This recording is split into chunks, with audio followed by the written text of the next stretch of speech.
We're back. Success! I'm not playing with a Joy-Con. I'm playing with a controller.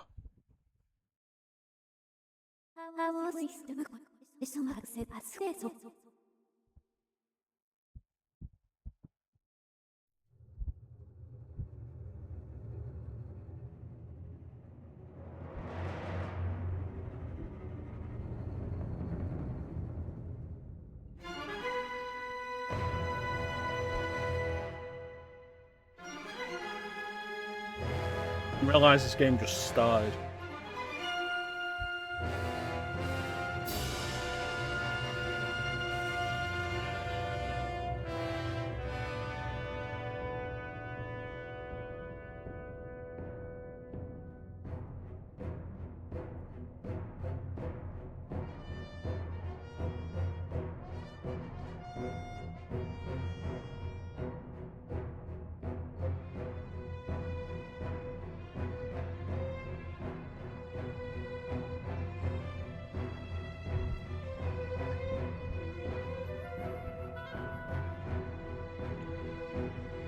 Just the one got it.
suggests a level of favoritism. Oh, the goddess gathered the remaining humans and sent them into the sky where they'd be safe, and then came back down to the earth and joined with the remaining land dwellers. It's like, okay, what land dwellers were there? Gorons? Zoras? Why weren't they allowed in the sky? Is the goddess racist?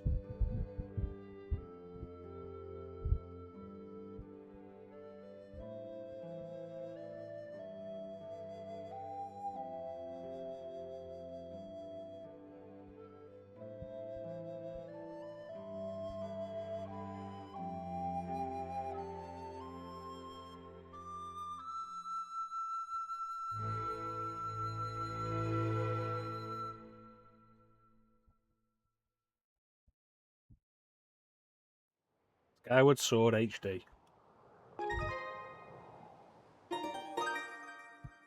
I've owned this for years now, and I haven't even started it up. So there is no data. Not allowed to use the D-pad. Button-only controls, yes. Motion controls for aiming...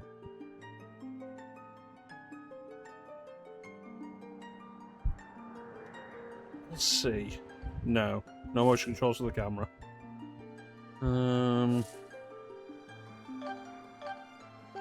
Yeah, let's see how that goes. So, Skyward Sword. This is the last Ocarina-style 3D Zelda game I haven't beaten. I was playing this way back in the day on the Wii. I got a Wii Motion Plus specifically for it, and I beat the first 2 dungeons, and then never played anymore. Mostly I couldn't be bothered, like, just doing more motion controls. But it was always a game I wanted to go back to and finish. And now here we are with Skyward Sword HD. And so for the stream, we're going to finally do this.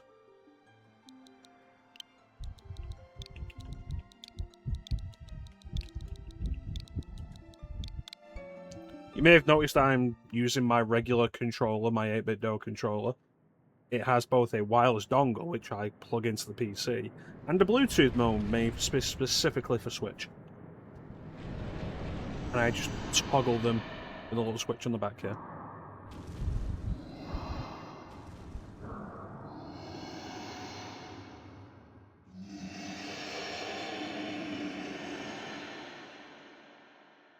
So it's a controller I'm comfortable with.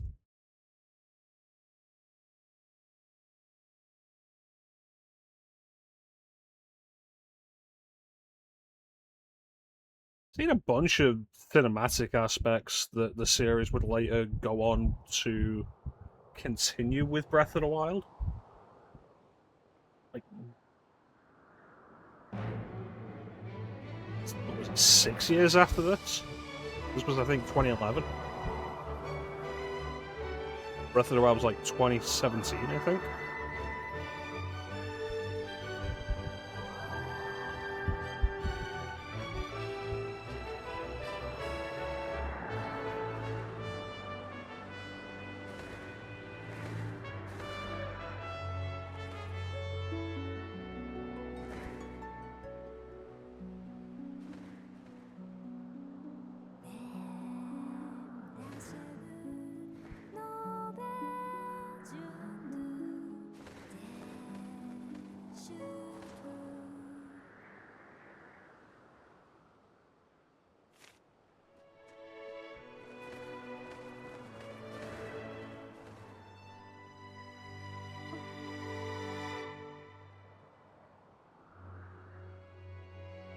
I remember there was definite criticism about this re-release, especially in comparison to Wind Waker HD and Twilight Princess HD, in that it felt like this had the least improvements. But whereas the previous games cost $50, this was a full price release at $60.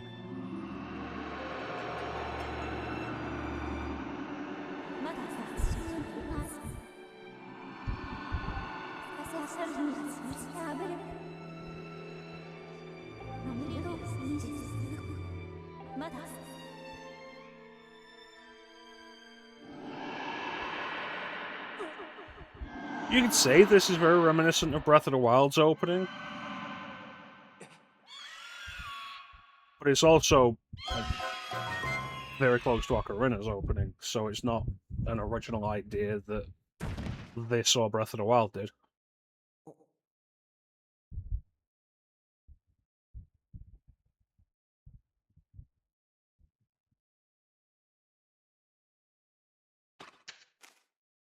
Little shit.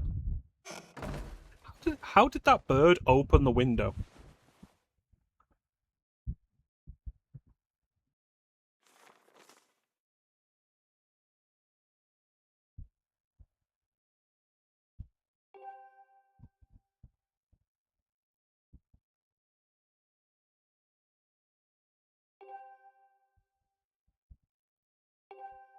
So this is one of those games where Zelda and Link are friends already.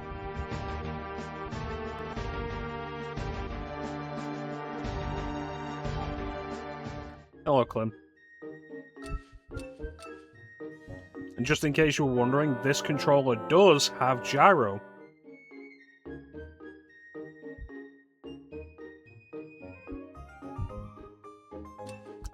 Hey, Lino.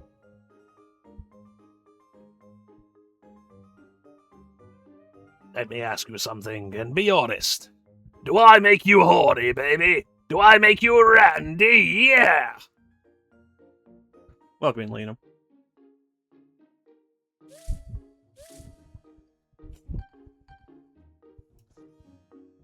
A small wallet.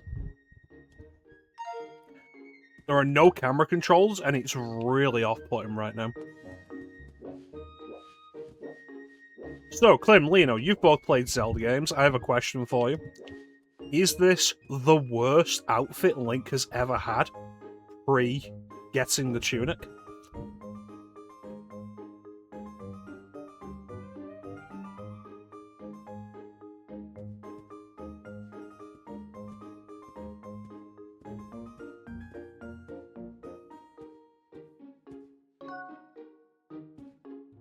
Dashing, the introduction of stamina.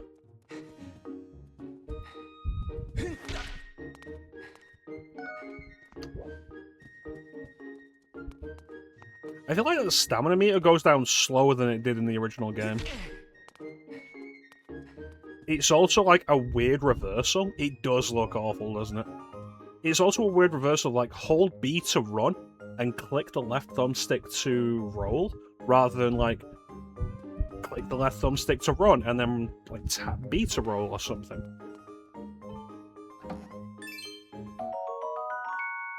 Excellent. It's more cash.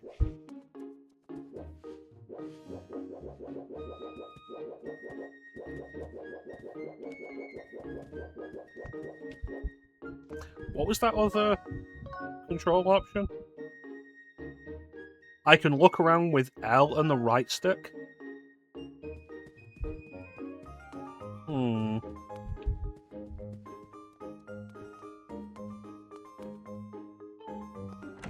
Not sure how I feel about that. It's like playing a PSP game. It's like, hey, do you want to look around? Hold the L button and move the left stick so you can look around instead of moving. Because we don't have enough buttons. But this does have enough buttons. The fuck are you wearing? Yeah?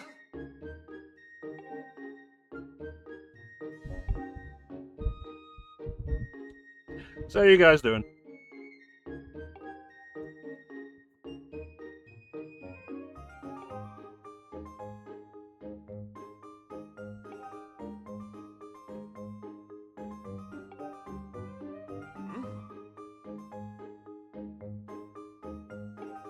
Okay.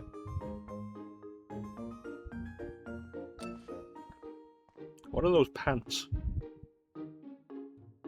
Yeah. I'm keeping gyro aim turned on for the minute because I have a feeling it'll be actually quite useful for pinpoint precision aiming. I feel like it could be useful. Hello.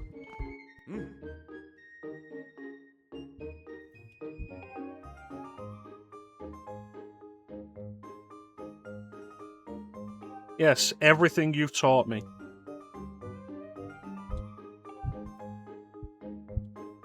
When I want to take a look at my surroundings, you say?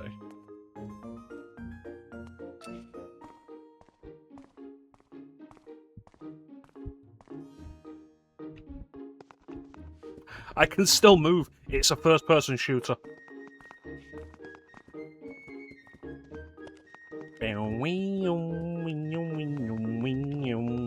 Hey.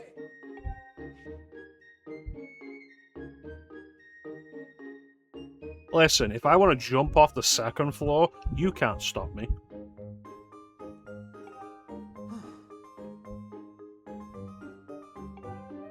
Alright. Though, in all fairness, this isn't new for this game. Wind Waker did this first. It came out of that door. What's in this door? Fledge. What's a fledge? Call in and stretch.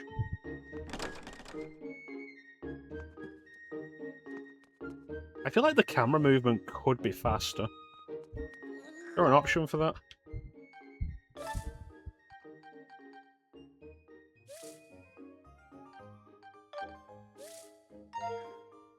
That's fast. Oh, you're a fledge.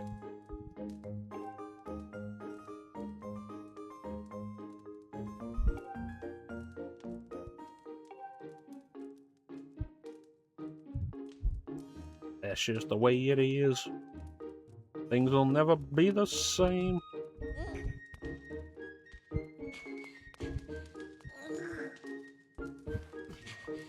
Look at me. I'm a man.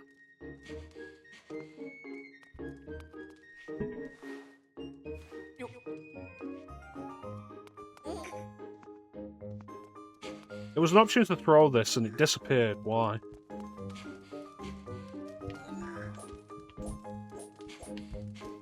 That's odd. Hold up on the right analog stick and get the option to throw it.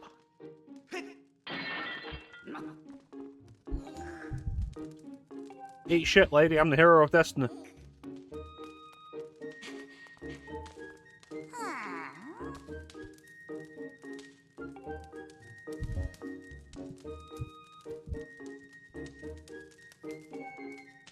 Maybe he's wondering what the fuck that thing on your face is. Yeah, I feel like Z-control cameras, fine for something like Ocarina or Majora's Mask, where like the environments are smaller and like not as rounded, like more geometrically straight lines to get around with. Something like this, you absolutely need like real camera control. The restroom. Well, there we have it, boys. Zelda has toilets.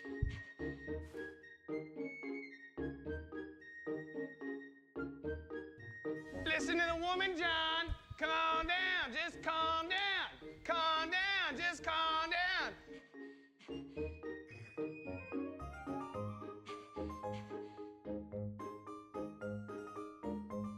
Don't fall asleep on the toilet if you've not even pulled your pants down. Why was there a flush? You didn't pull your pants down. Did Link just shit himself? And it's a real toilet too, not like the ones in Majora's Mask, where it's like a hole in the ground. Made by savages. Welcome to Skyloft.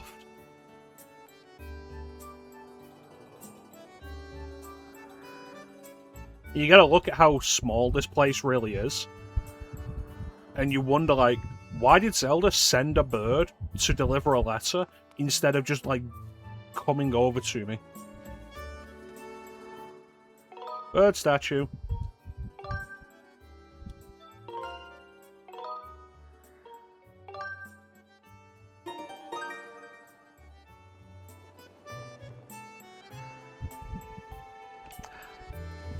I don't like that I can't just pause the game and save.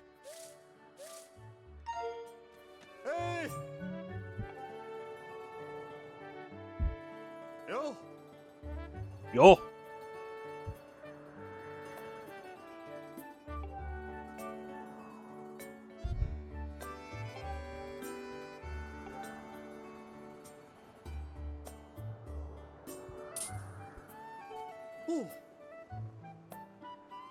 Looks like Kevin McAllister.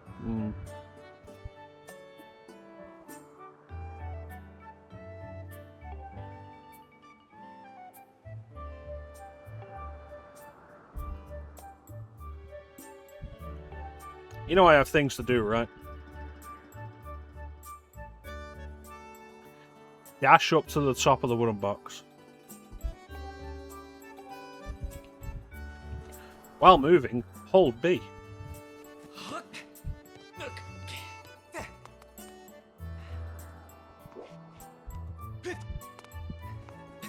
What up, bitch? No? Then wake up, Clem. Let me play you the wake up song. What is a man? A miserable little pile of secrets.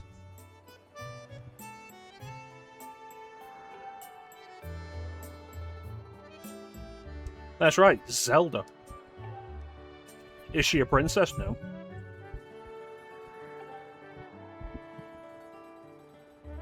Headmaster Gaybora. Gaypora.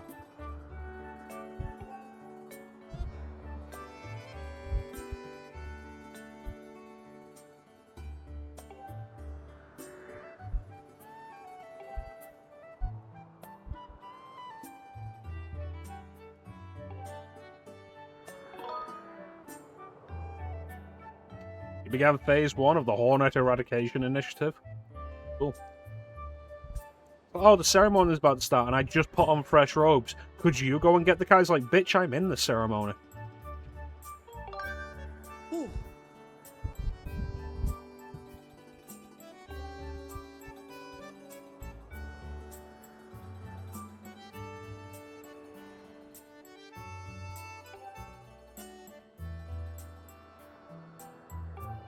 Hang off the ledge? I really do feel like it should be the opposite way for this. Of like, I know the button control has the sword movement on the right stick, and I feel like it should be a case of hold L and then move the right stick for the sword button. Like for the sword movements.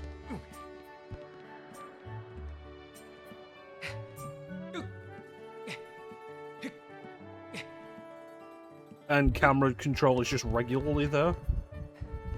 If I was playing this on an emulator, I could fix that.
Yeah, probably also give me a reward.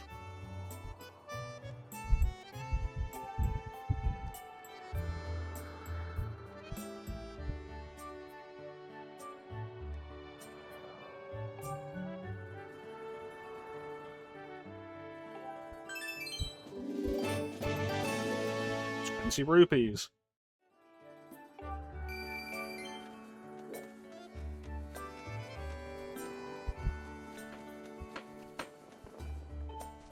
Oh. Sir, you have an unfortunate face.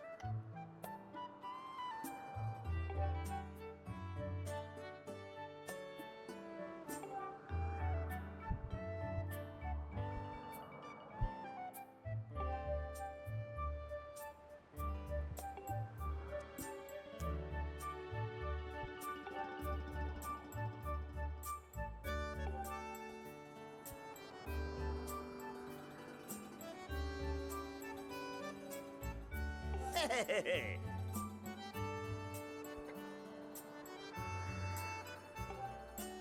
Okay.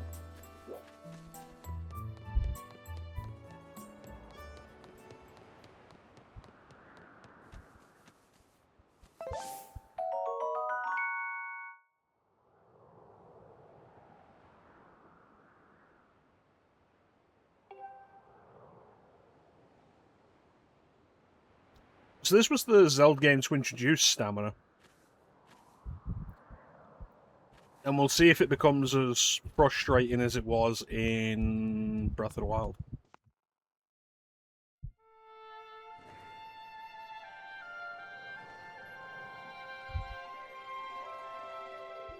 Boy, it's crazy how big that statue is.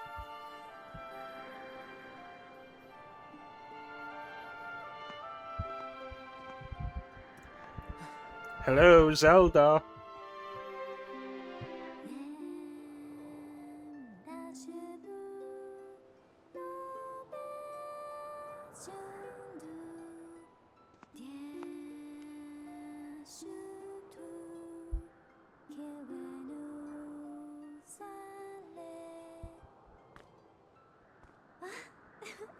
Good morning, Chrono.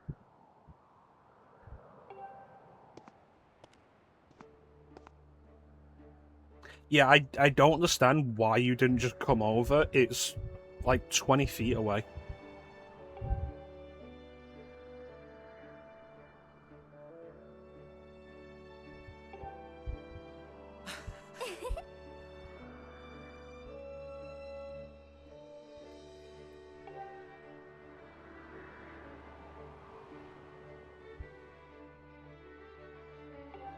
That is a nice harp.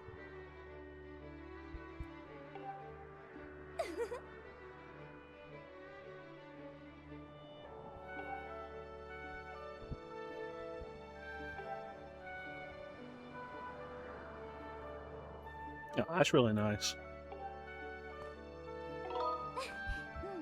You look, great.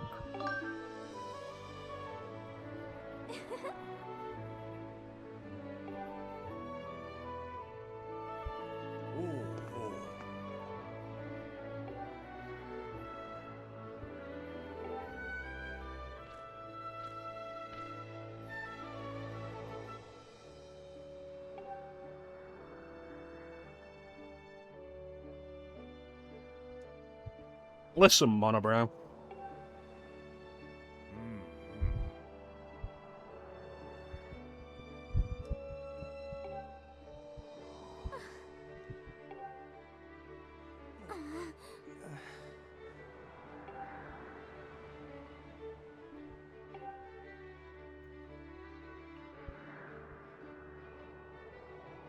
Zelda, why would you snitch on me like this?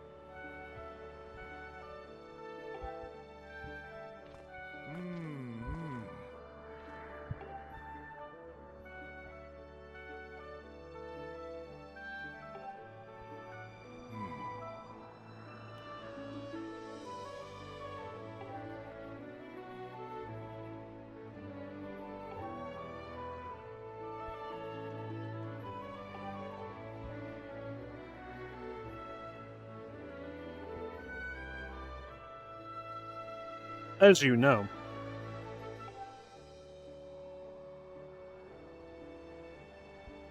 Oh, so they're like fairies, but more practical?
Knights of Skyloft.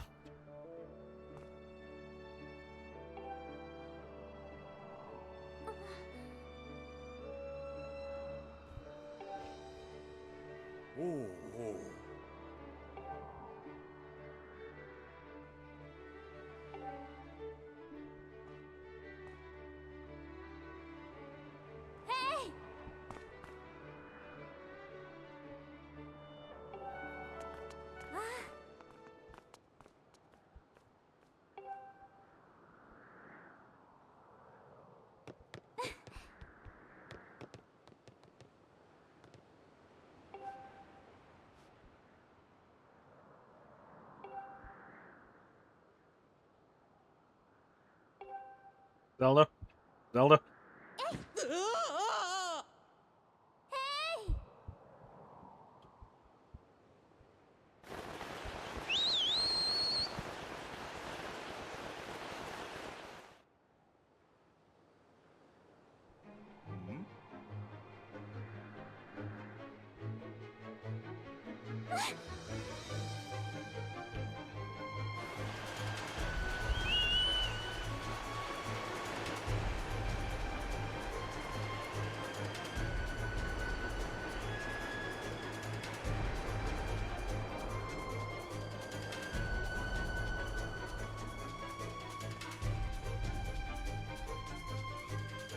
Can't believe Zelda almost killed me.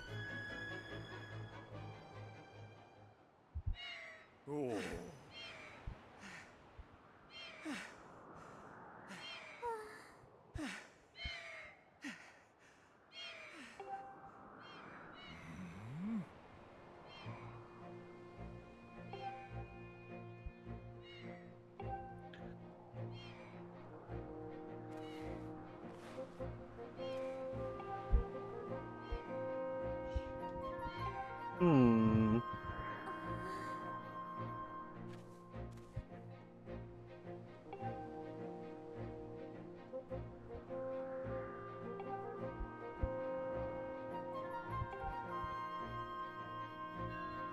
Where's my bird? Where is my bird?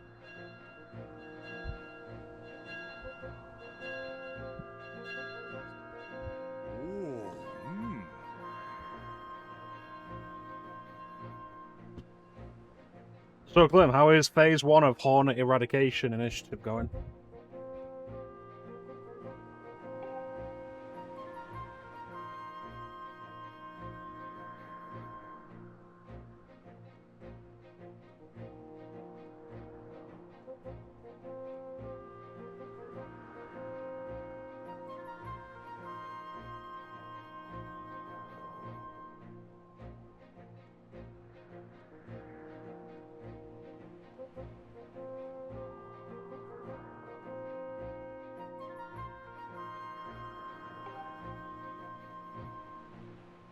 Yeah, so Clem, how is phase 1 going?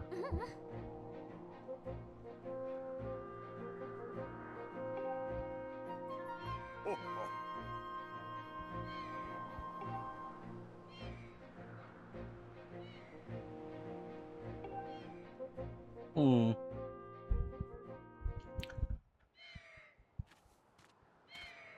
Bird.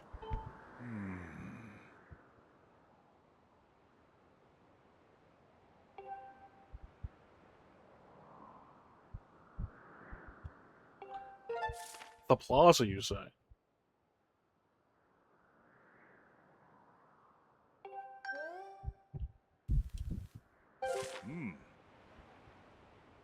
Have I read a map before?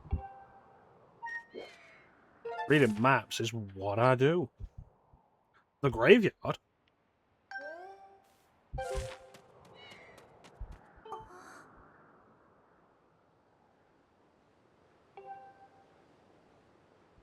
Did you not give your bird a name?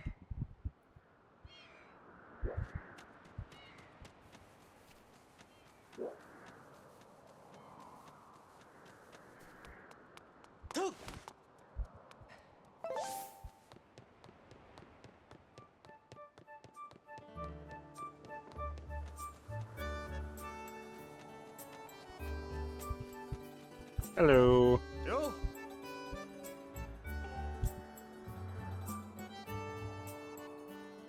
How strange and troubling. You're sounding suspicious, Instructor Horwell.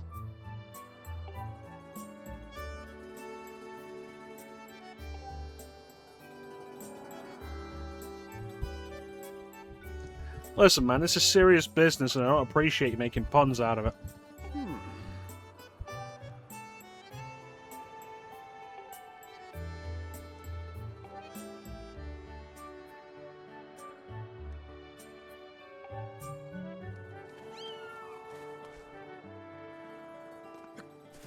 Hello?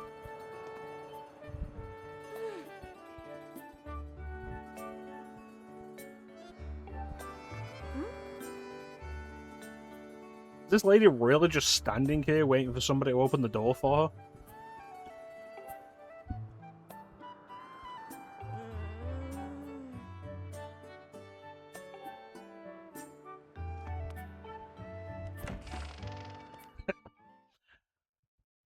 Open the door, then grab it like immediately behind you and pull it closed. Ah. I better wash that poop out of my pants that I didn't. Like you put in the toilet. There we go. Now my pants are clean.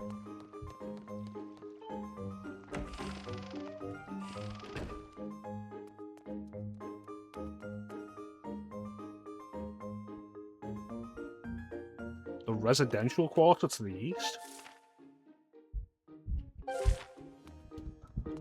Zelda? Horwell?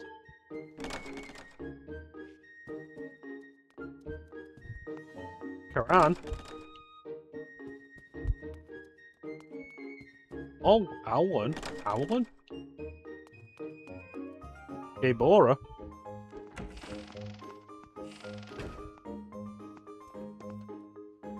This isn't a bedroom.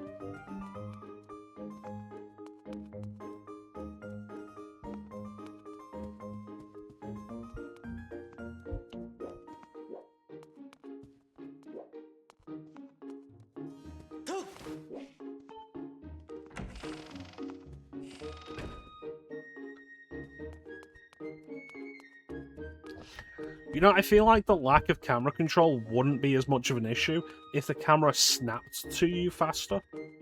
Like, behind you. It's like in Wind Waker. Wind Waker was the first Zelda game to have, like, the free camera. And if you started using the free camera, the camera would linger wherever you left it as you moved. But if you returned it to normal, it would then follow you behind the back like Ocarina did. And this game isn't really doing that very well.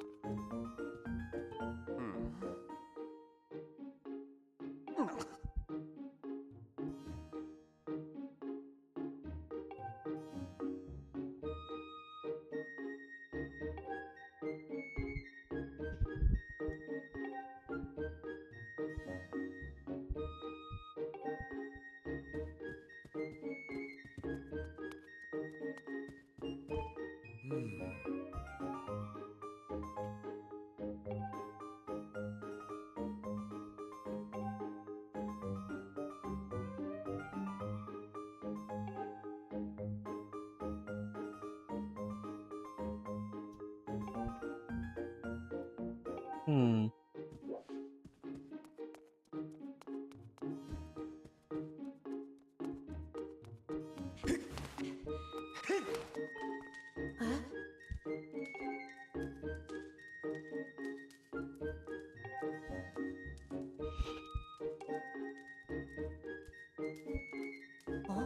What do you know, Fledge? What do you know, Fledge?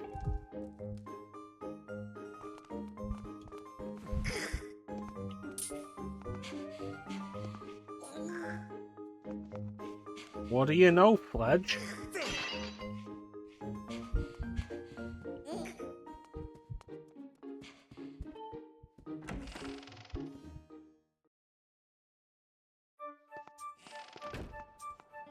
Alright, let's go.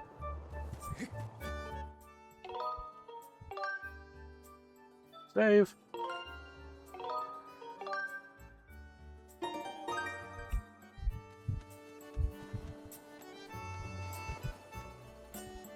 Going to town.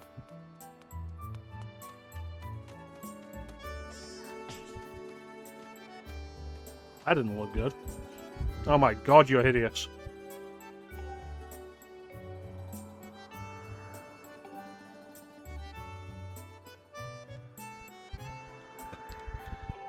Alright, it'll get you to stop looking at me.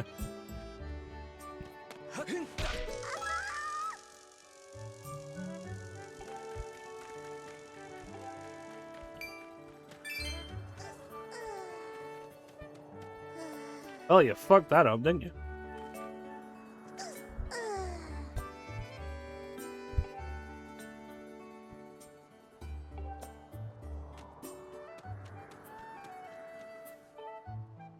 Skyloft Plaza.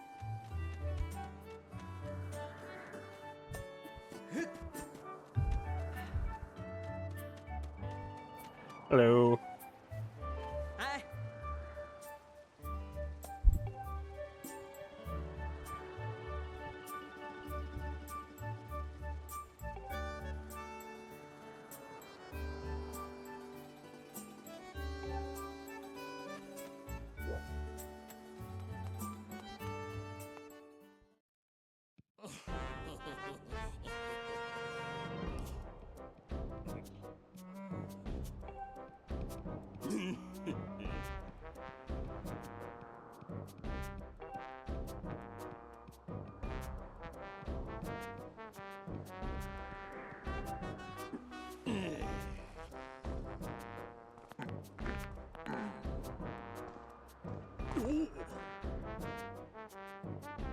Long enough, Groose.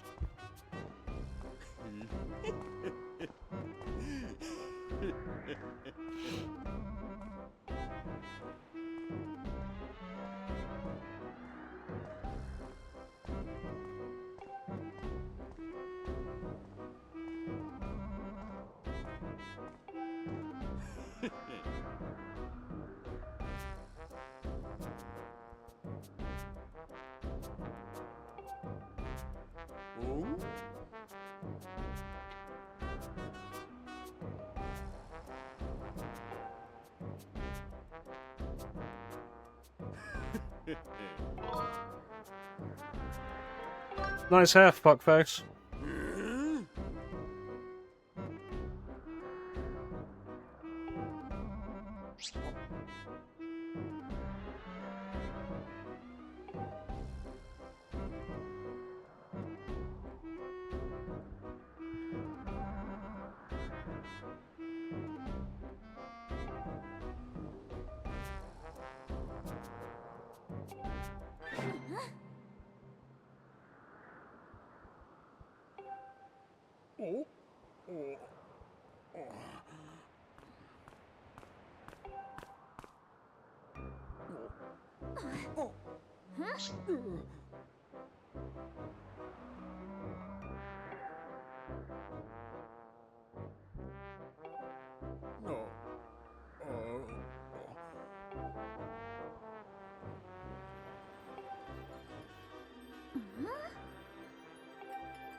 Really, what gave it away?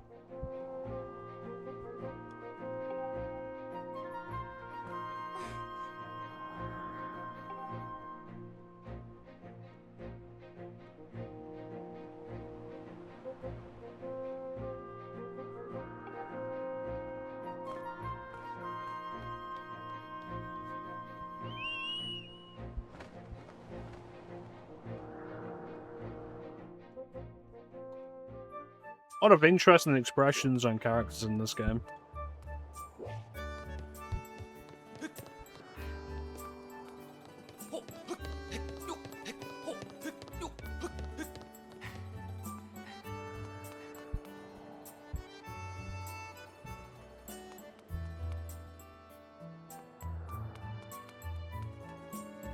What is this? Let's sound the goddess's song beneath the light's radiance. Unto her chosen hero shall fall a piercing ray of guidance. I don't know what any of that means.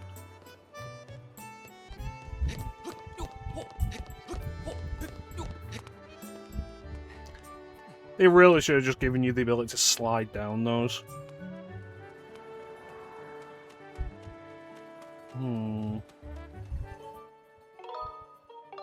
Save the game.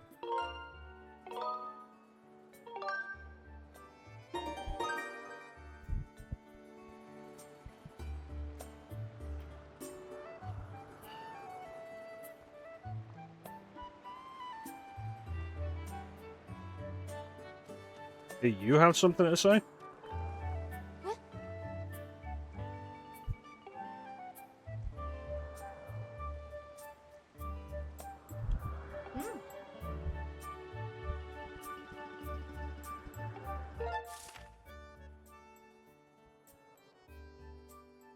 So just go back there? Hmm. Just a bunch of back and forth.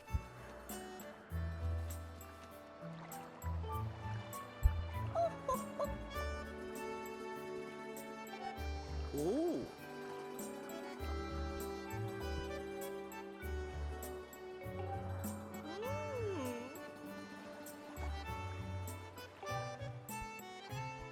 So they're just blocking the bridge because they're inconsiderate.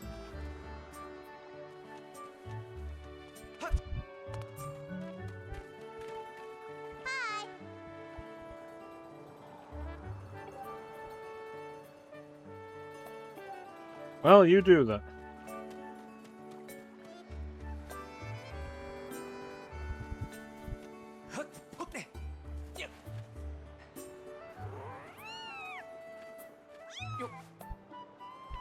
Why do I have you again?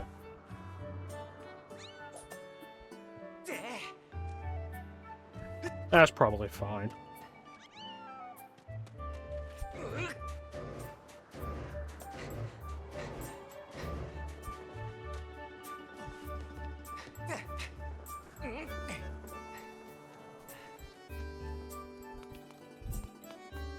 Oh, I fixed the gate.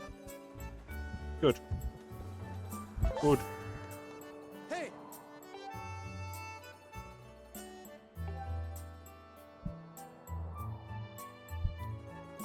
Okay.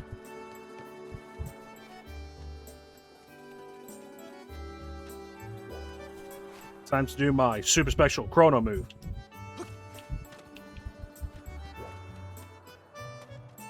What up, bitch? Yeah.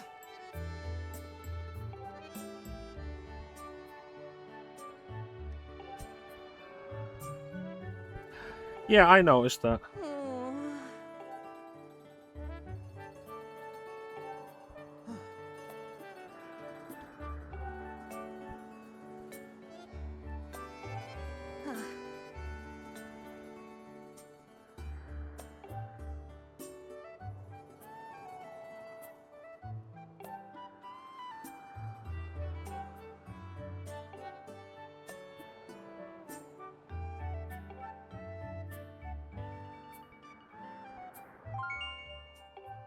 A waterfall.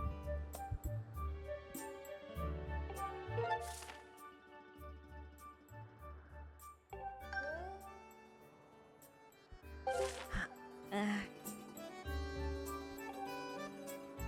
mean, since we basically have proof now that Groose was behind this, shouldn't he be disqualified?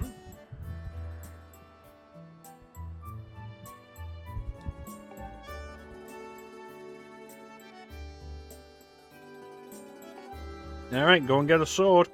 And we can show off Skyward Sword's big thing. Directional sword swings. Ooh.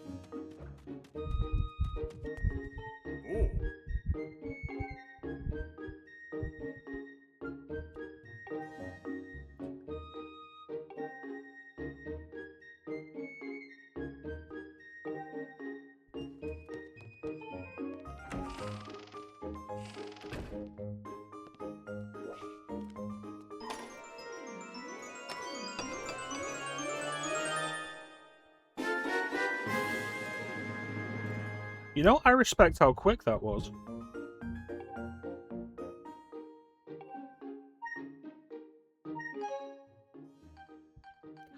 Practice sword. Still has a sharp edge. Oh, that's all I really need, isn't it?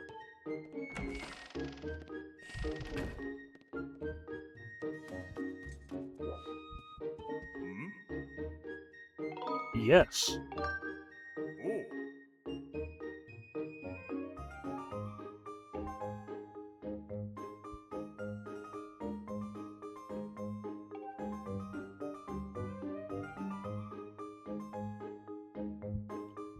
So this was the big thing with Skyward Sword. They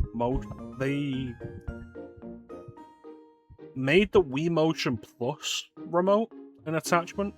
Like, there was the attachment you could put on pre-existing Wiimotes, and there was like later Wiimotes that had it built in. And the idea was they could actually track your movements instead of just being an accelerometer and an IR sensor, which is what the original Wiimotes were.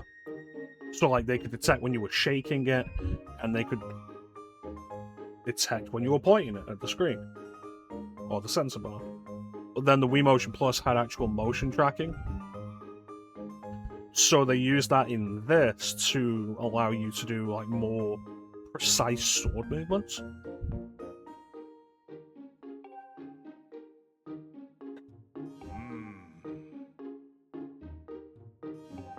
Ooh.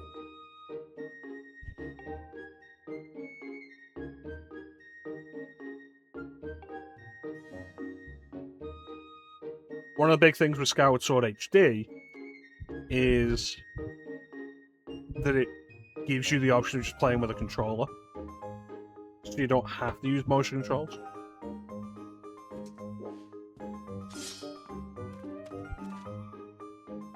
And so that's what the right stick is.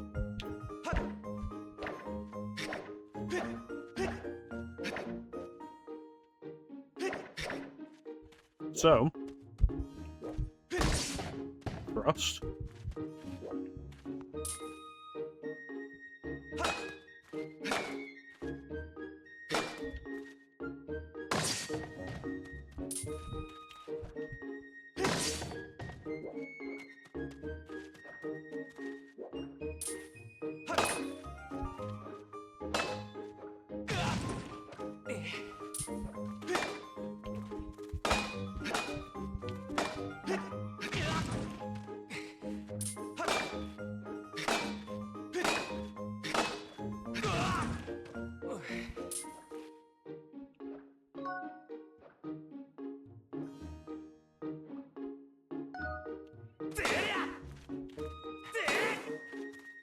And so, one of the big things you get out of this is, because of the way combat works and combat is designed,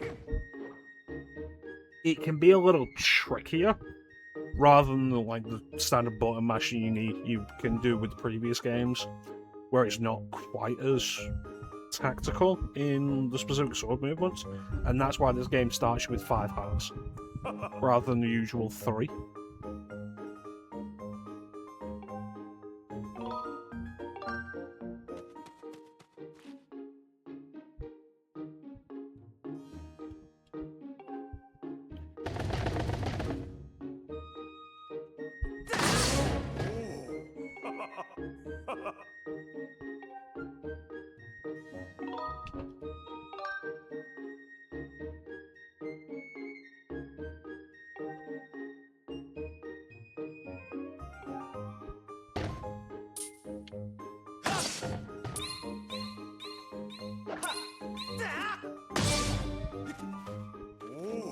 So I think ultimately the whole idea of this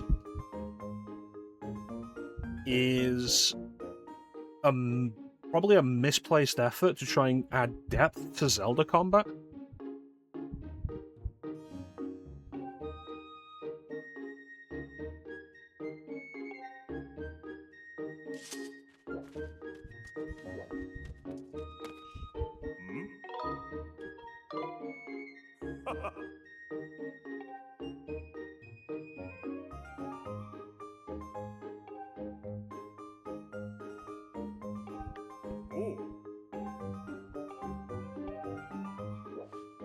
So, like, I've definitely heard talk from people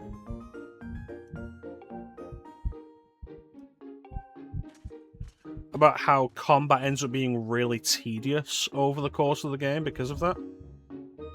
Because, oh, you've got to always attack enemies in specific directions.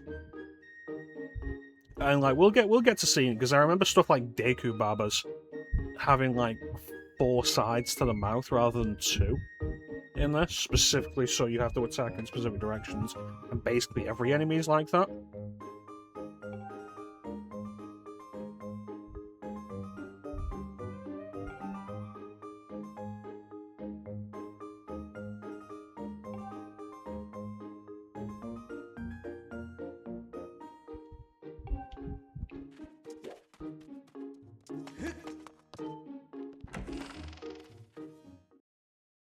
we'll see how it goes as we progress.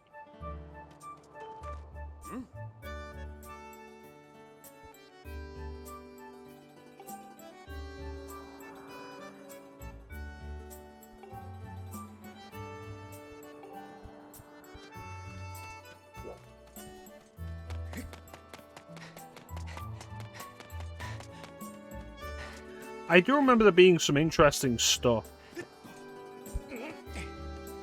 in terms of like what you end up doing with the motion controls. Like I remember, I think the second boss basically required you to bowl bombs into it, like actually bowling the bombs, which was kind of an interesting use of the motion controls. Because they'd basically been doing that kind of idea with the Wiimote since the launch of the Wii, with Wii Sports.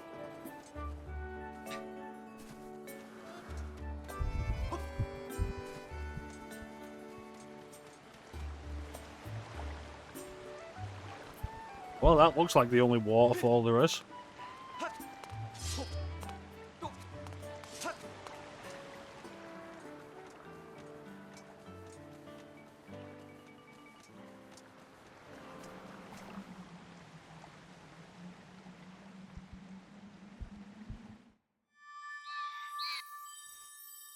My bird. Blood-sucking monsters.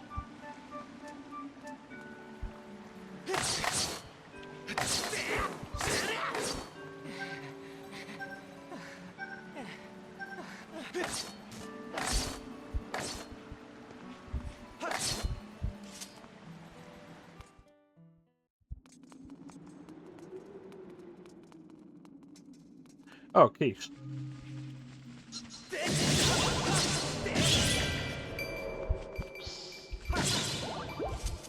I got a heart. I got 1 rupee. I remember shit like that is something people definitely complain about with the original Wii version of Skyward Sword.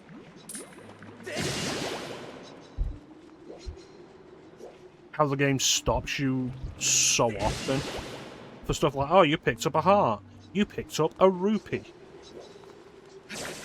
Like, stuff that it really doesn't need to stop you for. And I think what it ended up doing was, like, every time you, like, reload the file, like, start a new run in the file, turn the game off and come back to it, it would reset all that stuff. So it would say, you've got a heart again. You've got 1 rupee again.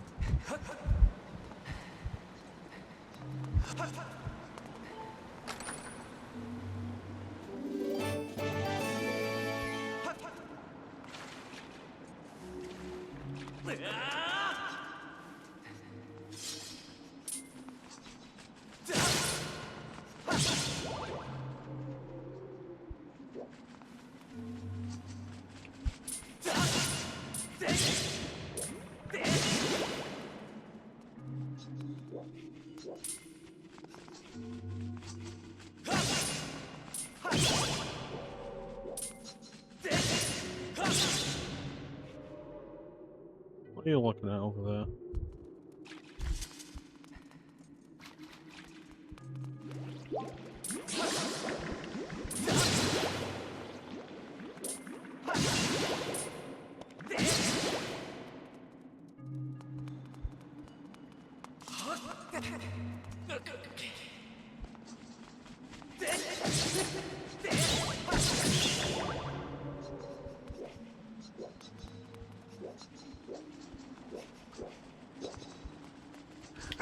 I think conceptually, like, if you had the space and the energy to spend time with the motion controls, I don't think it would be bad. I know...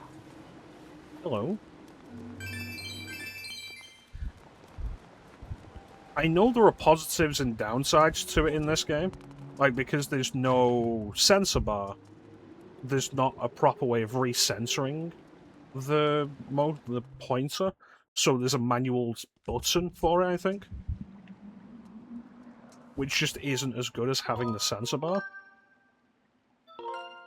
But the Joy-Cons are also, like, more precise, I think, than the Wii Motion Plus was.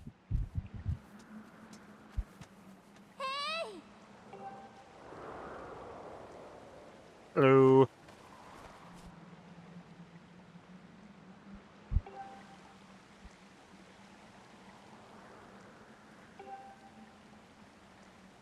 I can sense it.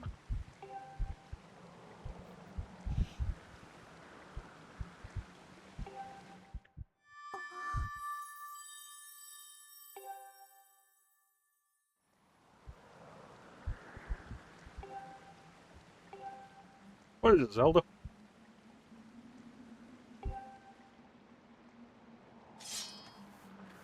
What is it, Zelda? What is it?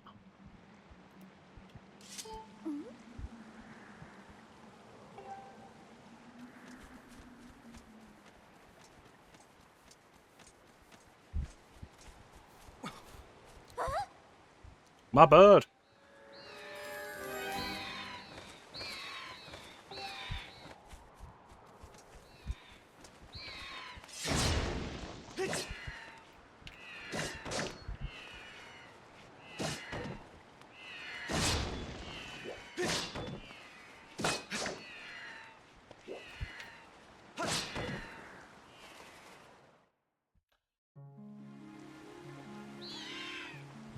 My bird. I'm gonna call you Bread 17.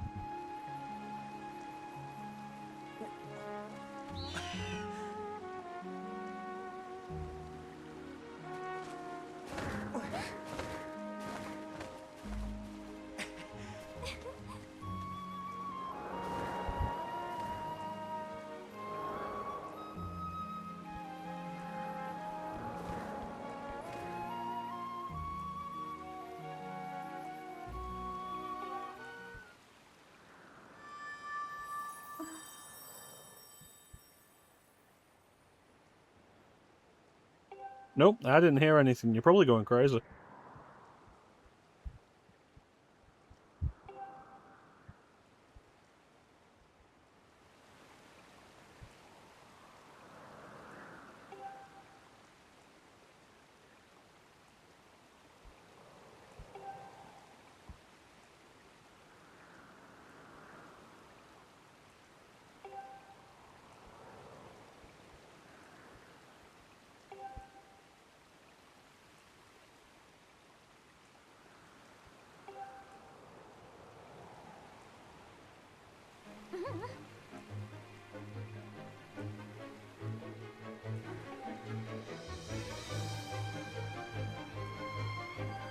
Alright. Also, like, a gruesome company gonna get punished for this?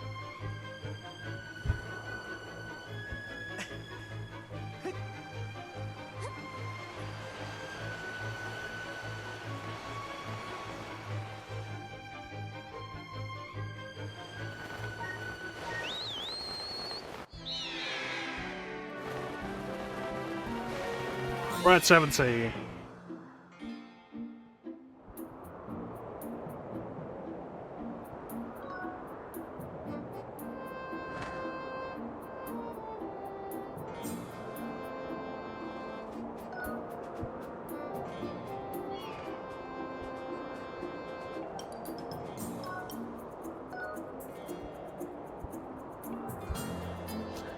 So using actual buttons for this is definitely better than it was on the Wii. Where, like, I believe you had to tilt the Wiimote to point the direction for the bird to go.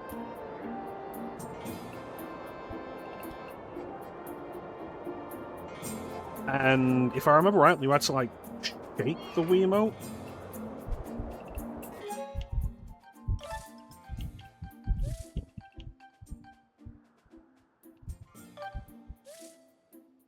There we go. To, flap.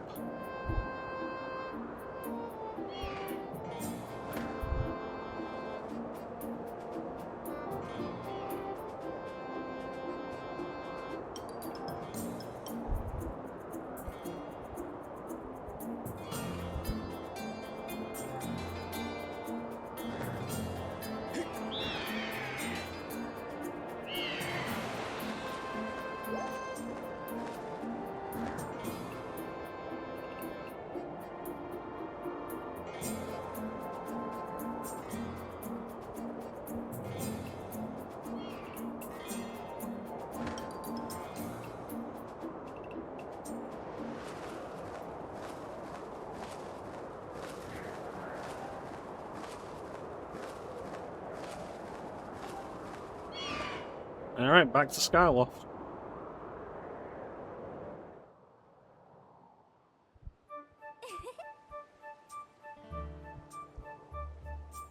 Yeah, good old Brett 17 can deal with anything.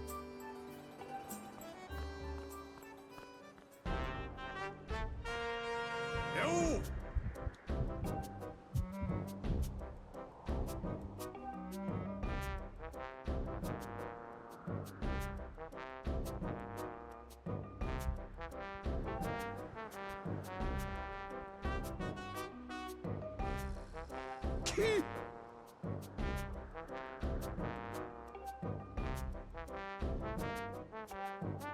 I could decide to stab you with a sword I've got on my own.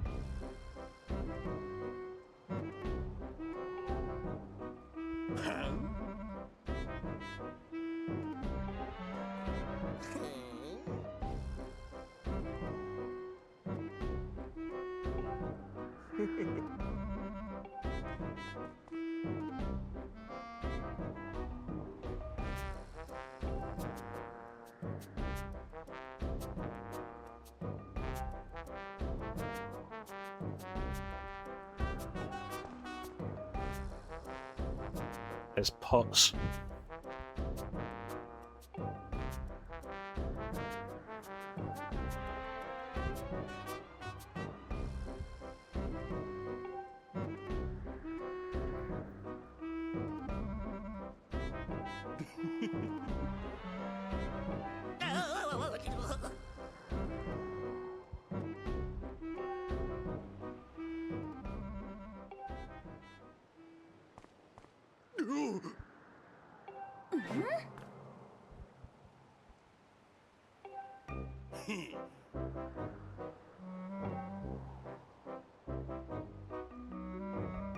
We're not friends.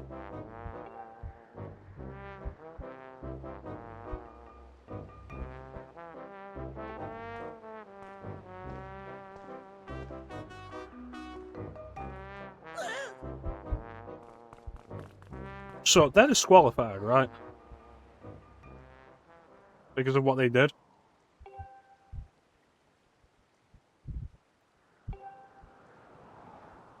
We're just letting them do this? Yeah. Hey!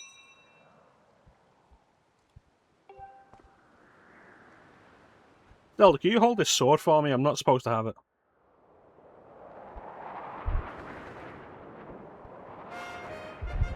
How are they letting off that coloured smoke?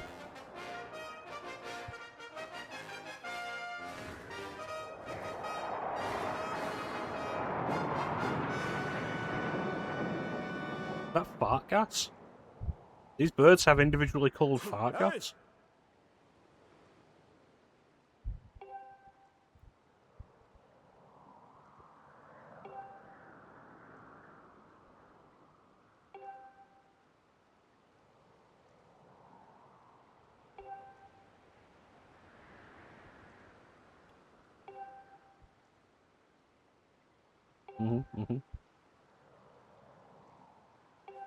Right.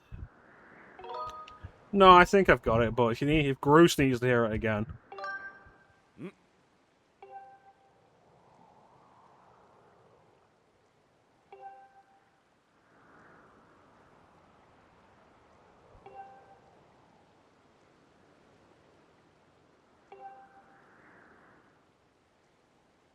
'25th anniversary. Was this game released on the 25th anniversary of Zelda?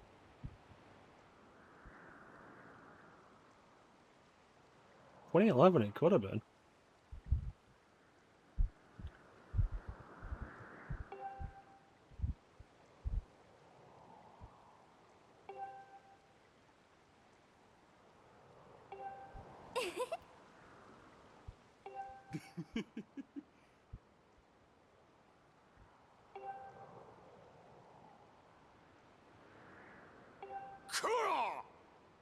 Yeah, like, shouldn't there be immediate consequences for him?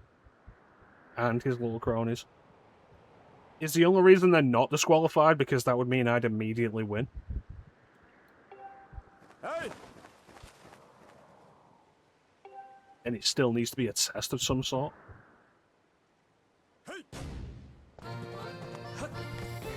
Chrono!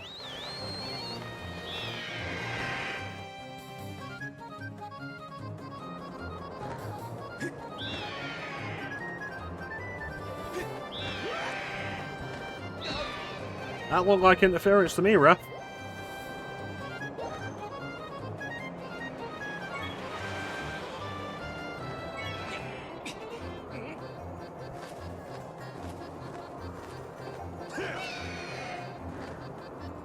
That was absolutely interference.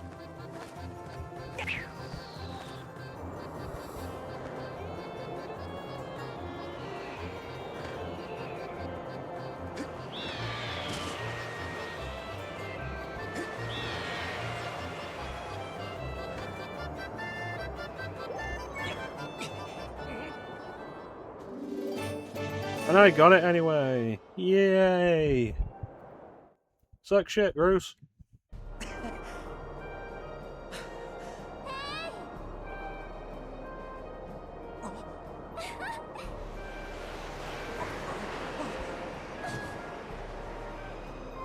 Zelda, that was the stupidest goddamn thing.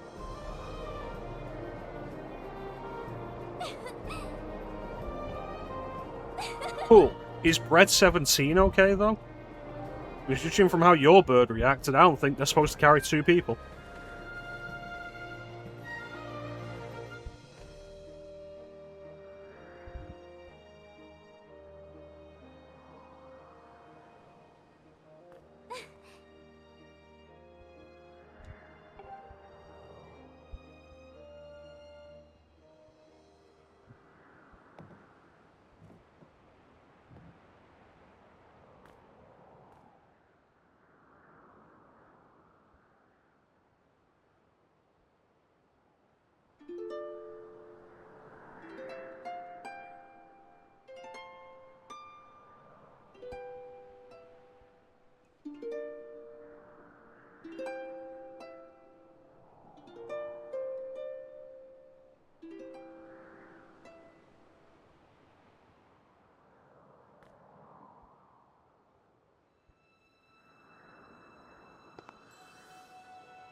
I feel like that kind of ruined the emotion of the scene there.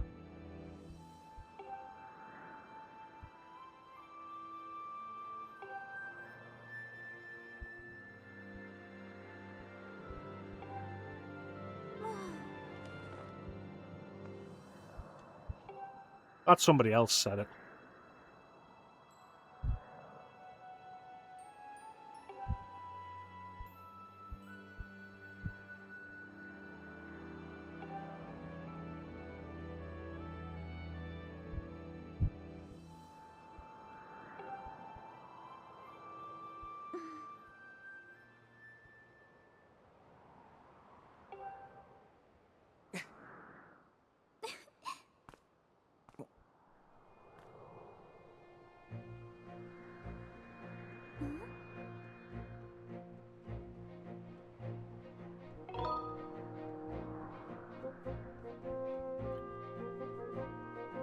I got a hat.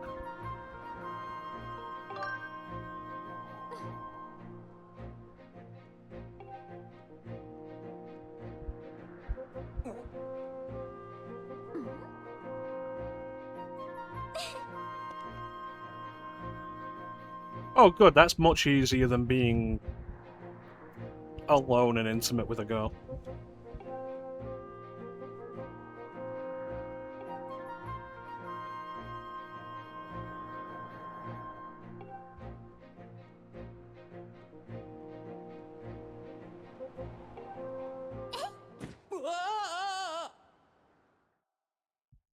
What if the sailcloth isn't actually complete?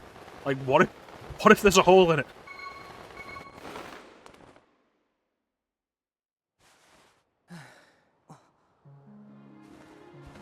Be a bad sound to find out, wouldn't it?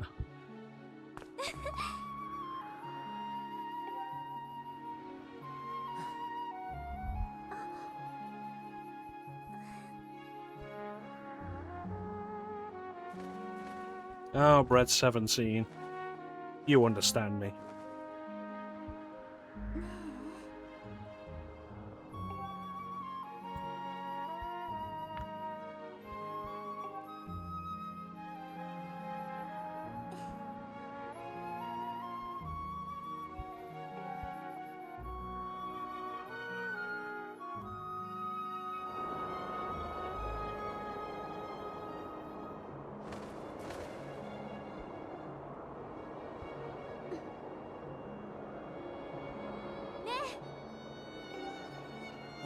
Yes.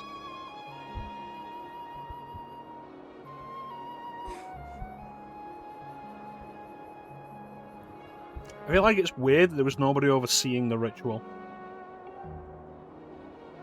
Like, what if we did it wrong?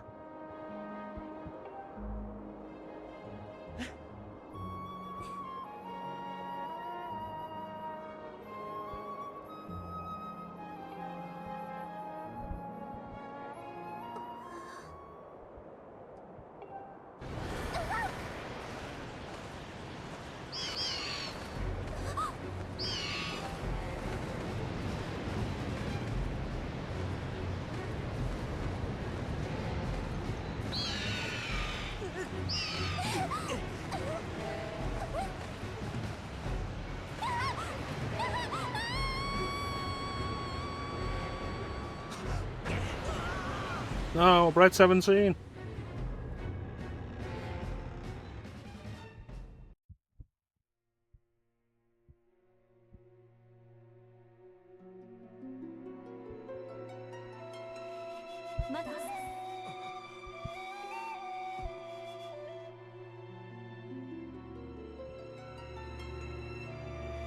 Hey, you're the girl from the cover.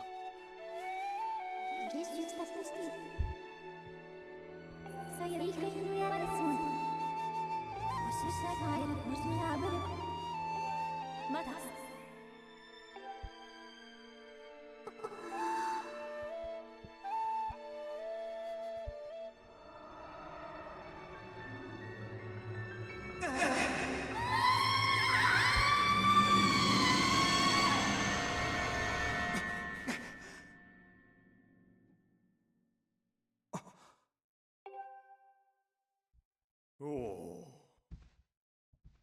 Hello.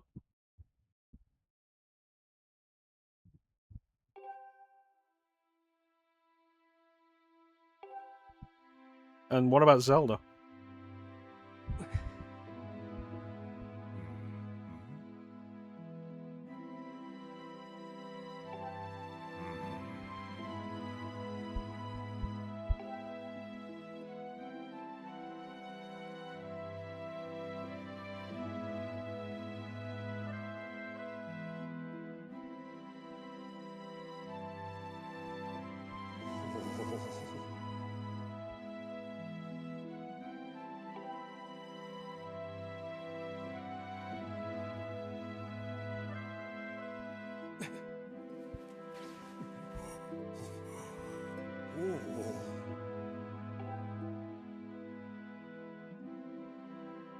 Yeah, she said she's been hearing voices.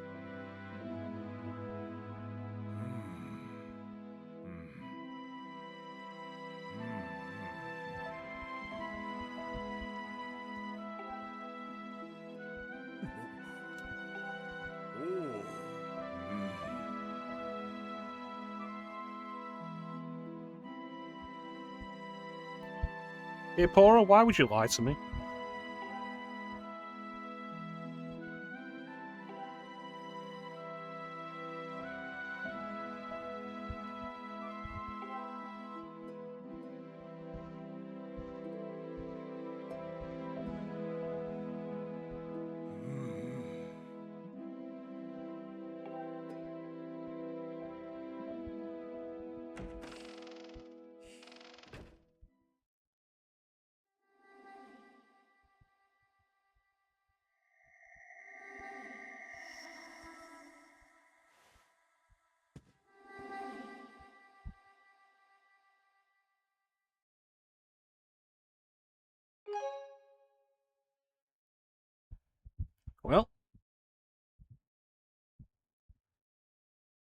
You have an ad to run.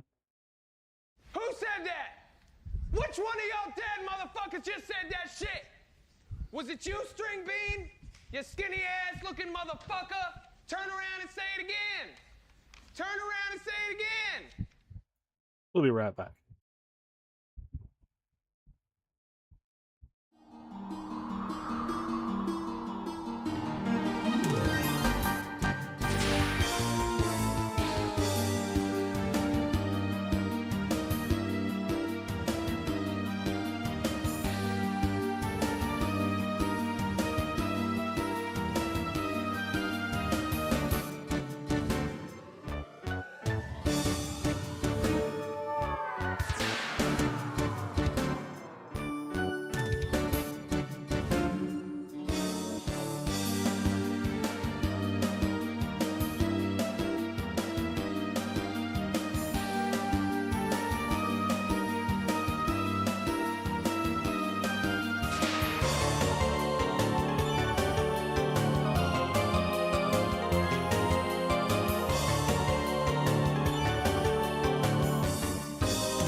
And we're back.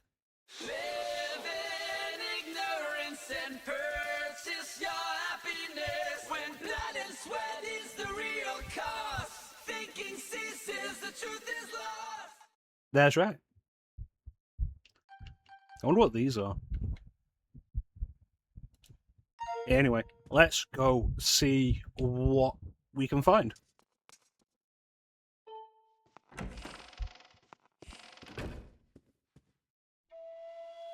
Oh my god, it's a ghost.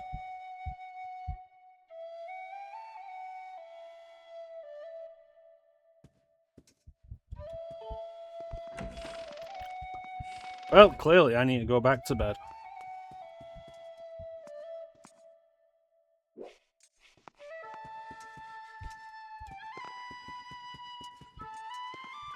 They won't let me go back to bed.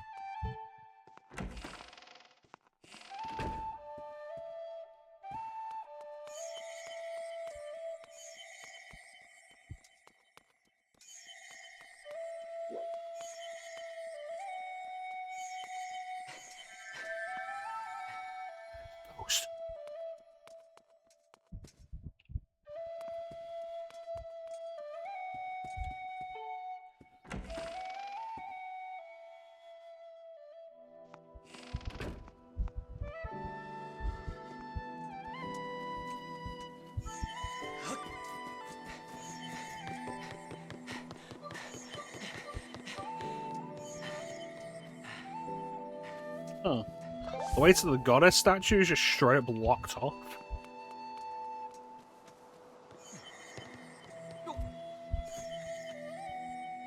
Hmm.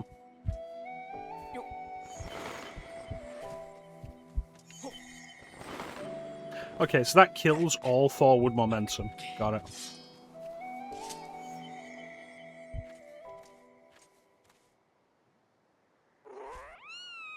Hello.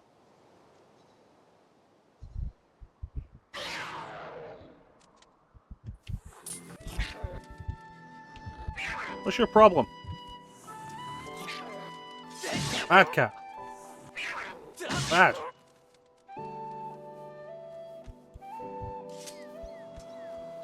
Well, Gapora's not going to be happy about me sneaking out, but if I kill his cat, he's going to be even more angry.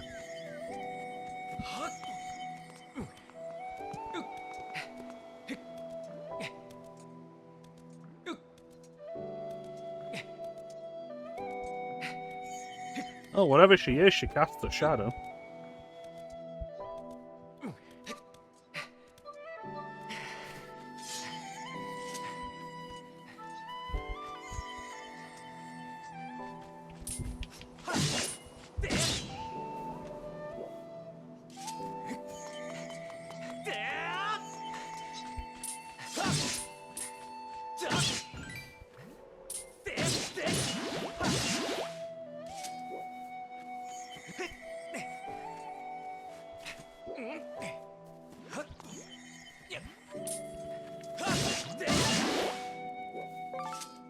I got goo.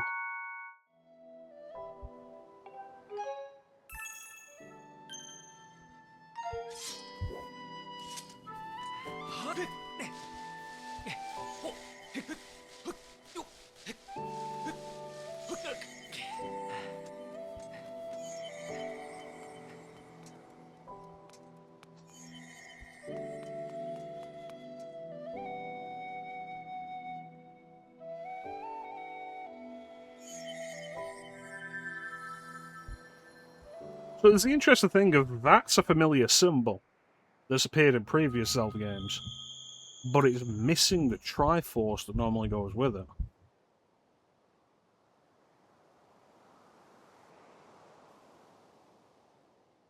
That's a cool shot.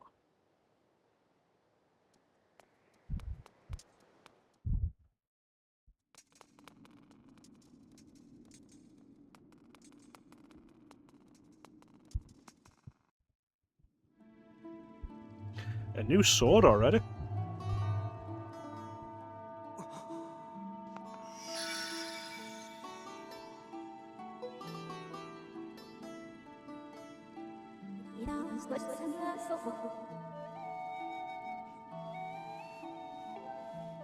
You can't just say hello like a normal person?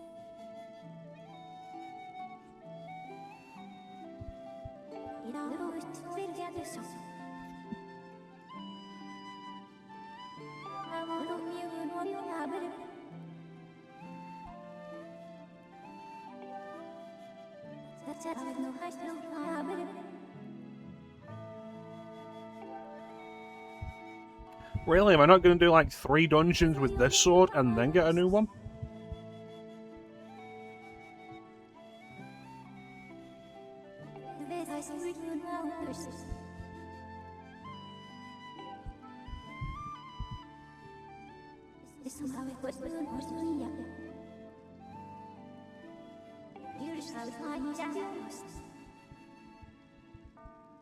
Okay.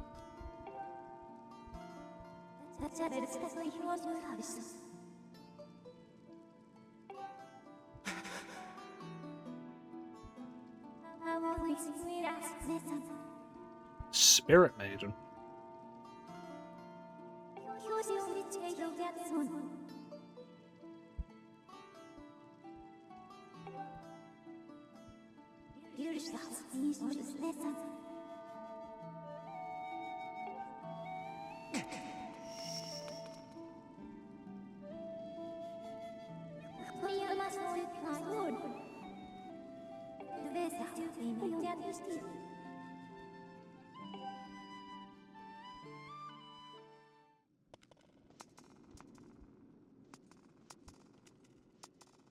I'll play the music. Play the music.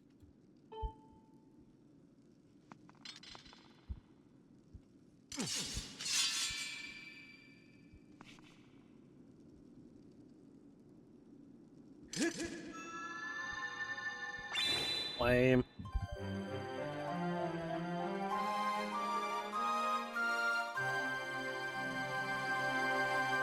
Look, I don't care if it's the Master Sword, or the Force Sword, or the Goddess Sword. If I'm pulling a sword out of a rock, I want it to do the...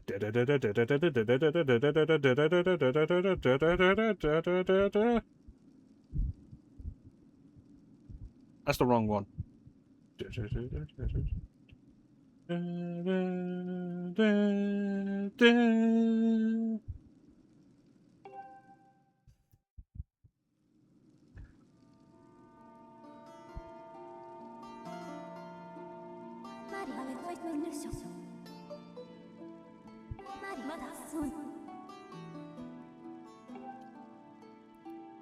Alright, listen, Fee, Fi, Fum, whatever your name is.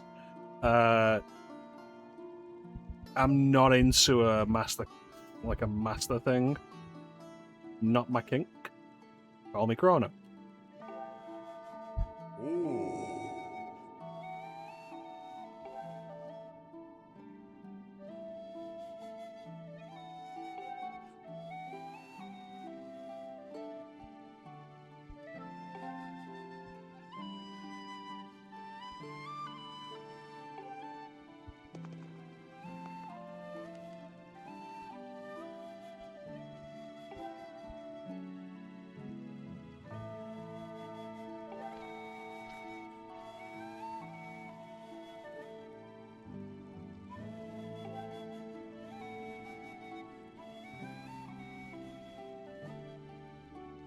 Uh-huh.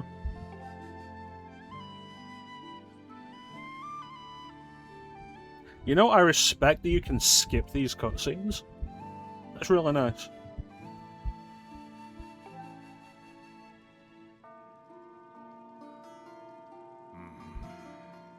Oh, so you can see her as well.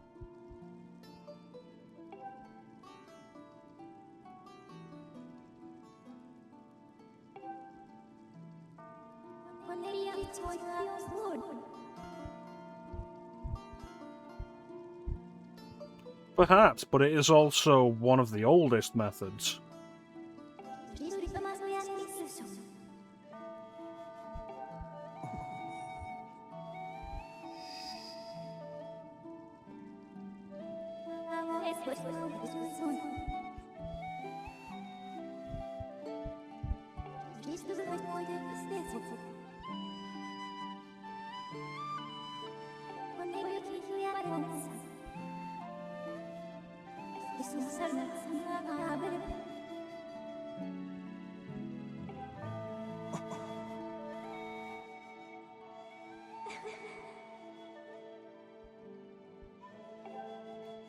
The surface.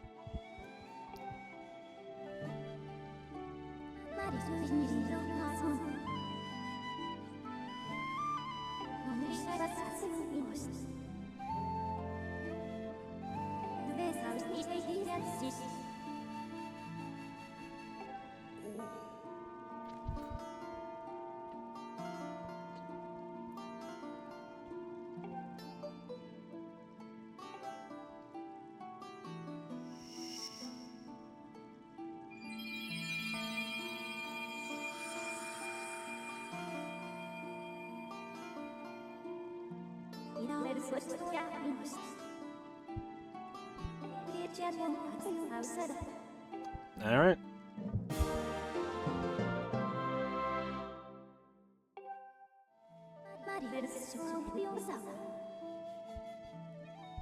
Skyward strike.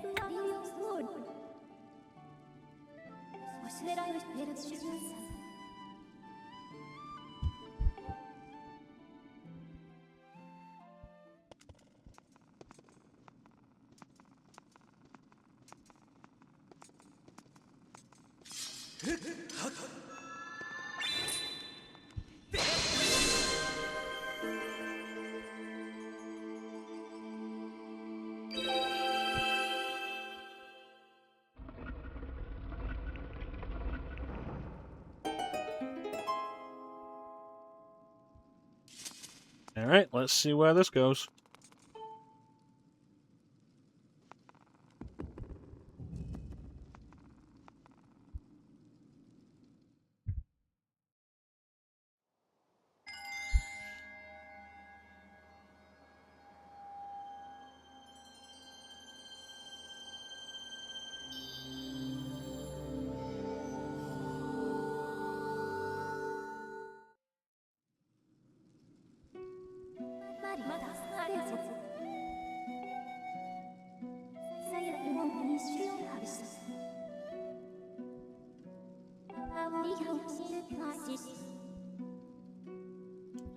So we straight up couldn't travel through the clouds. They're not regular clouds.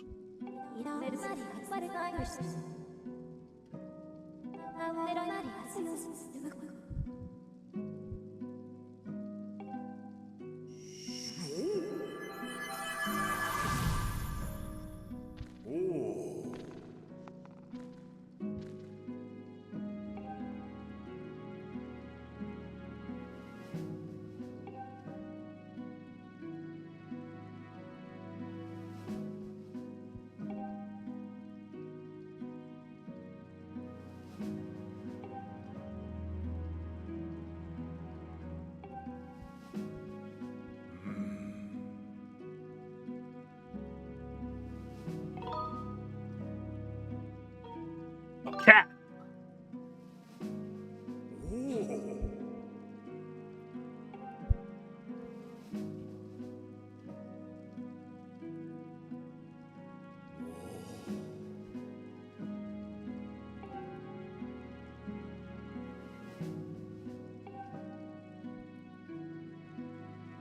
Yes. Give me the clothes of the hero. With a floppy hat.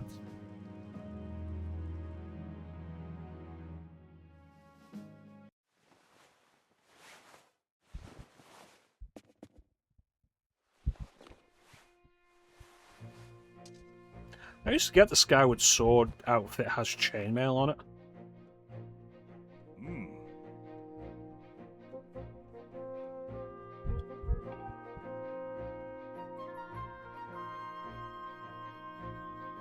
It is honestly kind of weird how many different explanations there have been for why the hero always wears the green tunic and hat.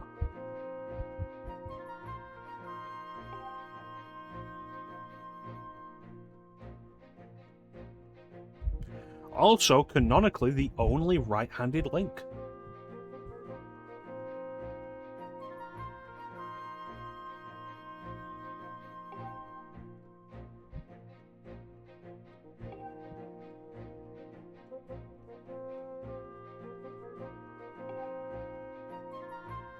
Rock and roll.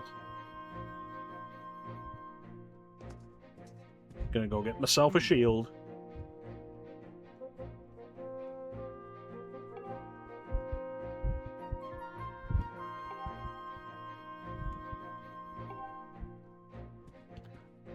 I feel like my hat could be a little bit longer.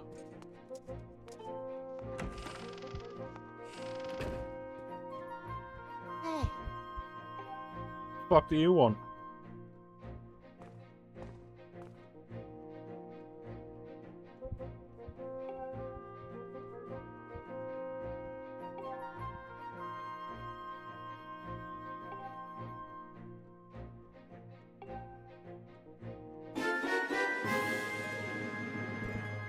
Okay.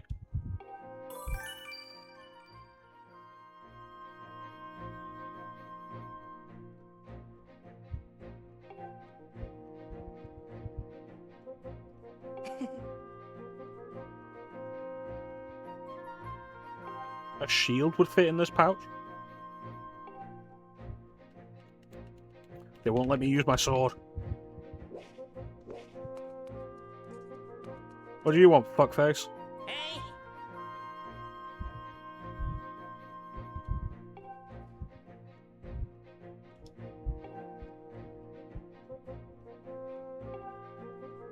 Dude, go stuck a snail.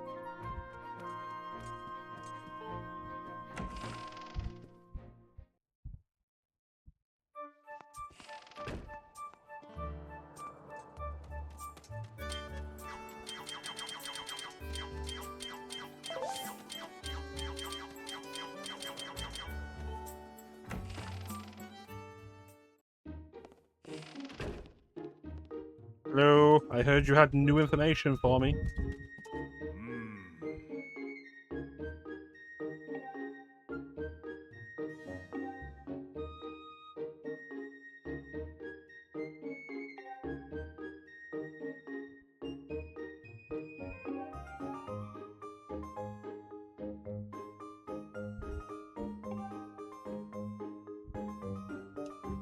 Why don't you give me a shield?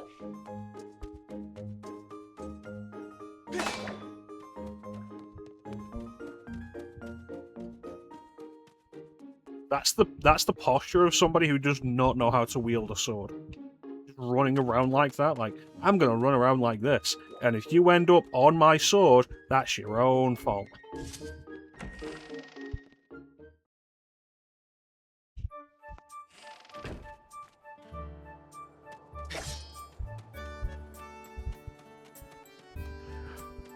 Ah. Oh, it's been a while since I saved.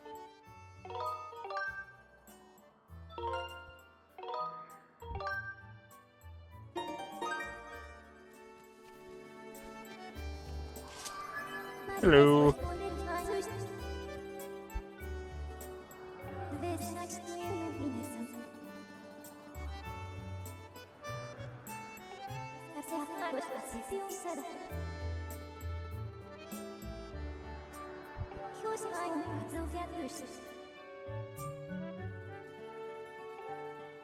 I mean, potions are probably unnecessary.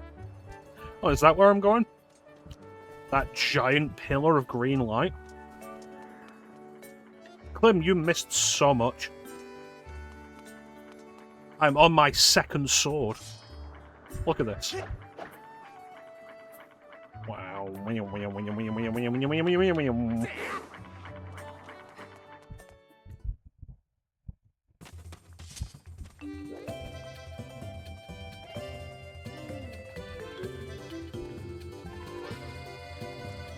No, it's Goddess.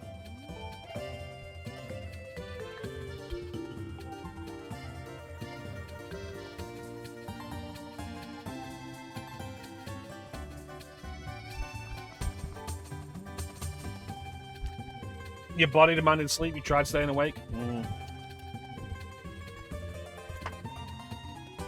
Well, Clem, only one thing to do when you're tired, get some sleep. You can sleep anywhere there's a bed, you know? It's weirdly coincidental timing.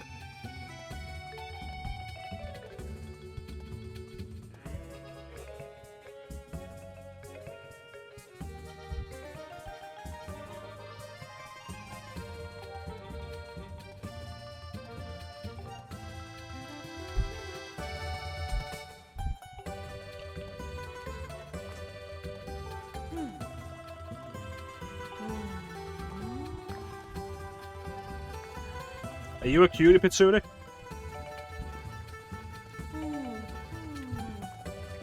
Well, you're one of the least horrifying looking people I've seen in Skyward.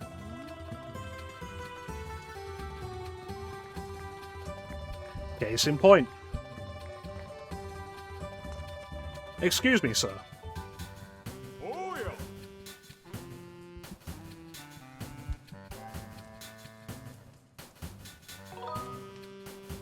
I don't have gear or a shield. Because I wanted to fucking talk to you, don't be rude.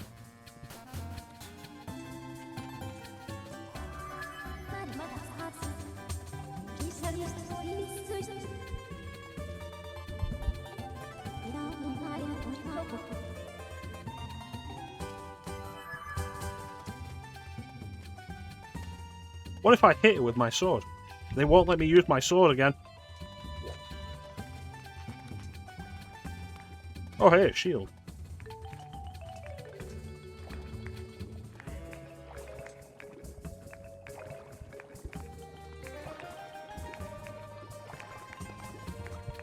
I appreciate the personality. He's really creepy, though.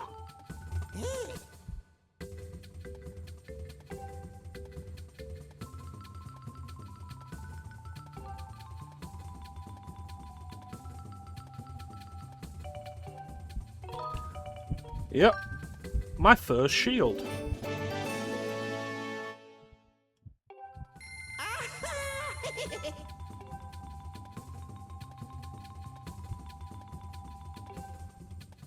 Dude, why did you put it in my pouch when my hands are right here?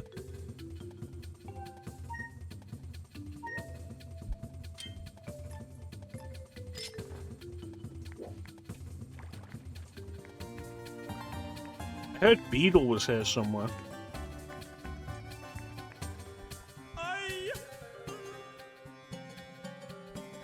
Dude, how high are you right now?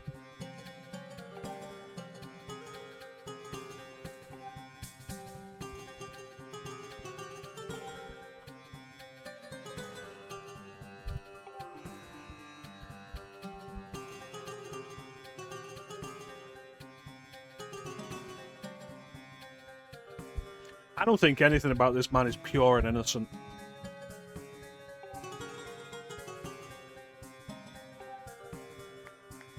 I need an adult. This is gonna cost me.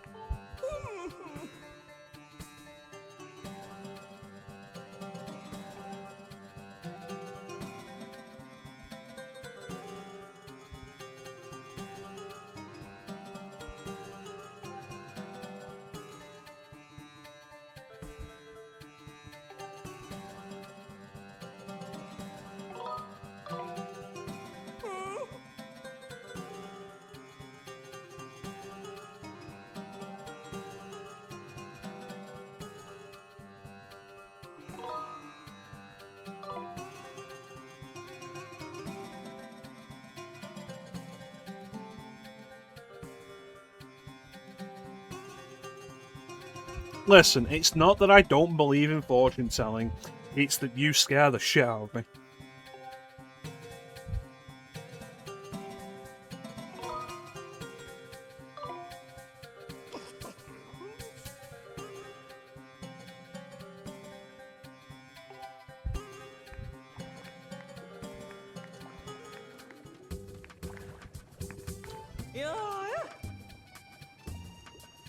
You are also terrifying.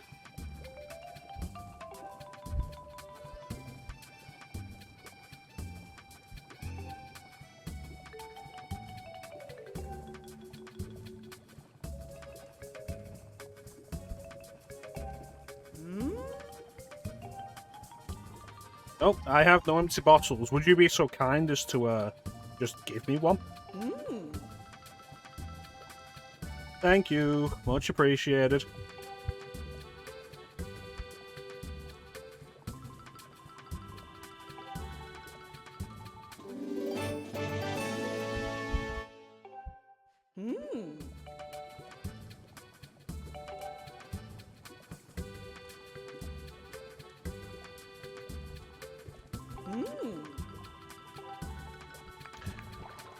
Okay, so the traditional red, green, and blue potions.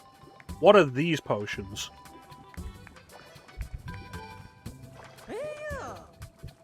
Revitalizing. Oh, so it's repairing. Okay.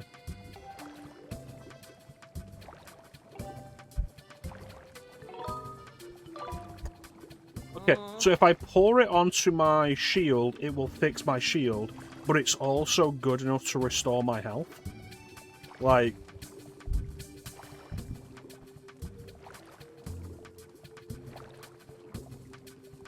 imagine if you were just there, like, working on, say, a door.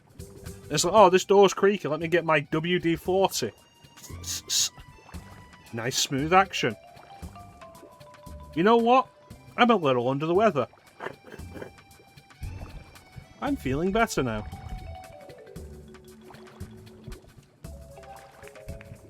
The beer power guy. One for you, one for me. One for you, one for me.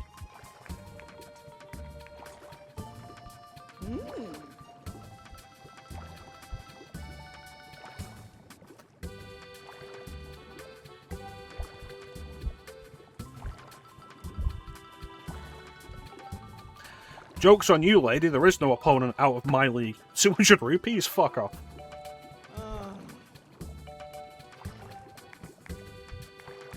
How much is just like standard red potion?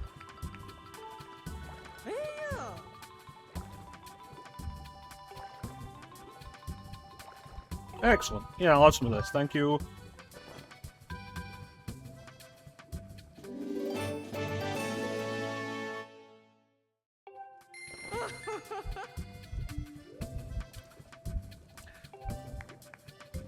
So I don't have a magic meter. Is this for restoring magic? Oh. Oh, it's stamina. Okay.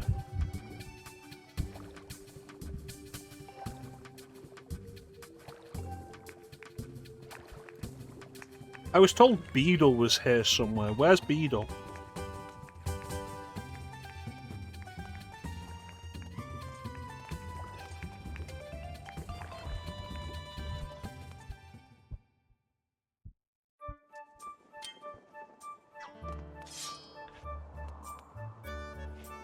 Skyward strike.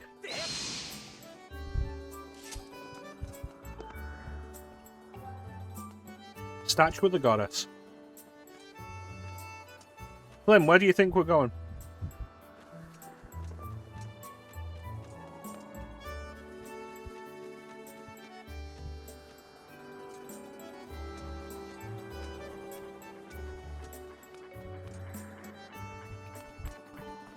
Ooh.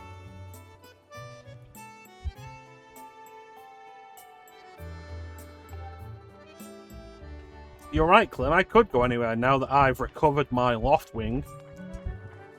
My bird pal. Where is Beedle? There's the bazaar. There's the graveyard.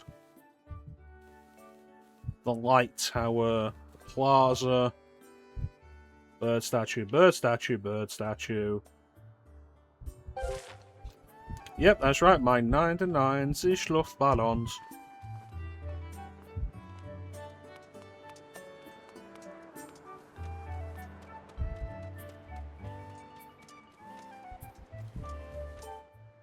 Save the game. Yes. Alright, let's go.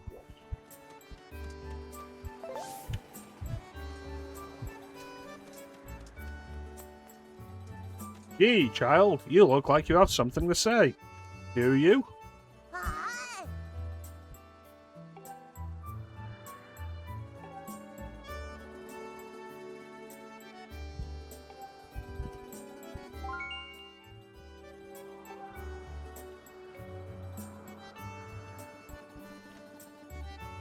I don't see Beedle. Where are you looking?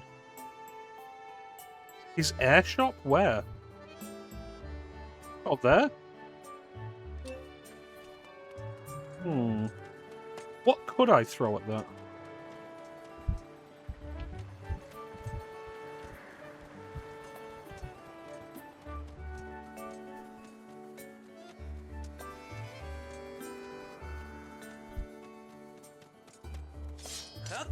Skyward strike.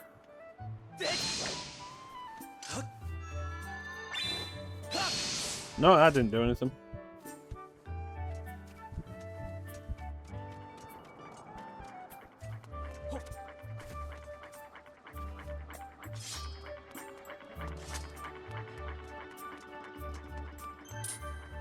Hey!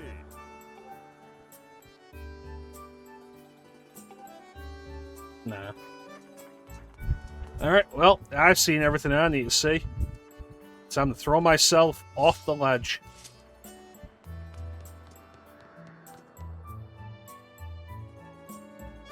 So here's a fun thing for you.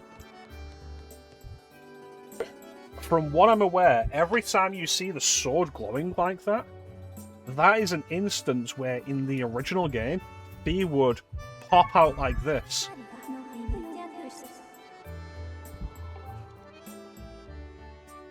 And in Skyward Sword HD, they changed it so that instead the sword glows and you can choose to have her pop out. Whereas in the original game, she would do it and it would stop gameplay, and it would happen so often. It's one of the big criticisms of the original game.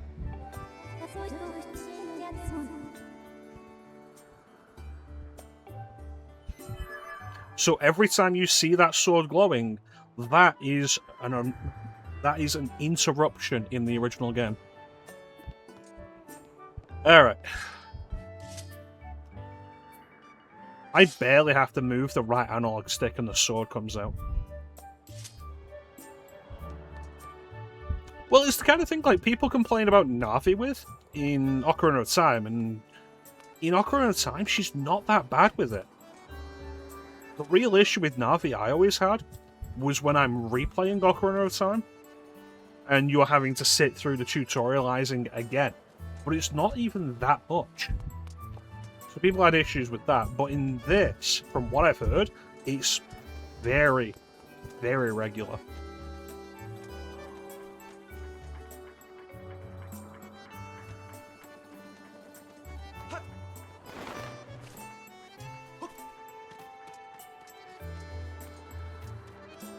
Yeah, it's mostly just early in the game where she pops out to tell you, like, hey, you can open doors like this. Alright. So, if you see my sword just pop out like this, that's because I very briefly let go of the L button.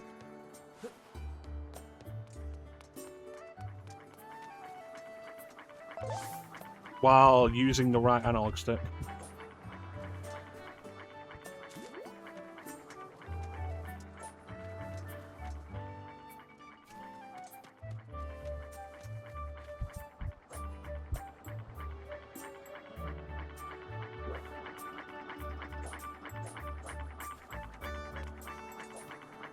Can I get high enough for this?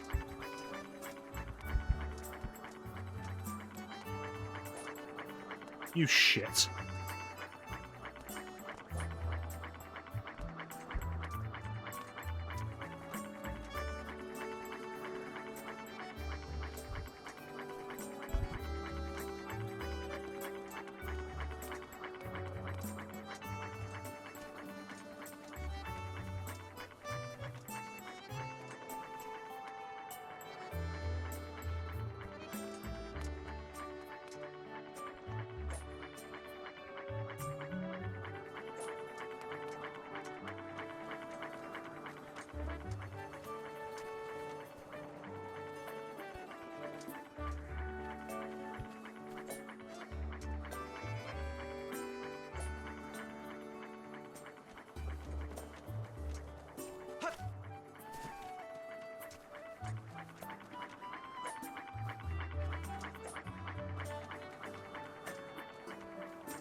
I'm not going to be able to get this, am I? There's be something for later. I can feel it.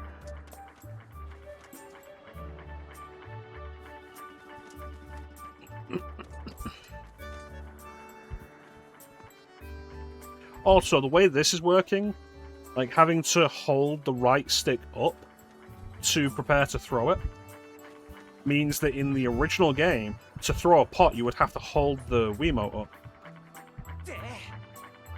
Well, I tried. I failed, and I'm going to throw myself off this place.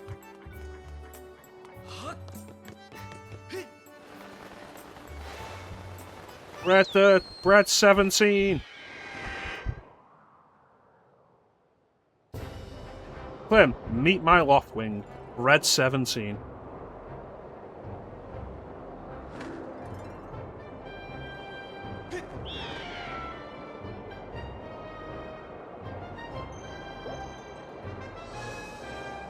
Here we go.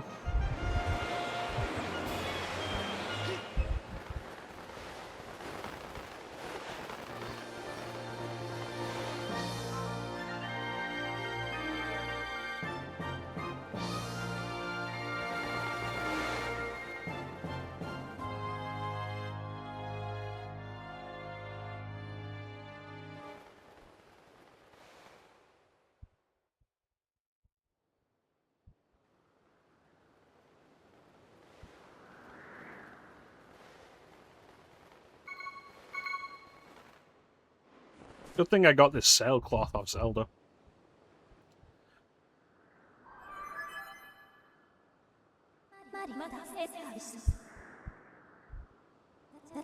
I would have died otherwise.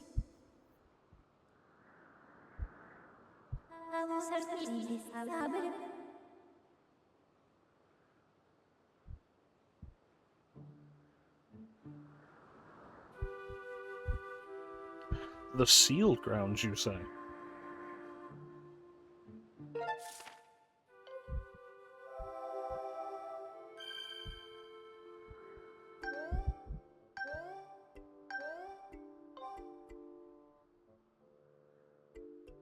Cool.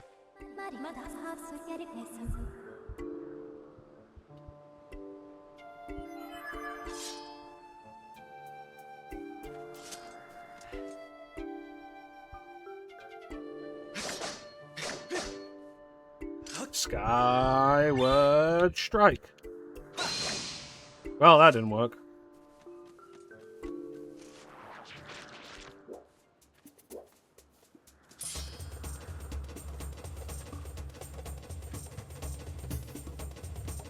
Oh shit, I never learned how to defend myself.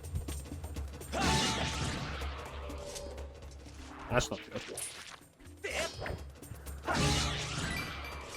I never learned how to use the shield.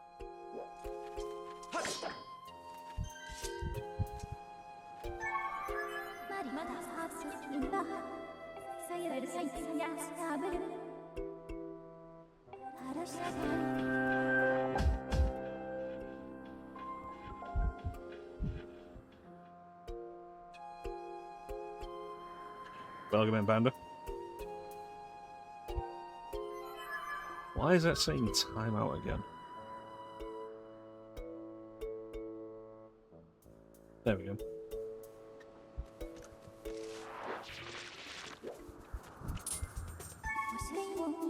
Deku Baba.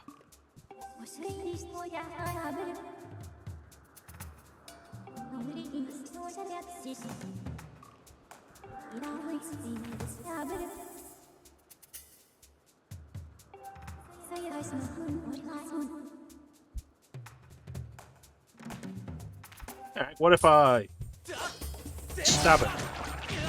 Bitch. I'm doing okay, Panda. Clem, how are you doing?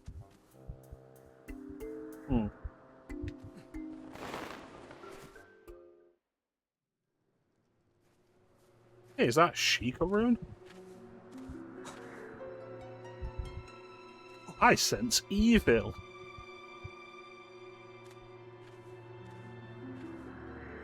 Yeah, that looks evil. Smells evil too.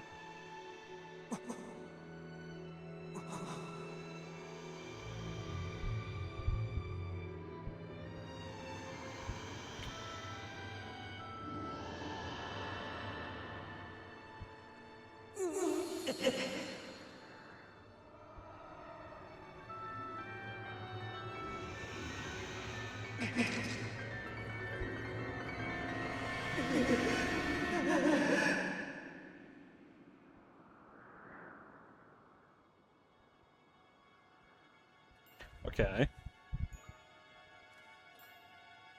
What does evil smell like? Old people.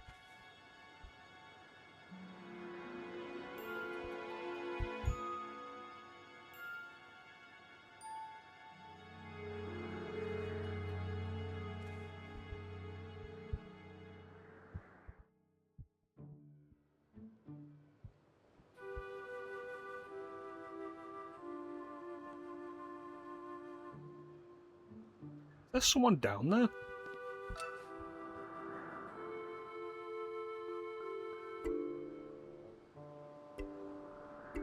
It looks like there might be somebody down there. Old people do be evil. Ruining the economy and shit.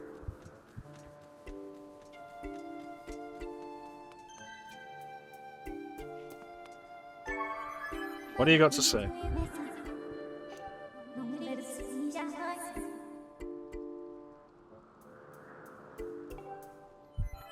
Well, that was not helpful. So Panda, have you played this game before?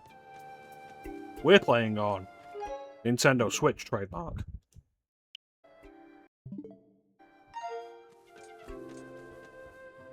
I jump down there to see if there's somebody down there, I'm gonna have to walk all the way back up.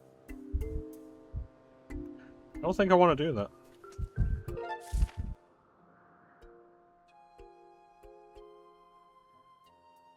But there is a path over here. Where is that? Is that over there? No, it's over there. You haven't? Well, maybe you should. I say maybe because I don't actually know. We'll find out when I'm done with this.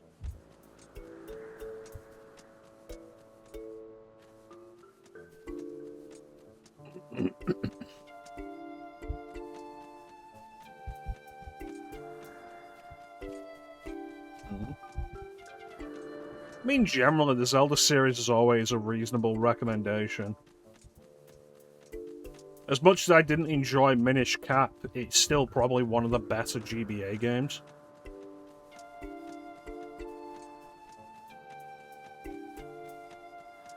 I feel like whatever system a Zelda game is on, they're still, like, no matter what, one of the best games of the system. Like, in the top 50, easily. And that does include Zelda 2, Clem. I'm gonna jump off.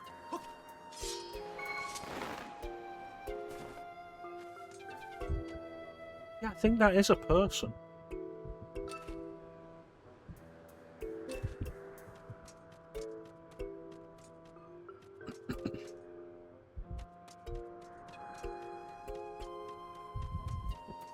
Yeah, I feel like that's a problem with a bunch of PC stuff on the Steam Deck. When they say, oh yeah, no, it's fully verified, and then it's just a pain in the ass to deal with. Like Final Fantasy X? No, I don't think that's verified. I think that's actually just listed as playable.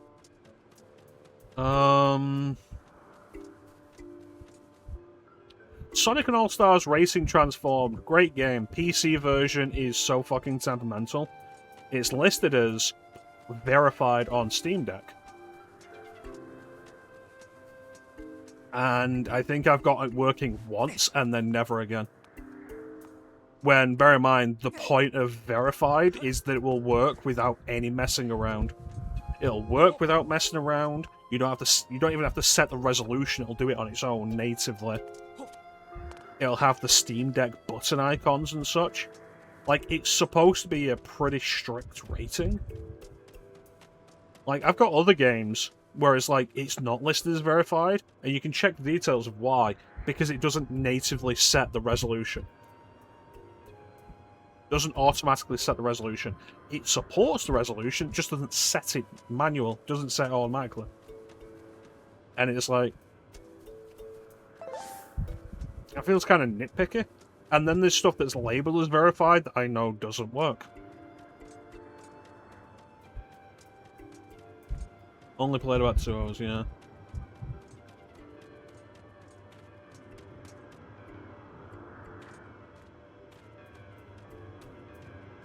Well, that just sounds ominous.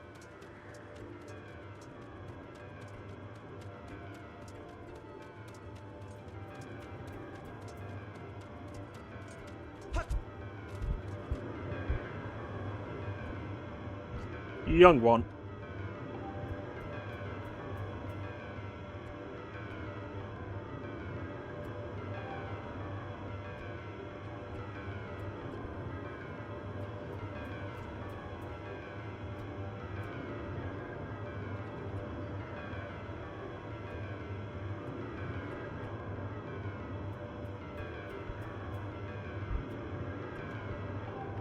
This feels like a mistake. This looks like something that's probably binding evil within there, and I'm going to destroy it like this. Skyward Strike.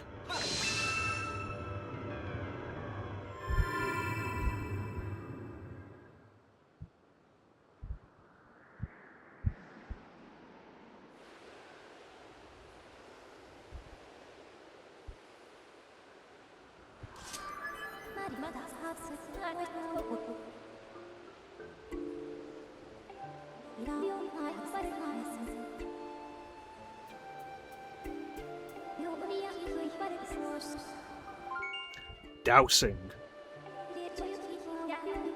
Yes.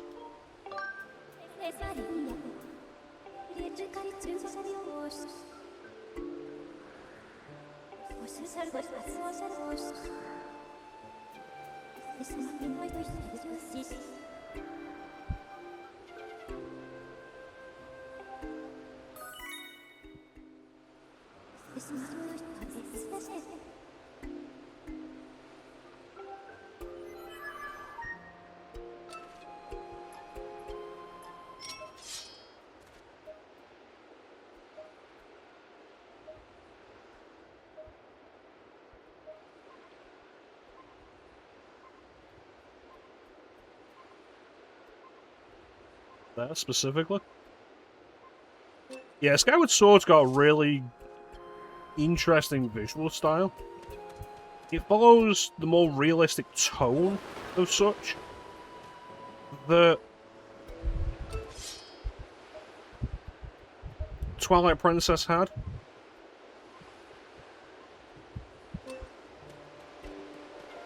But with a brighter colour palette and softer tones. More akin to, like, watercolour.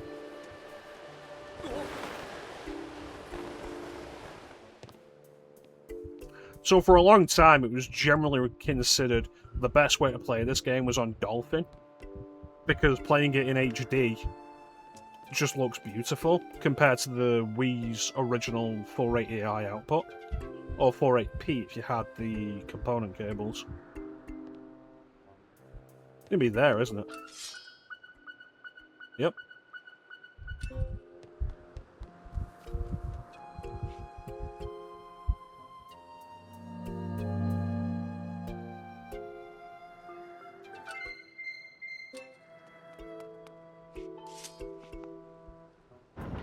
I think generally every Zelda game's been a looker. But anyway, I was saying, Zelda. Yeah, I'd say Zelda 2 is probably in, like, the top 50 NES games. Like, comfortably would say that. I feel like if a game like Tasmanian Tiger 2 is crashing as often as that, I'd probably end up turning around and just being like, you know what, I'll emulate this. I'll emulate the original game.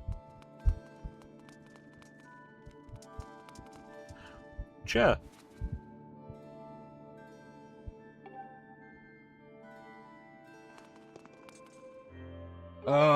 50 NES games. I wonder. Could I name 50 NES games?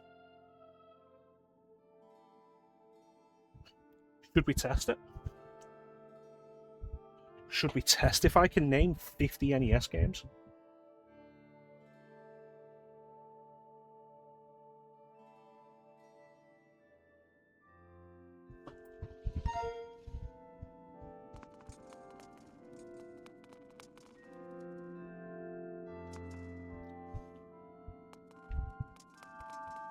That's a door.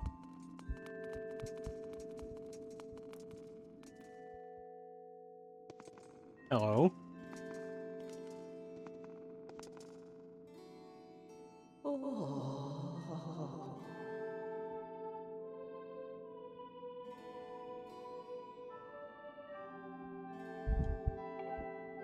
I was told there weren't any humans on the surface. That they were all taken to Skyward. I'm Batman.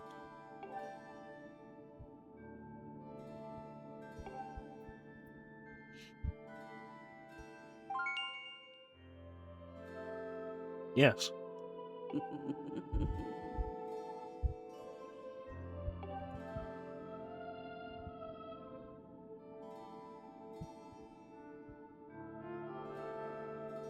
Do you mean that literally, like you've sat here for years waiting for me?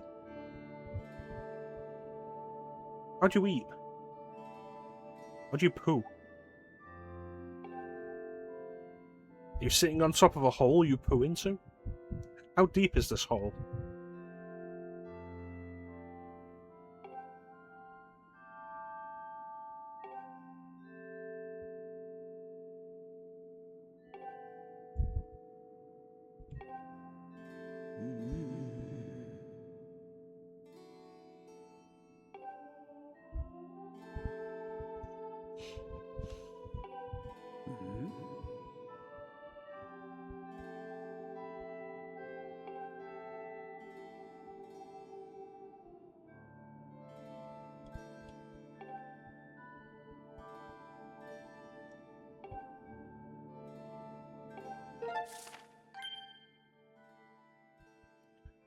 Okay.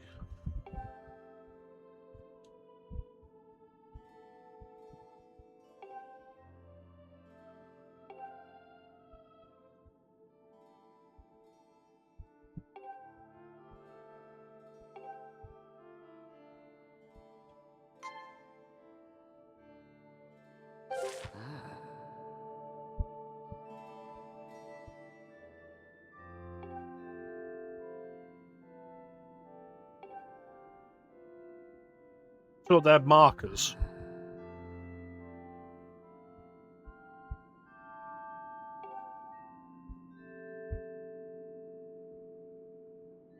Is it a gun?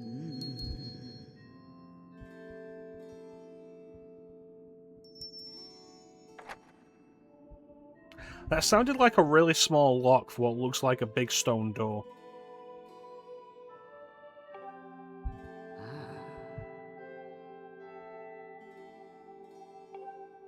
Go bravely default?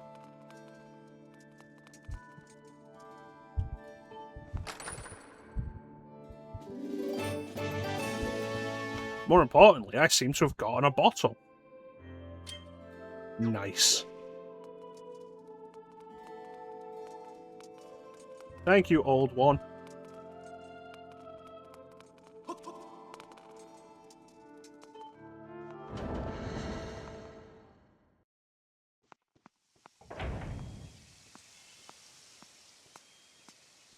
Yeah, there's the beacon.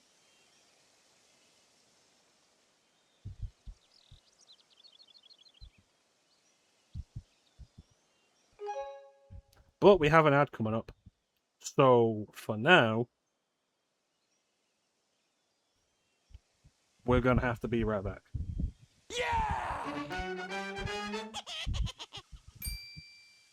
We'll be right back.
And we're back.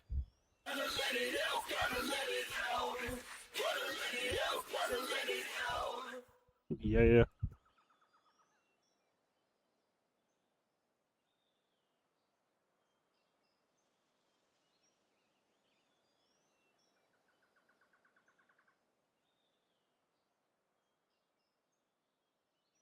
Yeah, so I was thinking about earlier this week, like I changed the stream music for Strange Journey because I'm like, Strange Journey is kind of a big deal for me. I've been talking about doing it for ages. Let's do Strange Journey, so I changed it all.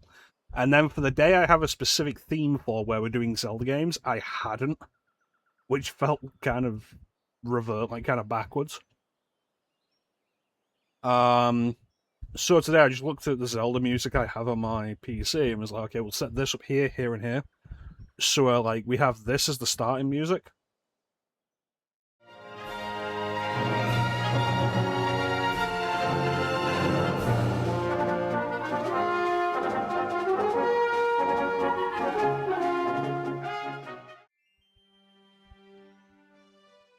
We have this as the intermission music.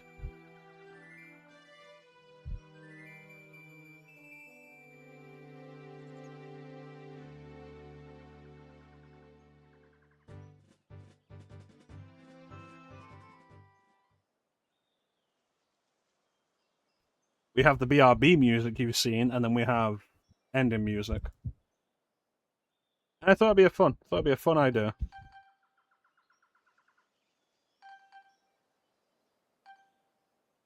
Yeah. The BRB music is actually Temple from Super Smash Bros. Melee. It is based on a Zelda 2 track, the Zelda 2 dungeon track.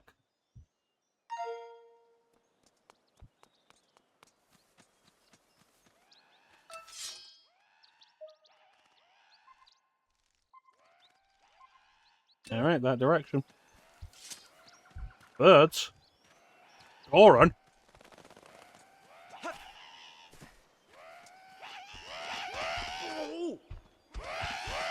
For Koblins? Skyward Strike!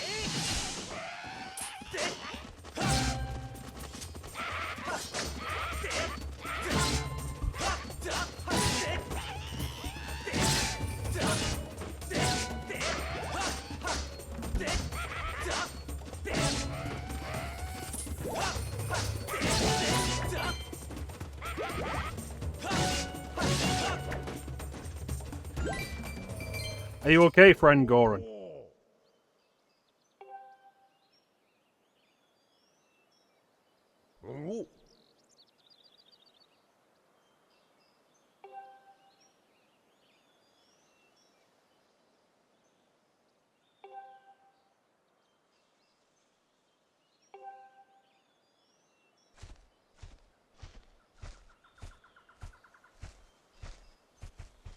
Hey!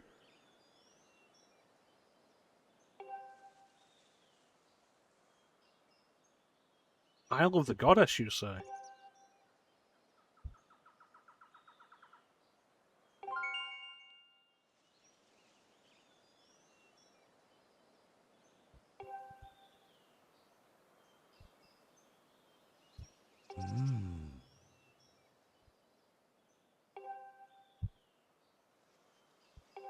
Hmm. Yep, sure does. Oh!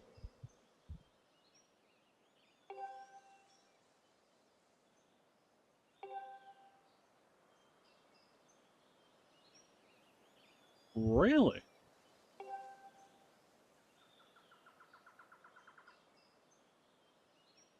I mean, that's not true.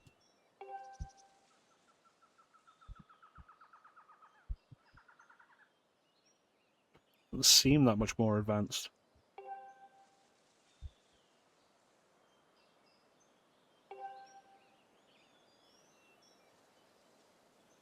Oh! That's not true.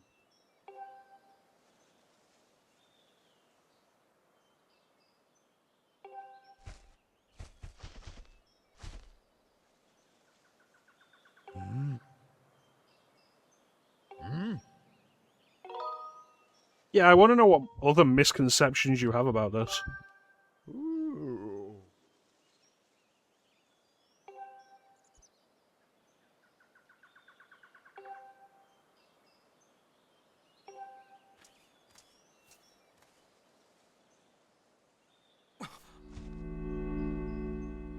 Oh.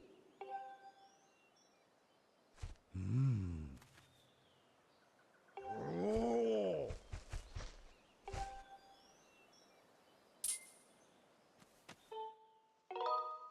Dave.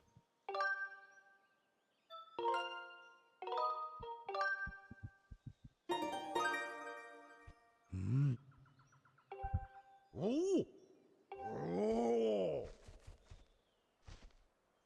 Oh. I saved my progress. Hey. Well, good luck with that. Where am I going?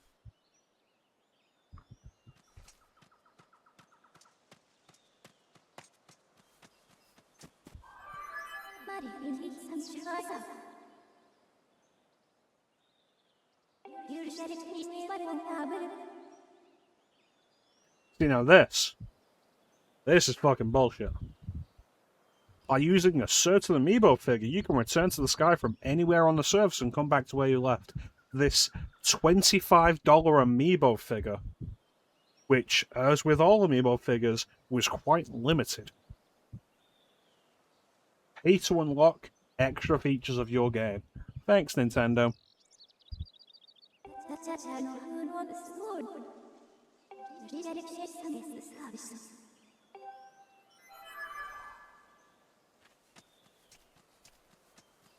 You could be like, oh, it's not a big deal. You can just go back to the statues, to go back to the sky.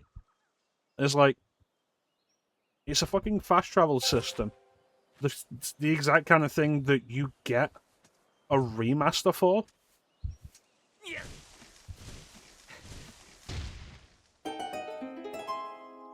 Like the kind of quality of life feature you want out of a remaster, paywalled behind overpriced, limited physical DLC. My entire problem with amiibos.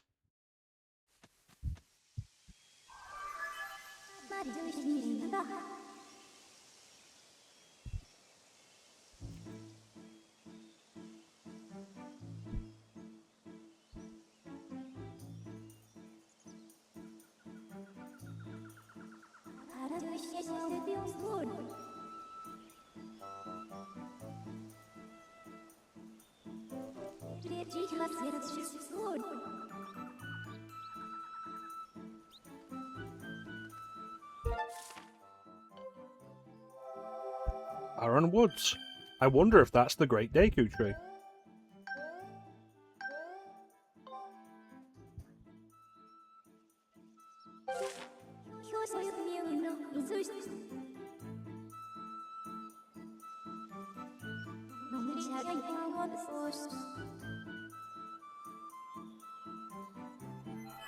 Alright.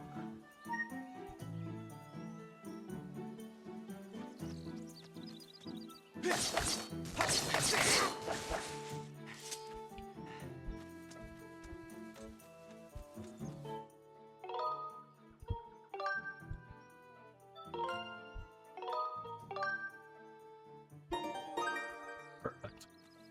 Alright, given there's only one direction I can go, I imagine Zelda is in this direction. Oh, look at that, she is. How did I know?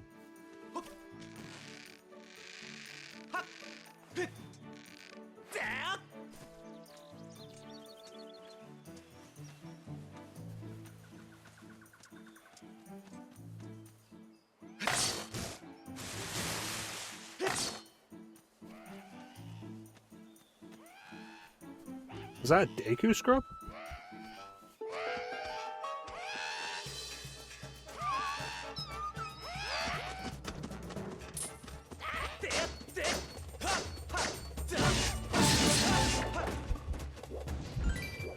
Right, fuckers.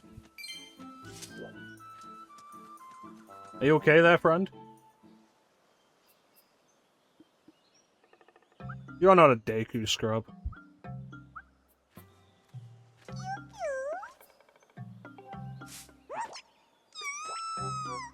You sound like a Korok.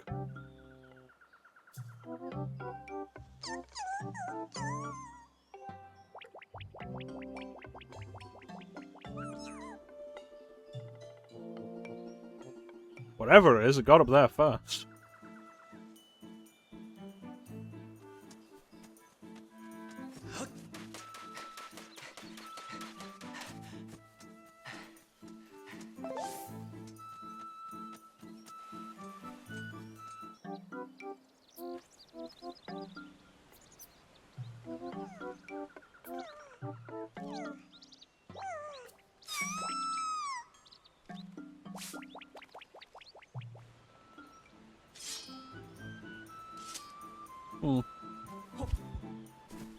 Well, I don't have time to play with whatever that thing is. I have work to do.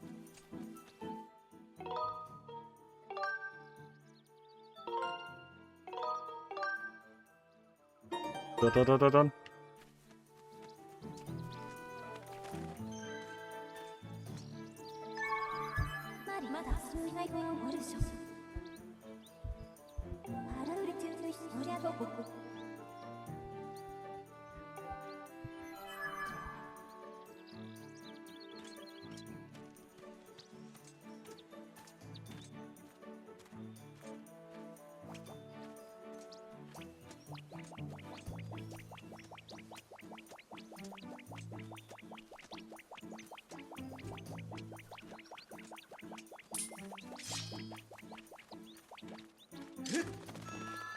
Skyward strike.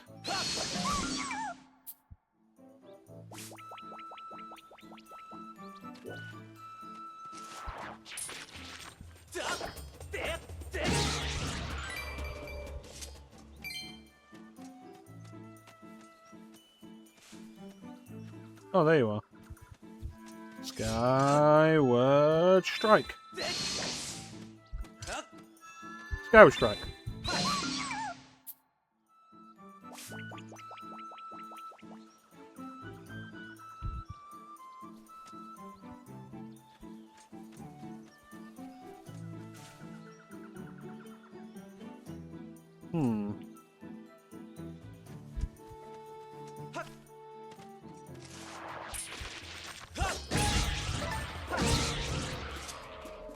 Very good.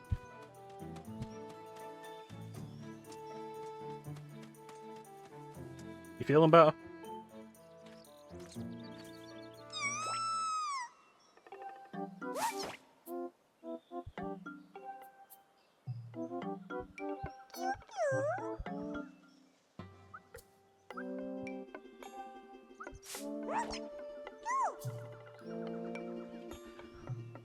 Kikwi.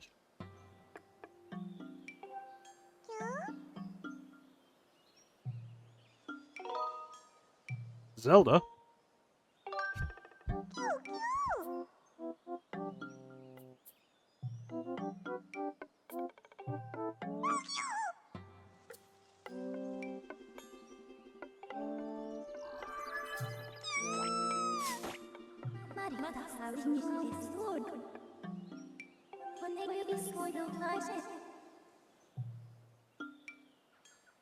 Yeah, thanks. I figured that out myself.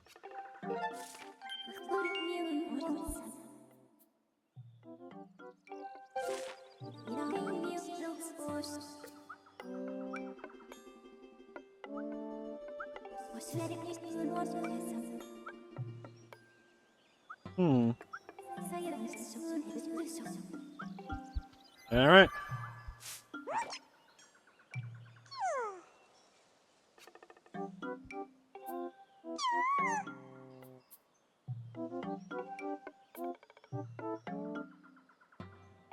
Yeah, sure.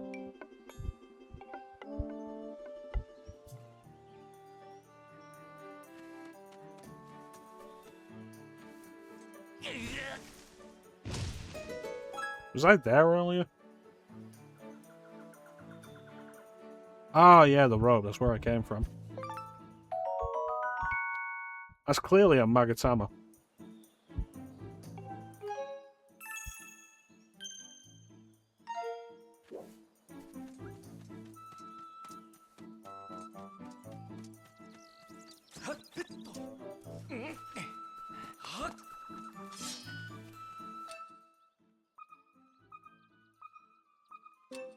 Is that the Elder?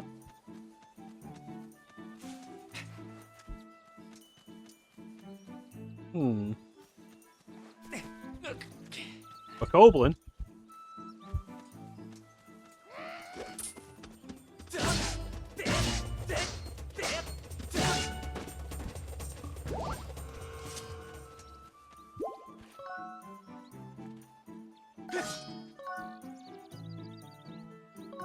How do I actually use my shield? I click the left thumbstick? What?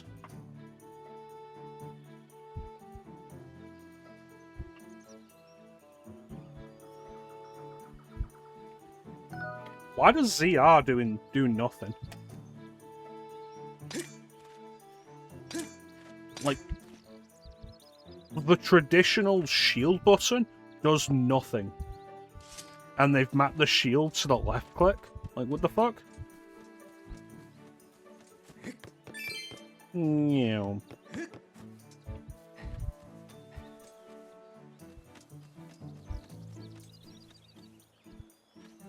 Yeah, it sure looks like a Kikwi. That one. Big chunky boy.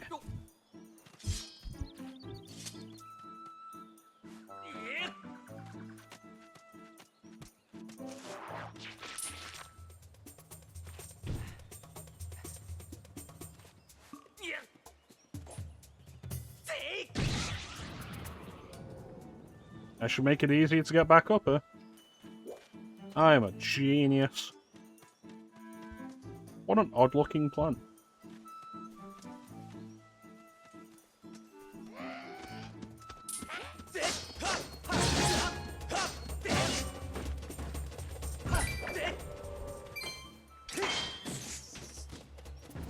It's a good thing I just looked up how to actually use my shield just before I ran into an Octorok.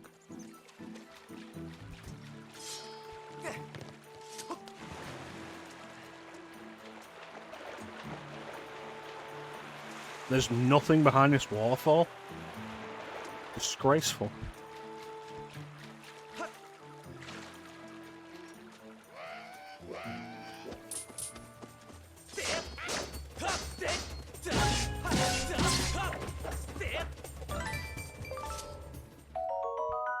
Ornamental skull.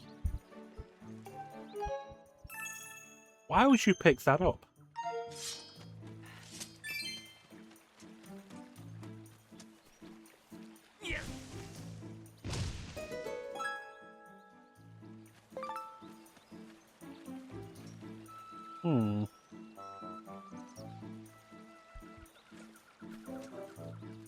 What's in this direction?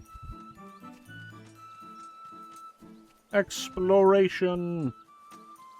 It's fun when it's done right.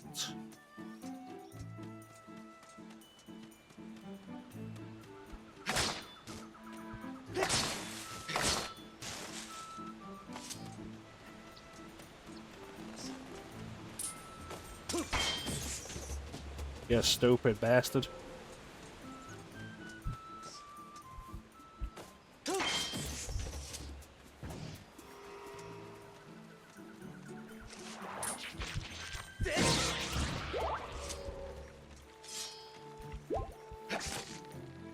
There we go.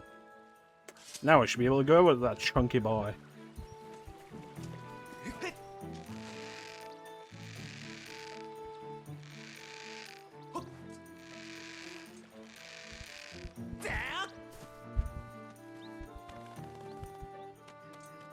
Oh, you got a fat ass. Anybody ever tell you about that?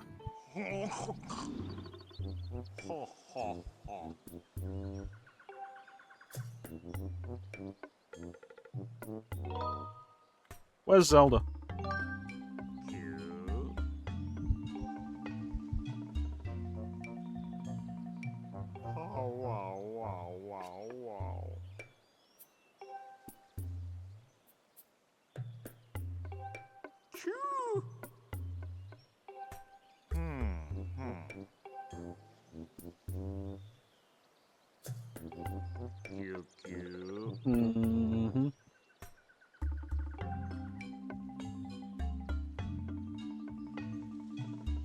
Dude, are you bargaining with me?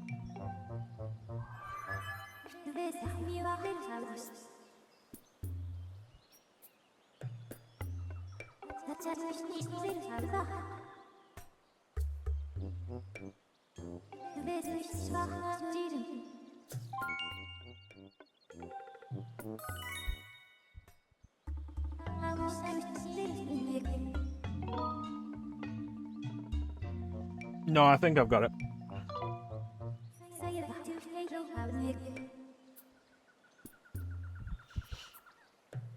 Thank you. Appreciate it.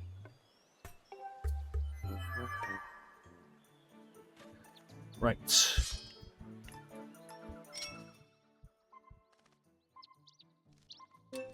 Okay, so probably in here.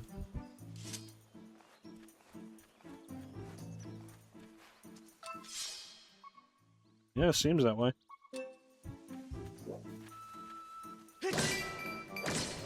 A fairy.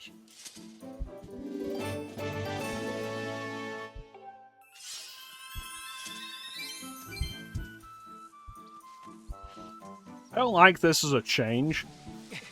Red potion restores 8 hearts rather than all hearts. And fairies restore 6 rather than 8.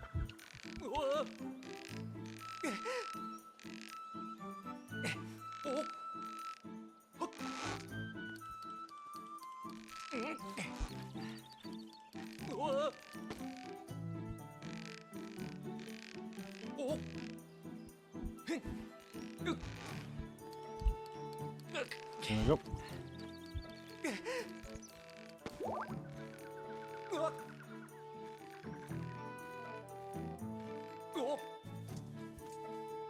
I feel like so many games from this period had some kind of balancing mechanic that was just not fun.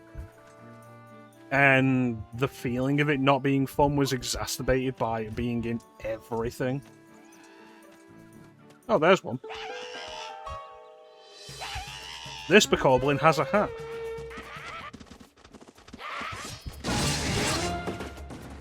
You all motherfuckers thought you had me, didn't you?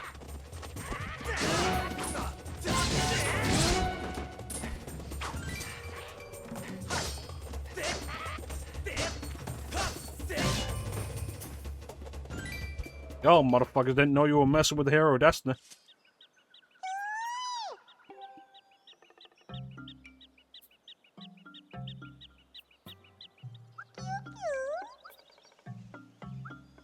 That's right.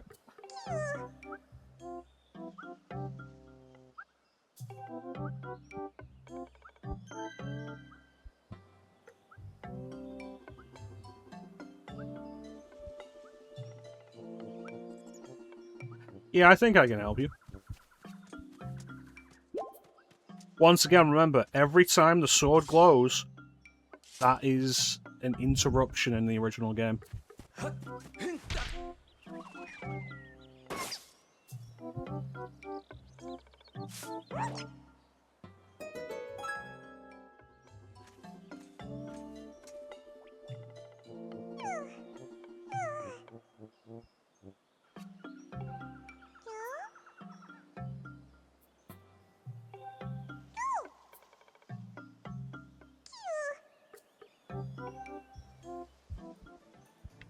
Will do, buckaroo.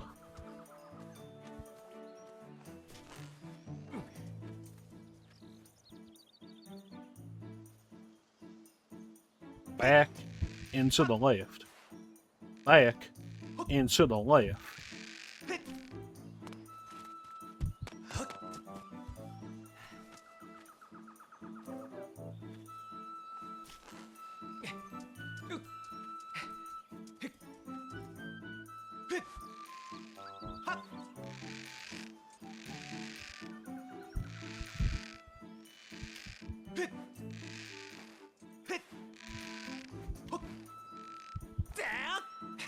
Excellent.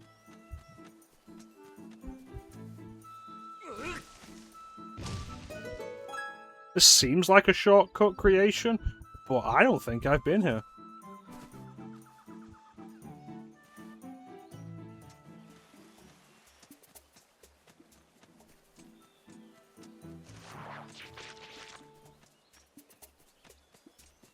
Oh, I could have been here. Alright. Go fuck yourself.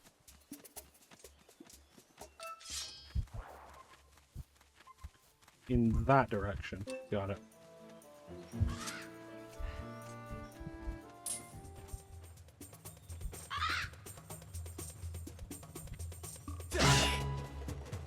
Thought you had me there, didn't you? You were wrong.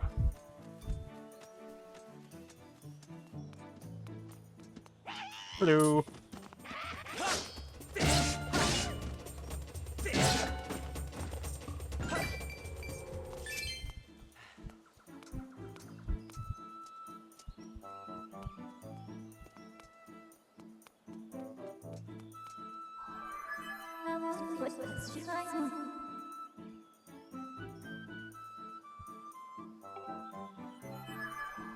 Okay, thank you.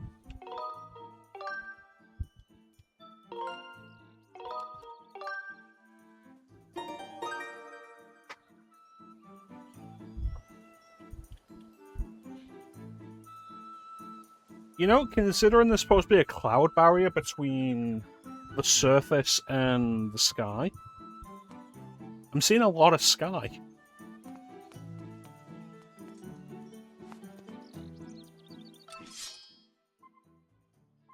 There. And there. Got it.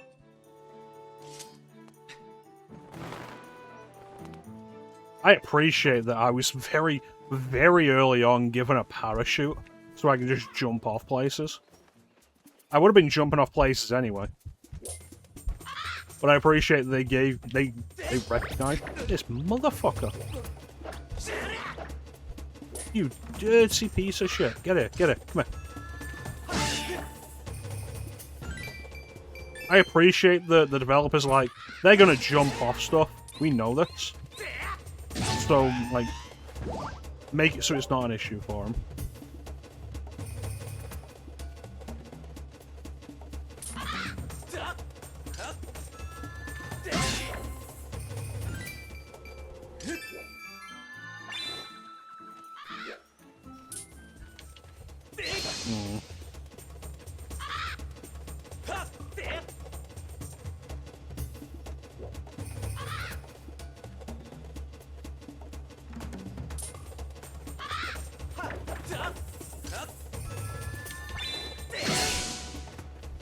Good.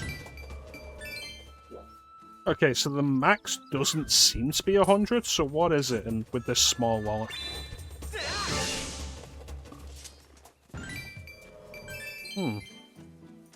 Definitely not 100.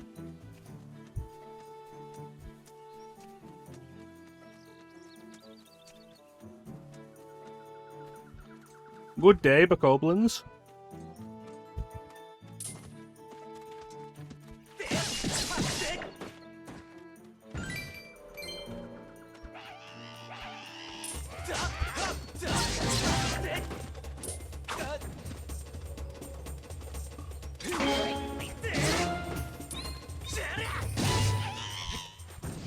That's right. I'm a master of combat.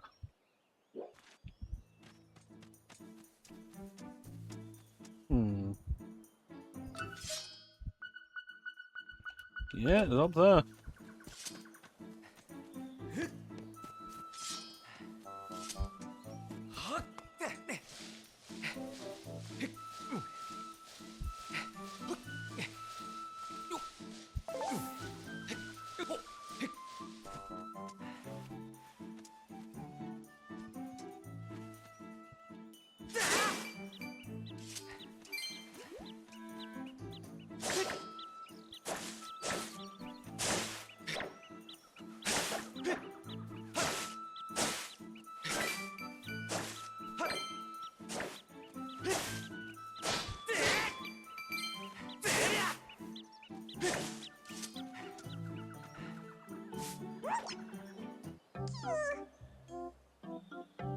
I mean, you did.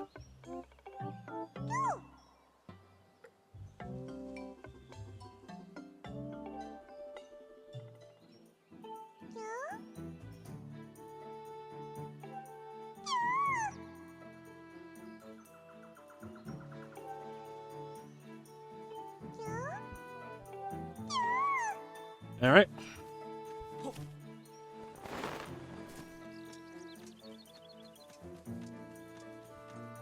But yeah, if you've ever watched me play through Ocarina, like if you watch me play through Ocarina or Majora's Mask, like I will just jump off high places. So giving me the sailcloth before the quest even starts just simplifies things.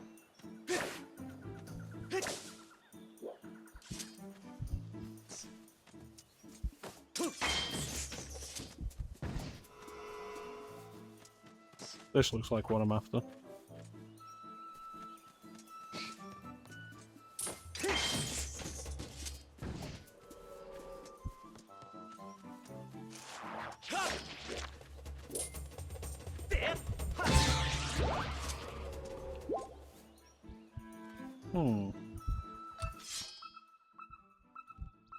Really?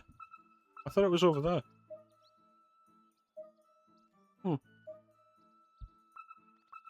Well, good thing I checked.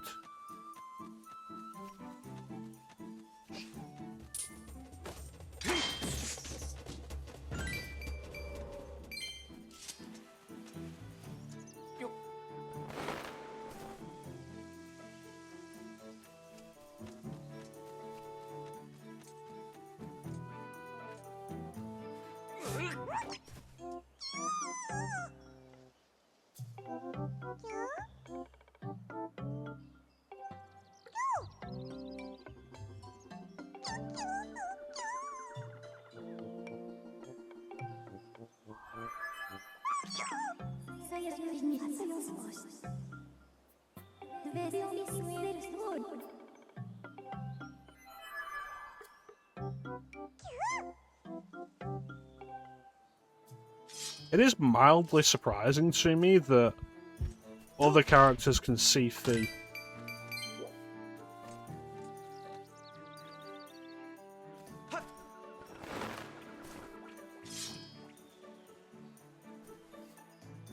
Right.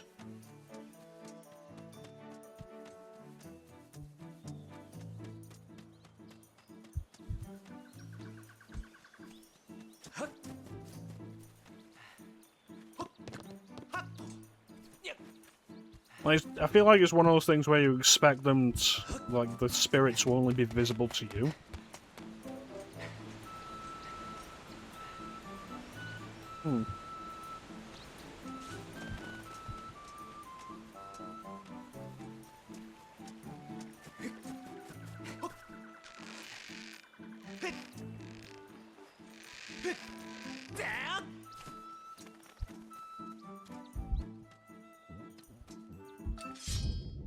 Look at that ass.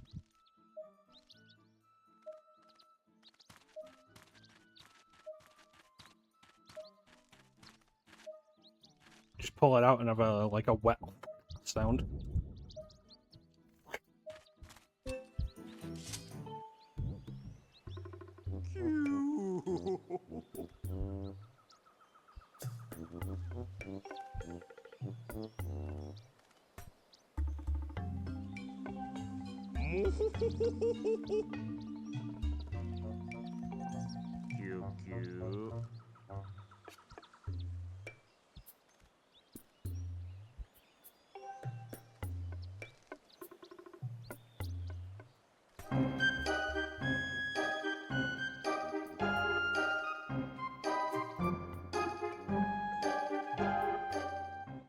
Welcome in, Zeke. Yep. Using our dowsing ability, we will discover if there is any butt cancer inside him.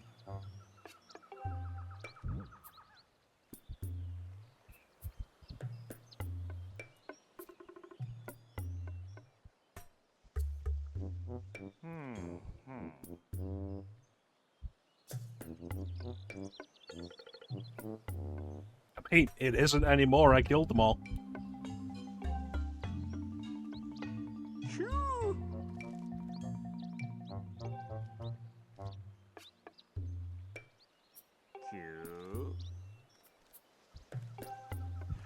What do you got for me?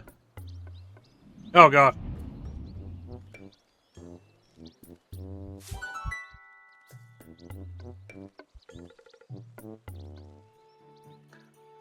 Thanks.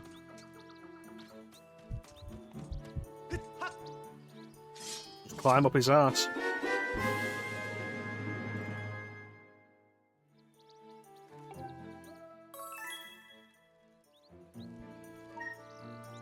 Oh, that's what ZR's used for. Okay. Cute, cute.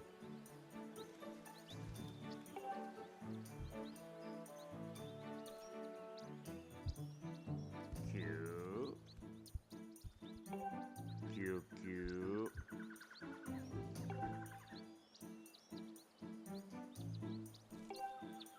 Ho, ho, ho.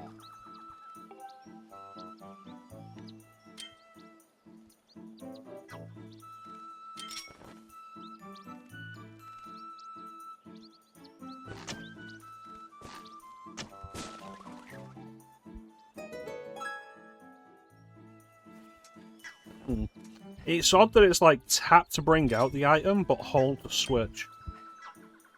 Don't expect that out of a Zelda game.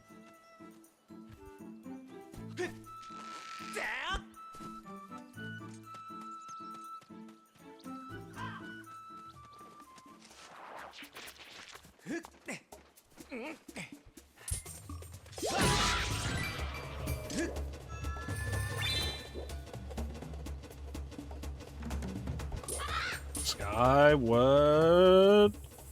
Right.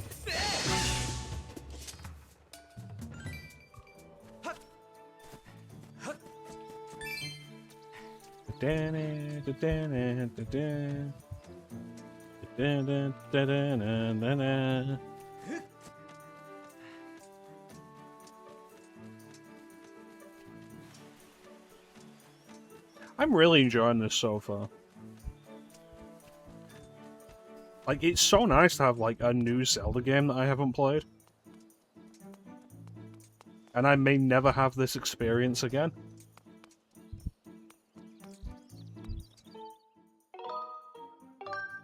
Gotta savor it.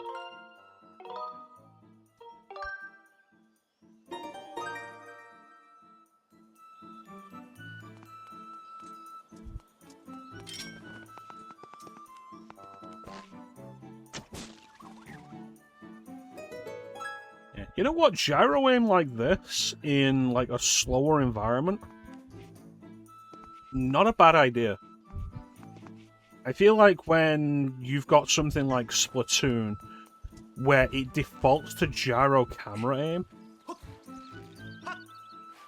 and like it's such a fast-paced shooting environment, like that's when I feel like it's a mistake. But having it like this, where you can use it to augment your aiming, I think is really nice.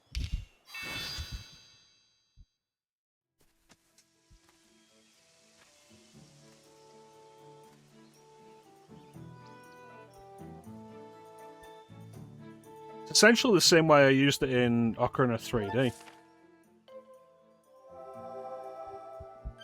The Deep Woods.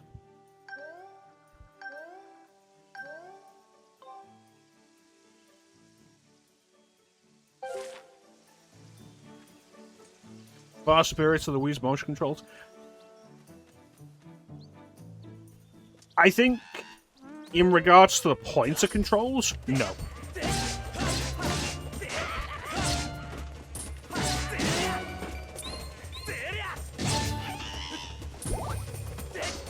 I think the pointer controls on the Wii are like the best aiming console gaming has ever had.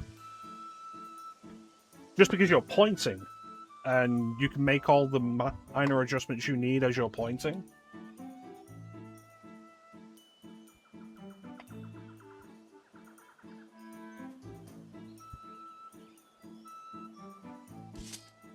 And, like, as far as any other control goes, I think buttons are superior. These. These. These.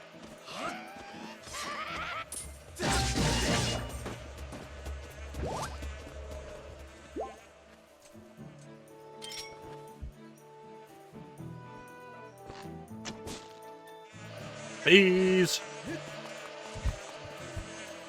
Well, I mean, the problem was always that the game demanded motion controls to begin with.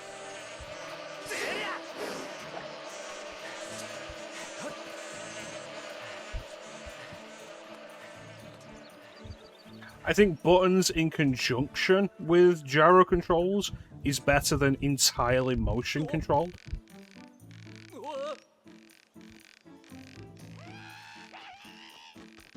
Go on, fucking do it. Do it.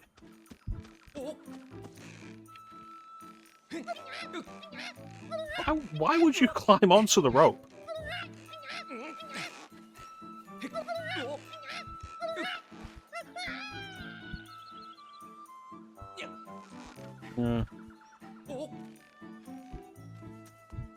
Yeah, I think the pointer is about the only thing the Wii ever really did that was an improvement over anything else that came before it.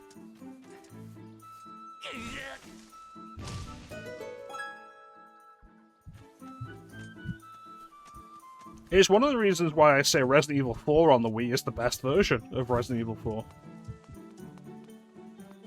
Which is absolutely true, and people who deny it are just letting their dislike of motion controls cloud their vision.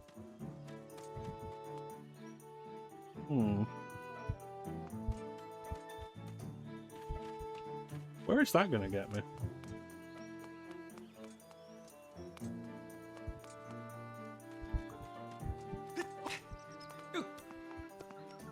Like, honestly, I'd be super interested in the idea of playing Resident Evil 5 Gold Edition on PS3 with the PlayStation Move controls, because they added that.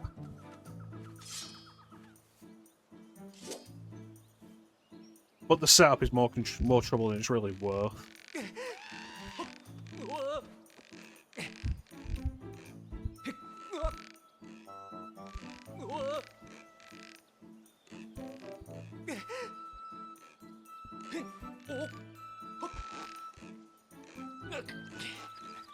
What do you mean he's not bothered by those things?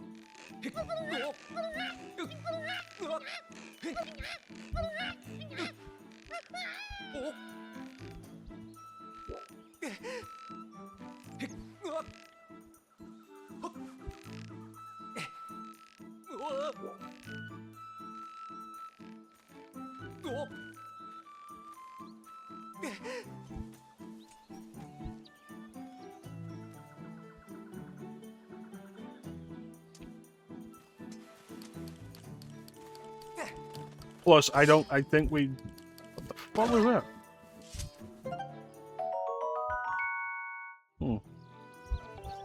Yeah, anyway, I think we also should never forget how Metroid Prime Trilogy is the best version of Metroid Prime.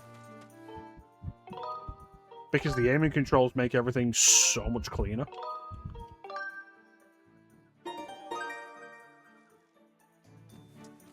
It's kind of wild with Metroid Prime Trilogy how the normal mode in that game is easier than the original game's normal mode. And to get the normal mode from GameCube Prime, you have to play Veteran. Because they thought that people just would have like a hard time with it. But it does just outright make the game so much easier. You're golden.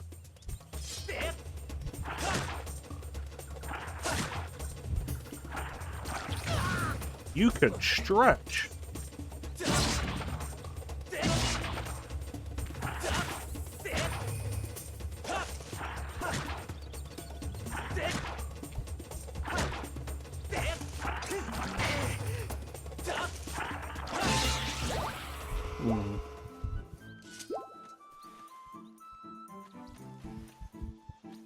At the end of the day, my general opinion on motion controls has really become like, I don't hate them, but I like an option to have regular controls. I don't like you. Sorry, pal. I wanted to open this shortcut.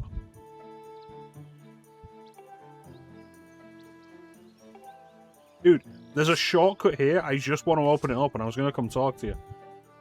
You don't have to be such a attention-seeking little bitch.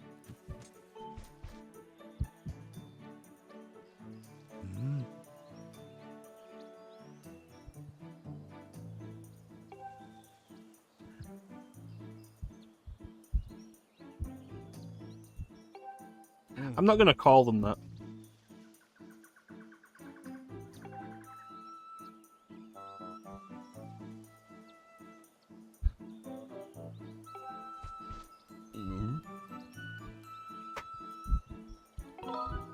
Yeah, sure.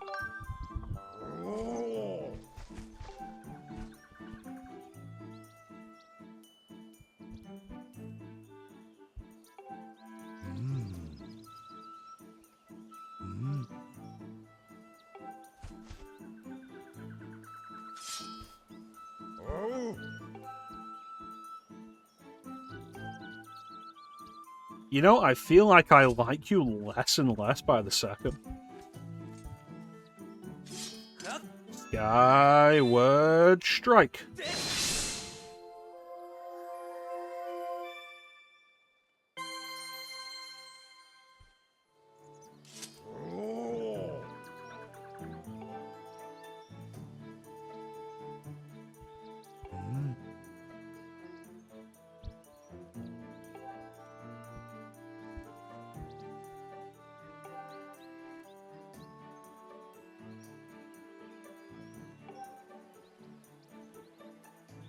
How can I go and do the thing?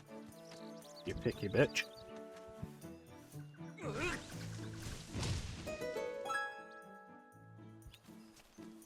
Yeah, I just want, like, options. I want the option to not have to use motion controls more than anything else.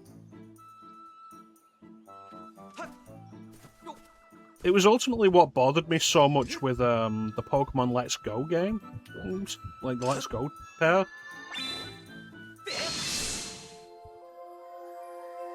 It's like, no, you will throw the Pokeball unless you want to play it in handheld, in which case you will use the touchscreen. It's like, what's wrong with buttons?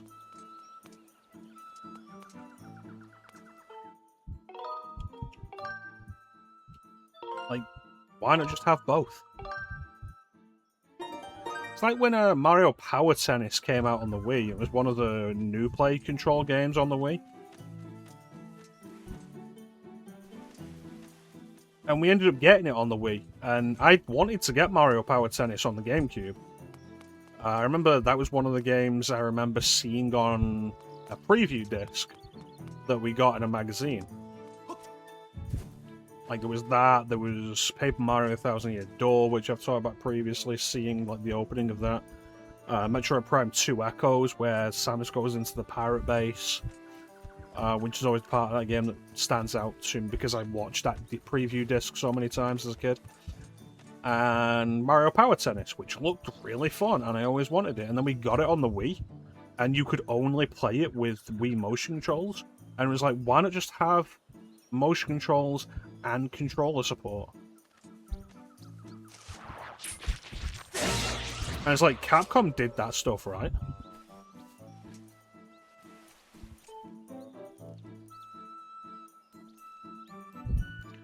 Look to the star that the bird rising heavenward gazes upon, and aim your shot there. What?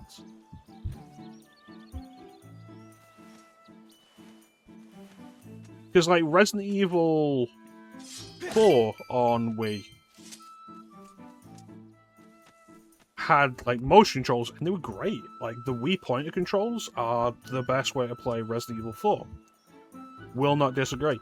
But you can play it with a classic controller, you can play it with a GameCube controller, the options are there. And when they ported Resident Evil Remake and RE0 to the Wii, you could play them with the Wiimote and Nunchuck. There wasn't motion controls because they're not the kind of games that would support it. But you could play it with the Wiimote and Nunchuck, you could play it with the classic controller, you could play it with the GameCube controller. It's like, having the option was always the point.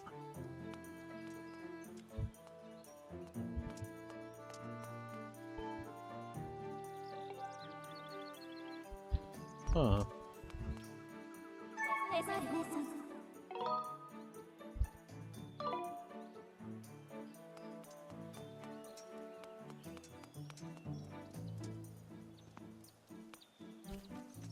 Let's look at this again.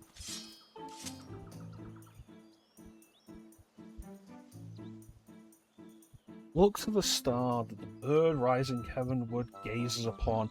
Aim your shot there. Is this a night thing?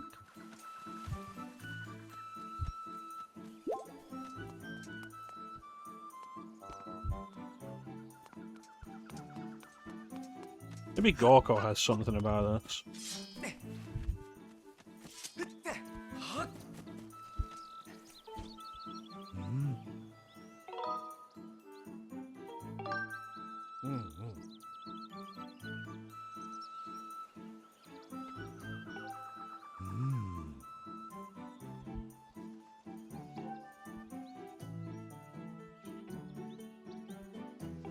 Thanks.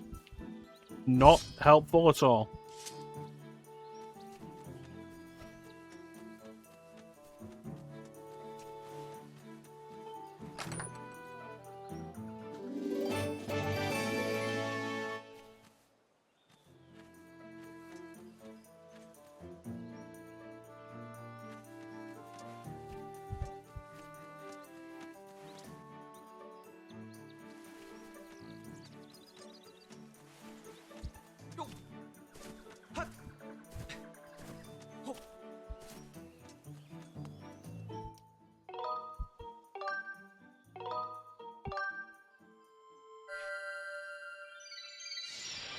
There we go.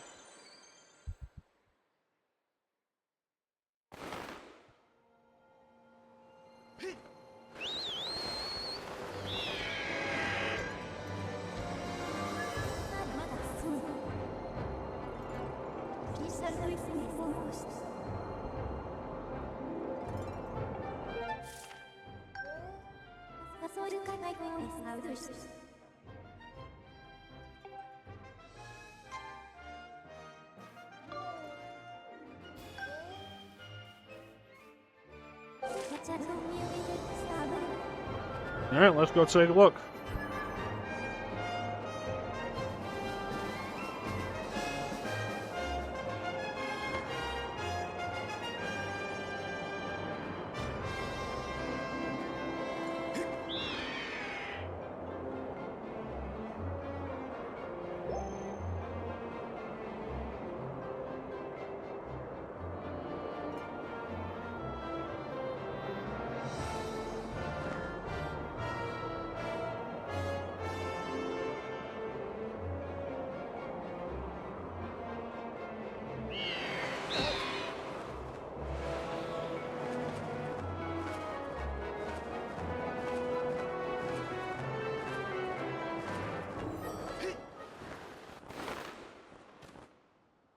Excellent.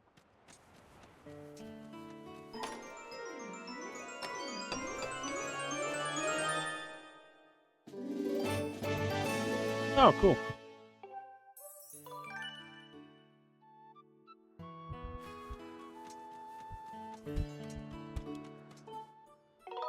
Save.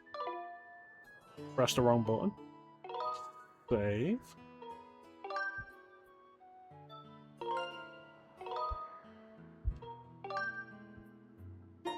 Alright. And we have an ad coming up. So we're going to run this ad. And then we're back. And we'll try and get inside the temple. I want to try and do the first dungeon before we end today. But we'll see if we can get inside. Psycho Mantis. That's right.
And we're back.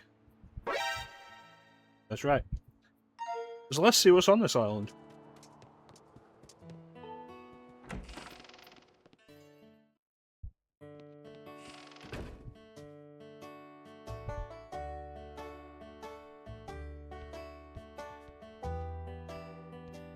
That's a piece of heart.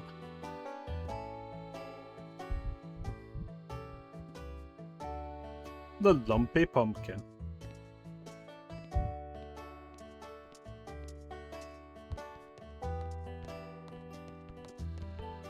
Oh no, Clem, be careful. The waitress is a cutie patootie.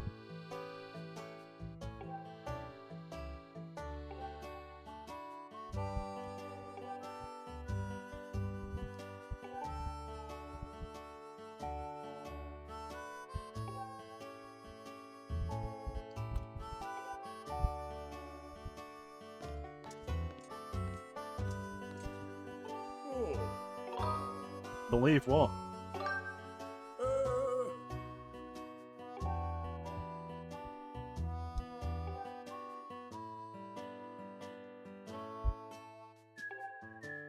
Okay.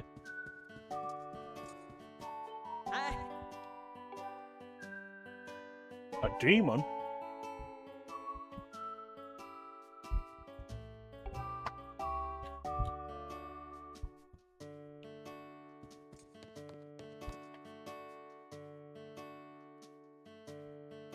Alright.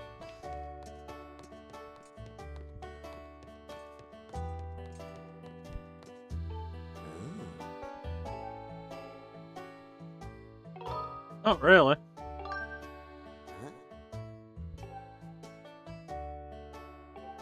Listen, pal, what you do in your spare time is none of my fucking interest. Weirdo.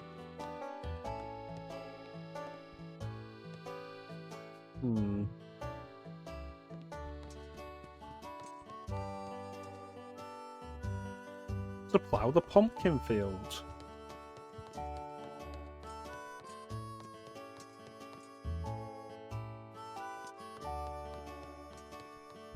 I mean, it seems weird they'd have a bar separate from the main island, but given that everybody born in Skyloft is paired with a Loftwing, I mean, it kind of makes sense.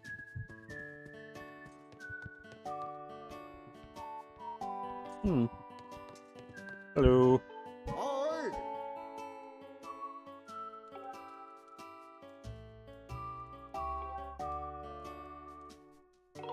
Yeah, sure.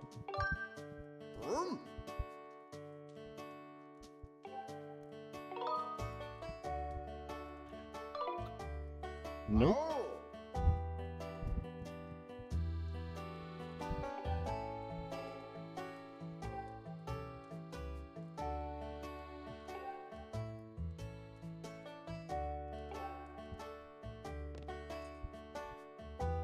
I mean, I might break it to get that heart piece later.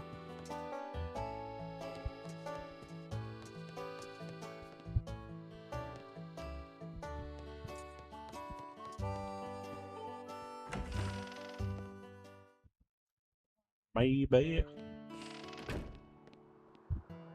But the important thing is, this isn't progress. What about that other one that opened up? You. What are you?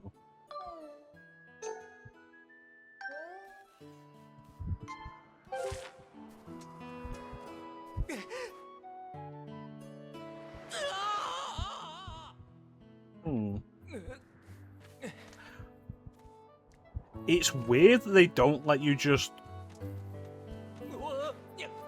call your Loftwing from any of those.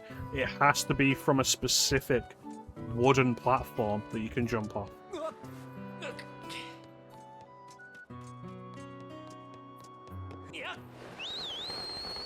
Or does it? Was I just doing that wrong? Let's go back and check.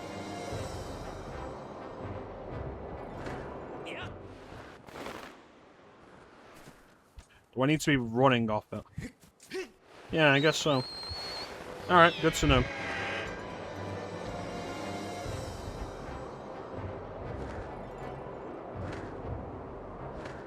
Meow. Good old Bread 17.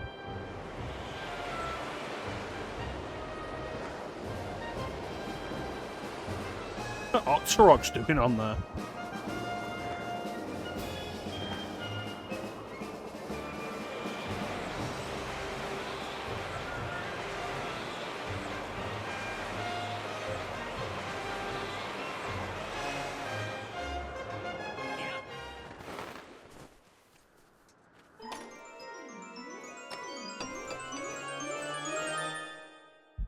Ah, cool. Oh, wonderful. This game went back to having 4 pieces of heart per heart container, rather than the 5 that Twilight Princess had. Fuck is that?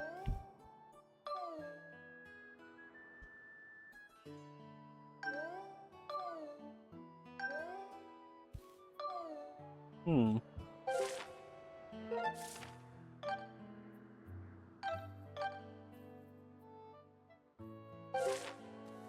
Well, not found anything up here, so let's go back down.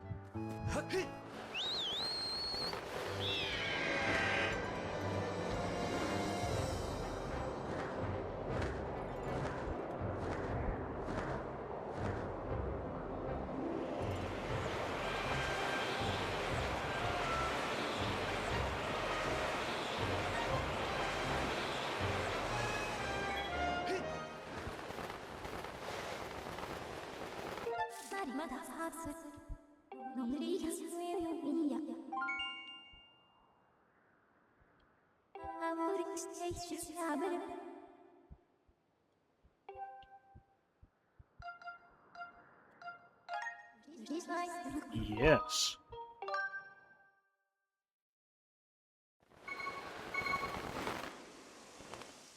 I didn't press that button in time. It just did that on its own. Which I don't appreciate. I want the option to fuck it up and slam into the ground.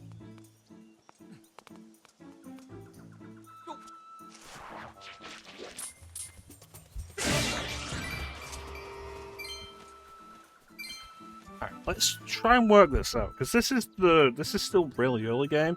I should be able to work out what this means. I shouldn't be this stupid.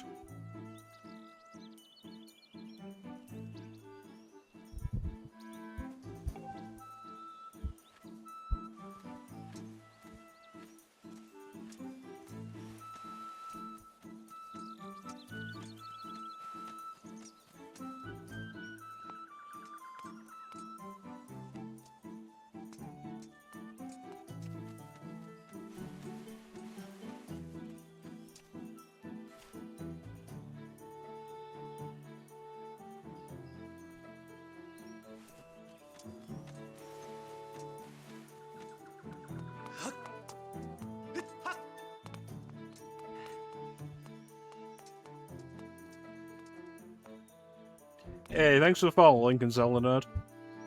Welcome to the stream. Hello. Welcome in. Oh, I can't make that.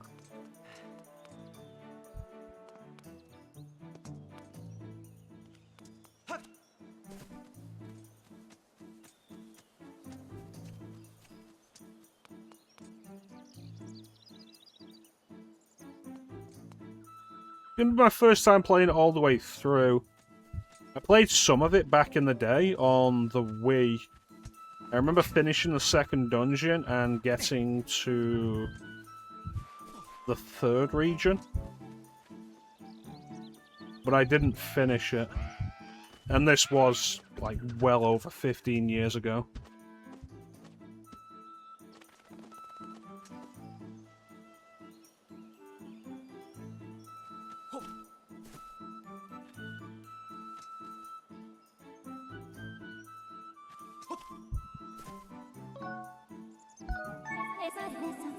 What do you got for me?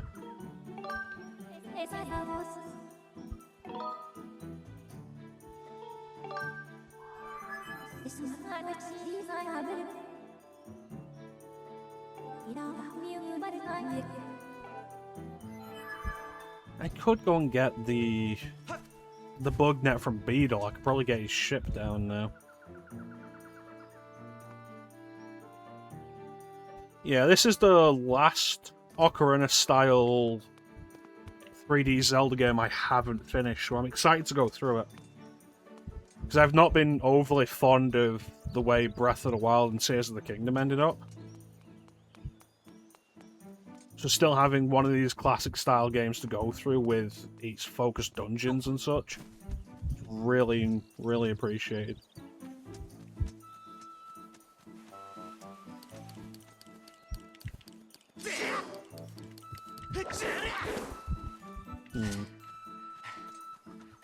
I'll pay more attention to that.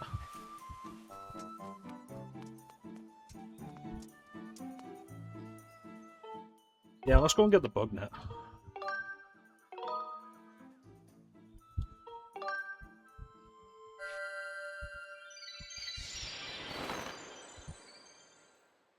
Is this your favorite Zelda game?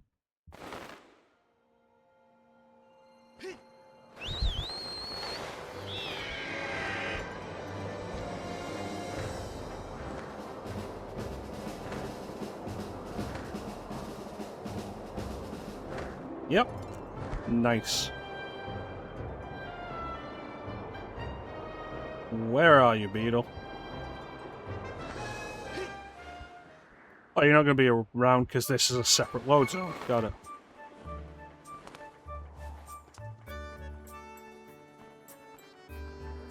There you are.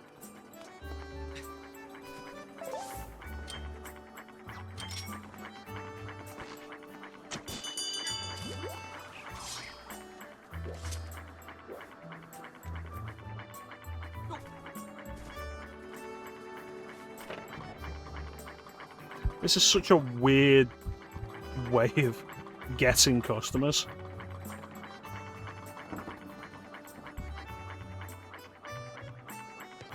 Never played until it came out on the Switch. Playing Zelda since 8 is nice. Like I say, I did play this on the Wii, on the original Wii, but I never finished it. I never got super far with it.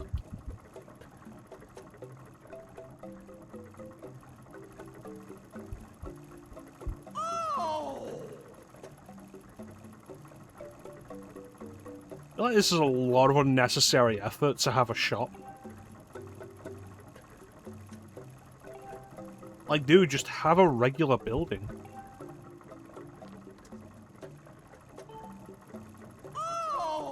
How much? Oh, I don't have that. What else you got? What's this?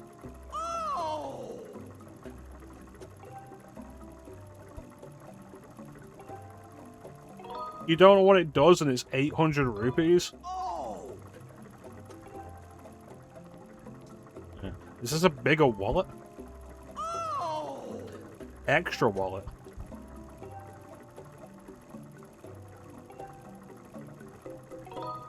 How much is the bug net before I decide to buy anything? How much is the bug net? That's what I'm here for.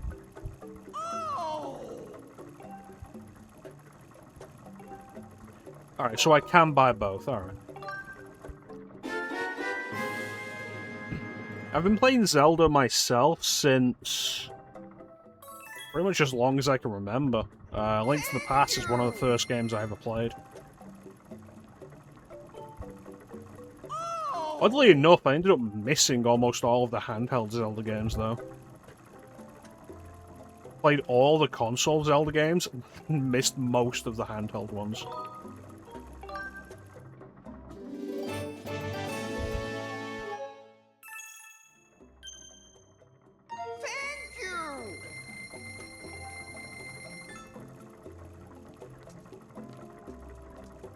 Beetle, this place doesn't seem safe.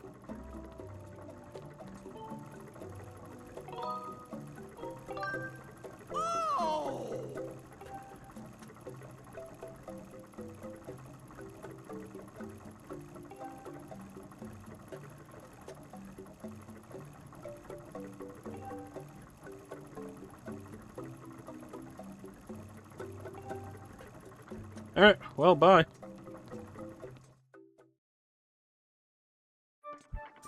seriously, just have a regular shop, dude. Welcome back, Clem.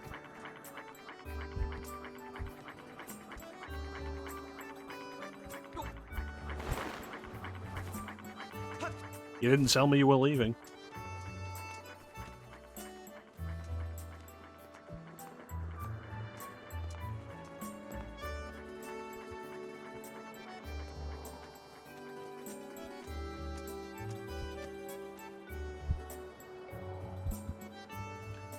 Renegade.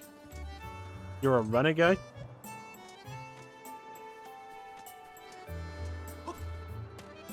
Yeah. Alright. If you're gonna knuckle down on it, I'm not gonna question it.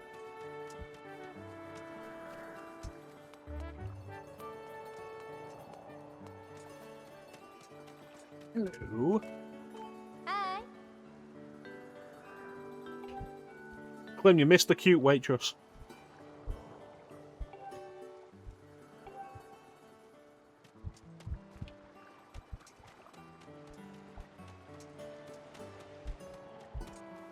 These look like graves that can be pushed.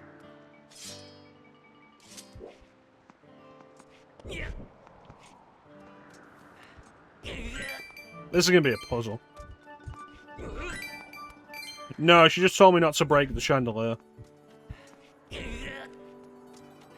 I probably will break the chandelier at some point, though. There is a piece of heart on there.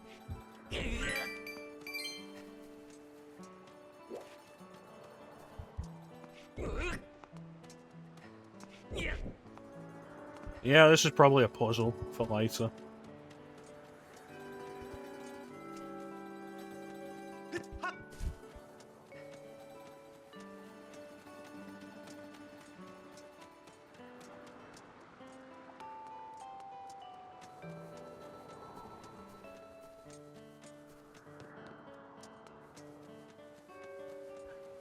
Well, it's time for me to kill myself.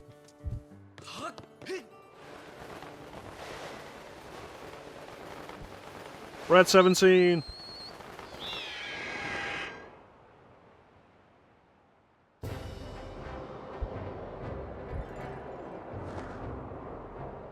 Alright. See if we can figure out what I'm actually doing down there now.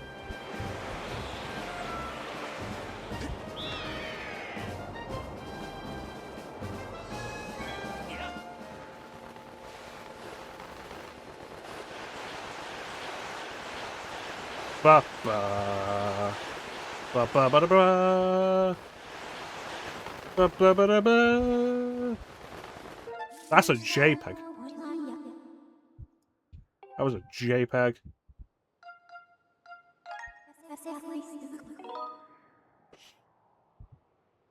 No, no, no. Yeah, let's go back to the temple. See if the old one has any information for me. Also, I didn't open that shortcut.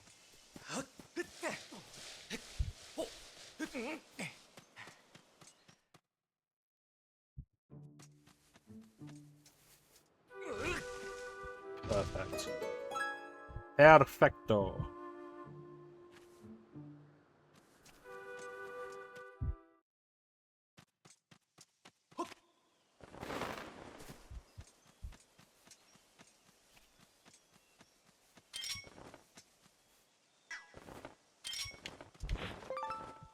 I got a butterfly!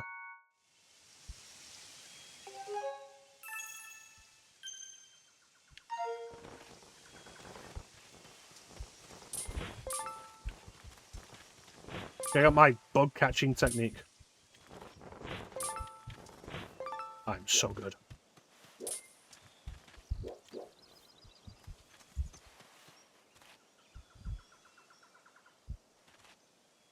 Look at that look on his face. That's not the look of a man who enjoys bug catching.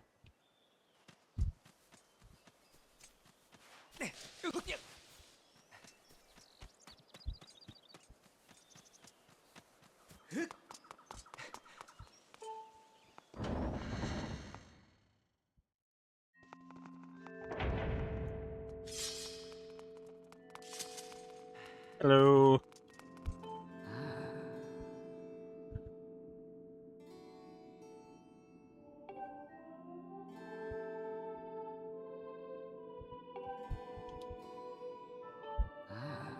Well, you don't seem to have a whole lot else to say to me. Your hair's weird.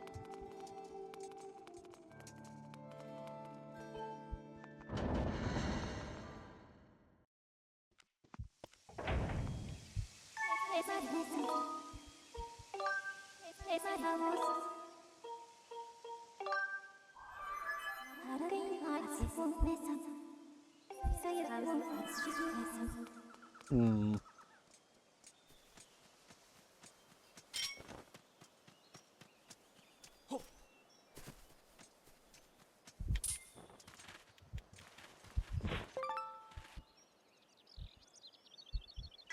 I wonder if... You know what, actually? Rather than shoot, if I... There we go. Woodland Rhino Beetle.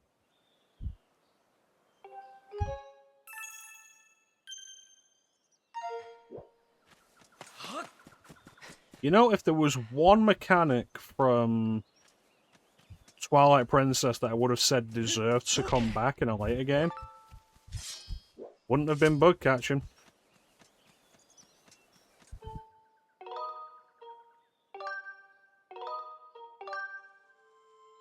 So this is kind of silly and something that could have been streamlined. You want to fast travel to the area, to a different part in the same area, you gotta do this. Go back to the sky, sit through this cutscene,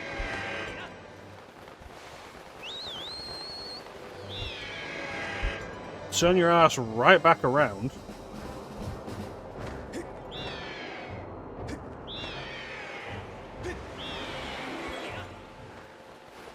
and then go right back down. All this just to go to a different area in the same area.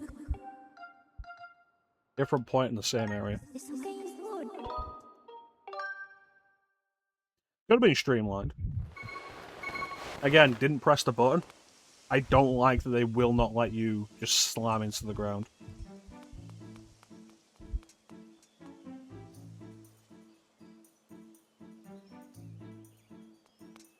Am I an idiot?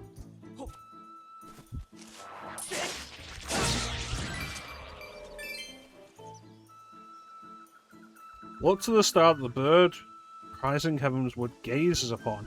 Aim your shot there. Am I a fucking idiot?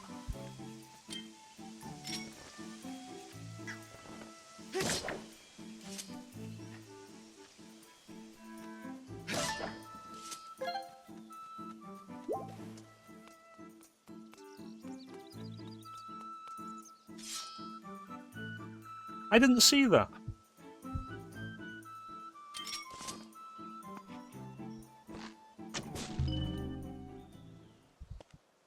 I was looking for a bird.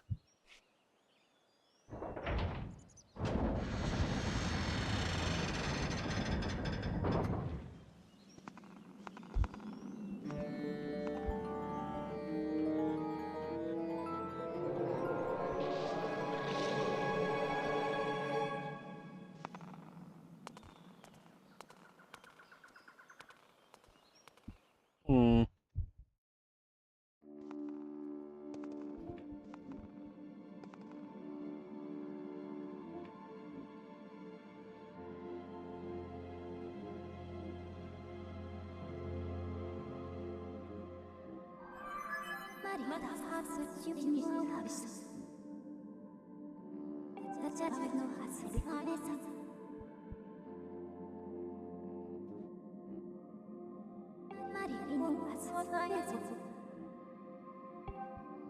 Alright, boys. Dungeon time.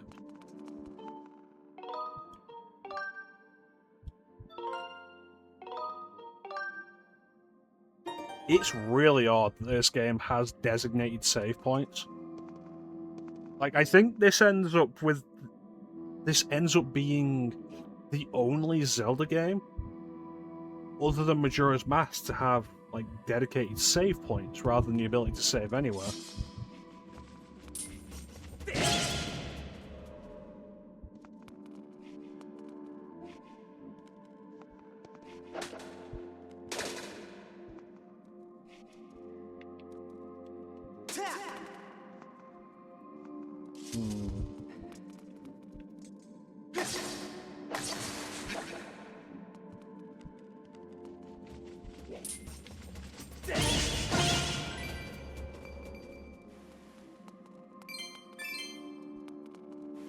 There's nothing there. Oh, that's really neat.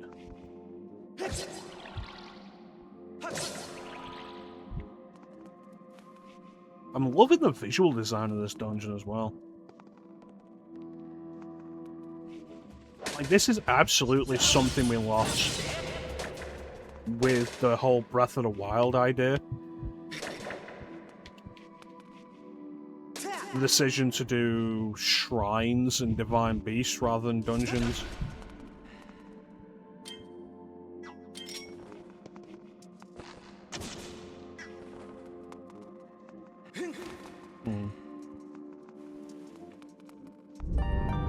Chance.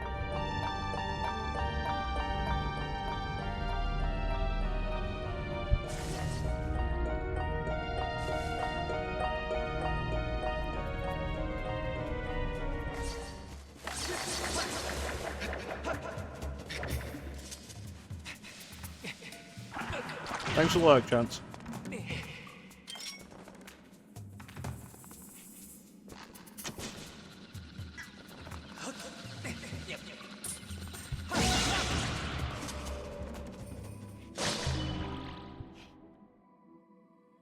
Yeah, it was absolutely one of the big disappointments I had with Breath of the Wild.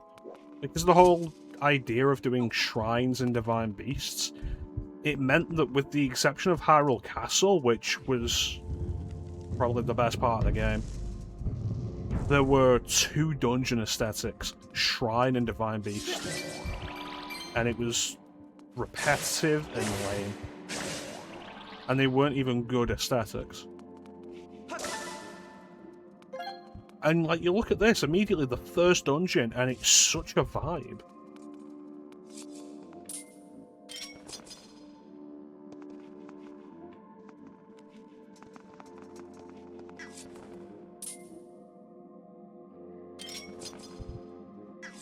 Huh.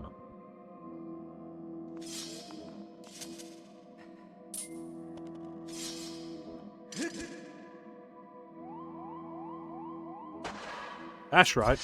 I've played Super Mario 64. That's an odd solution to a puzzle in a Zelda game.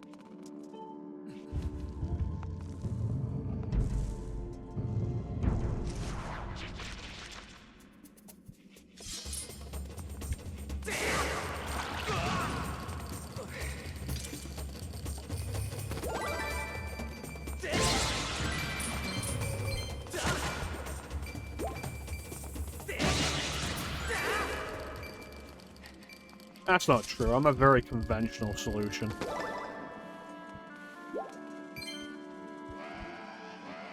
Mid-dungeon save points.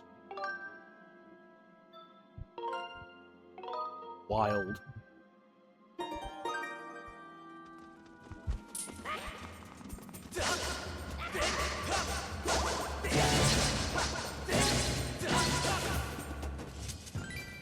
Yeah, like, look at this place though, Clem. Wouldn't call me conventional in any capacity. That might be a nice thing. I don't know. Okay, I can't just automatically lock onto stuff with my slingshot.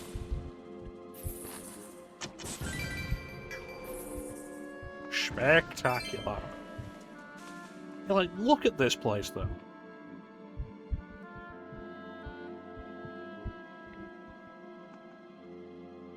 Beautiful. Yeah, I assume I'm gonna get the bow at some point. And it makes both this and Twilight Princess like a real oddity to me. In that you get the slingshot and the bow. Like, Ocarina had the excuse of you get the slingshot for the child and the bow for the adult.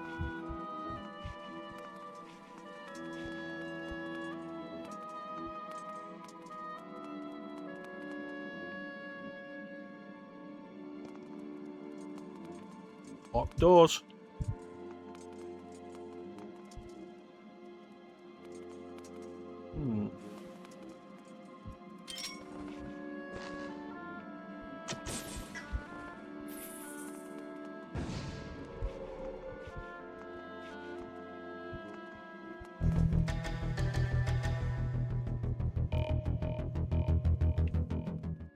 Hello, Flame.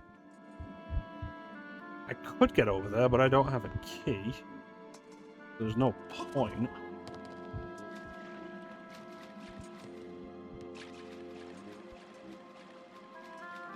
Oh. Door.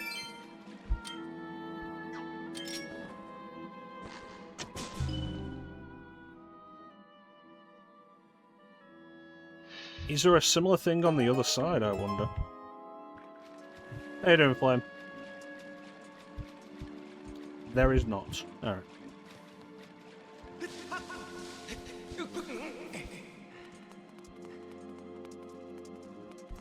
Like, we'll get to Breath of the Wild at some point. I'll probably end up streaming that in some capacity.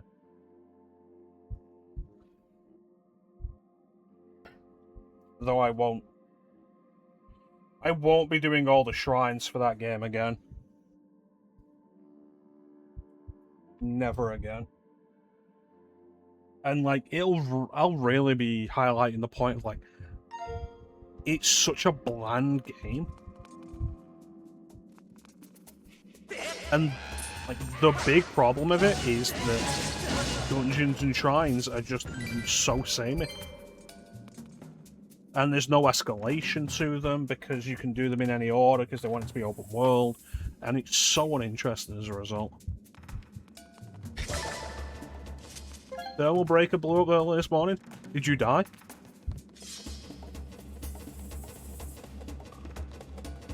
Check out these skulltulas.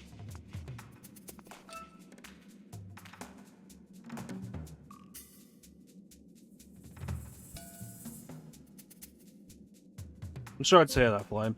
Flame, send Flame's family some flowers. You revived? Clem, cancel the flowers. You see, that's the thing. I feel like people hear me complain about Breath of the Wild, and they're just like, "Oh, you just didn't enjoy it. That's why," and like, that's why you criticize it, or like you just didn't get it, or whatever. It's like, I got it.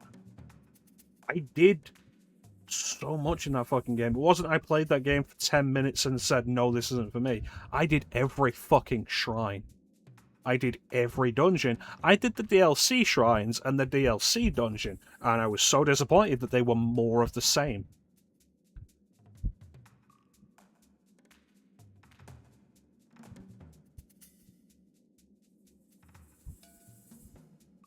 Yeah, it's like I spent my time with Breath of the Wild. I spent a lot of time with Breath of the Wild. Yeah, they generally do, Flame. I feel like there's a balance you can do of escalation, but not in the way Breath of the Wild did. It's not true. Like, I understand you can have a lot of fun with it, and if I was younger, and, like, didn't have as many games as I have, like, and was just spending hours, like, if I was spending the amount of time I spent on Ocarina of Time as a child on Breath of the Wild and just endlessly exploring the world and whatnot, like, it would probably be great for me. But as an adult, I'm disappointed that... Why am I not swinging?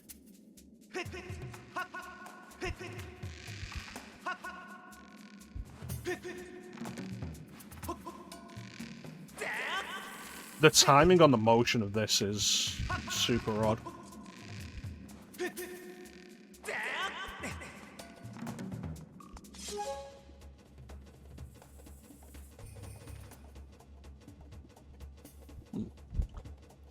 Like, because I'm just not able to... It's not even that I'm not able to do that, I'm not the same person to do that anymore.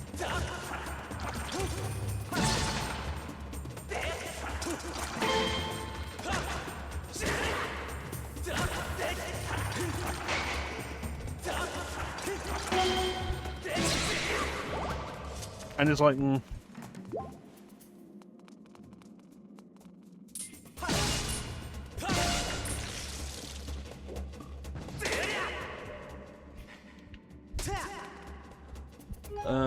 has an invasion. Yeah, there's definitely ways to do that in progression. In a Zelda game where, like, dungeons and puzzles, I don't know how you would do that. Although it's worth noting that A Link Between Worlds is somewhat non-linear, in that you can do the dungeons in pretty much any order.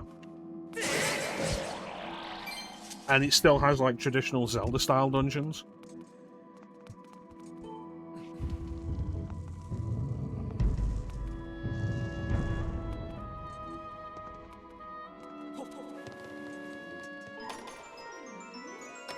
Yeah, like, I'll get to Breath of the Wild at some point, and I probably will stream it.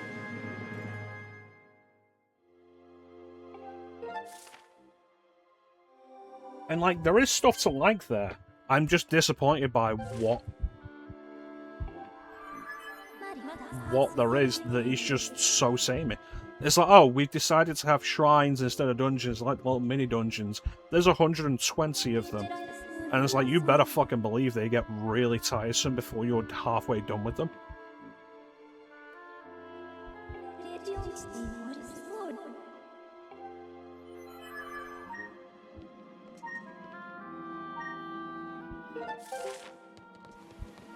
There are some things that I did really like. There's some shrines that exist just to be like, hey, you've gotten to this shrine, now you get the upgrade point. And it's like, cool. The reason they have those is because there was something else, like, leading up to that. And the shrine challenge was just getting to the shrine. Like, Eventide Island, I feel, is the most appropriate example, where you sail out to an island, and then you're stripped of all your equipment, and you have to figure out how to survive on it. And it was honestly quite interesting.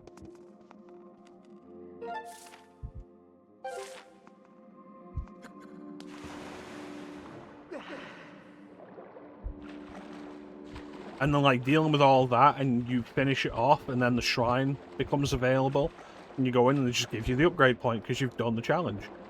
Or the one where you've got to navigate the maze of darkness to get to the shrine. Like, that kind of thing was really interesting. But out of 120 shrines, they do that kind of interesting thing less than 10 times.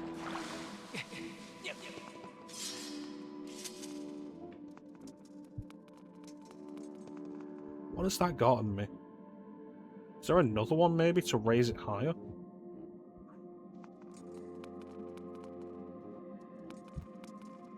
Yeah, there's 120 shrines. Did all of them, because you know what you get for doing all of them?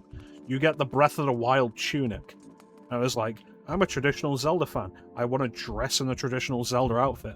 And I got it, and it's fucking ugly. One of the worst tunic designs.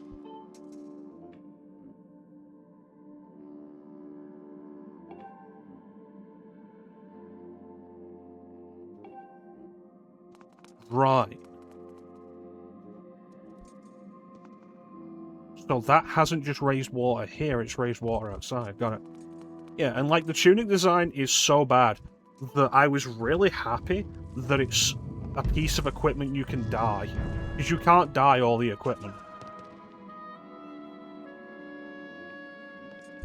And so I got it and then dyed it green. Like a different green. Which was much nicer.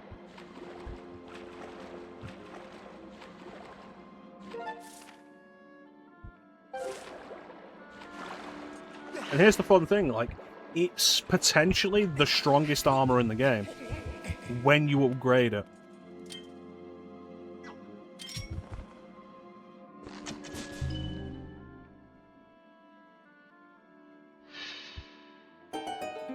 Oh no, it's different from, like, the Champion's tunic in that it's uglier. Like, the design is different and, like, it's got weirdly short sleeves. It's not a good looking tunic.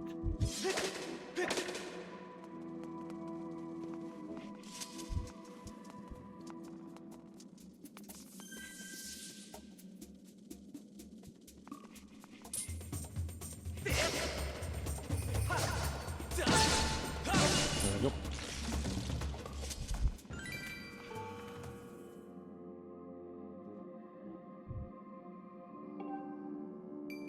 Interesting how the clues to open the doors are behind the doors. Okay. Off to the side somewhere.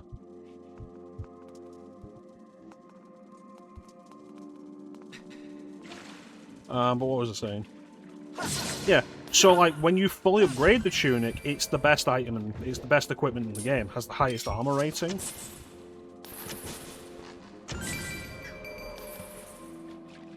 Upgrading it takes so much grinding of material, which again, I did.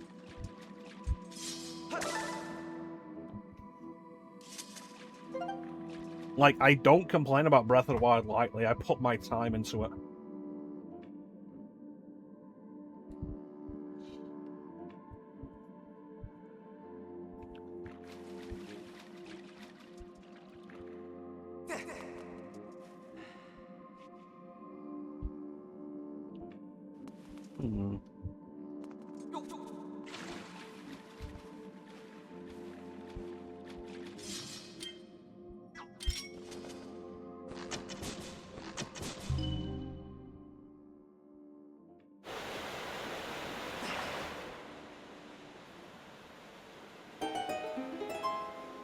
Excellent.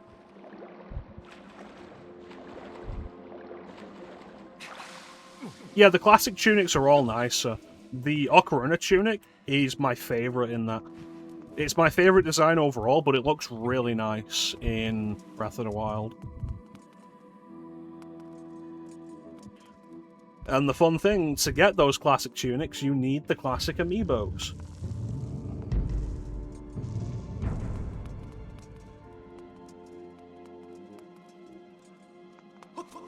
Twilight Princess tunic's probably my second favourite. If it was a brighter green, I would probably be more into it. As it is, I'm not super fond of how muted the colour is for it in Breath of the Wild.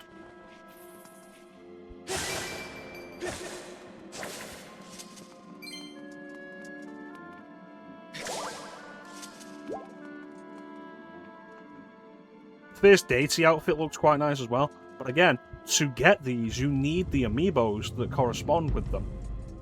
And here's the fun thing. They're not guaranteed drops.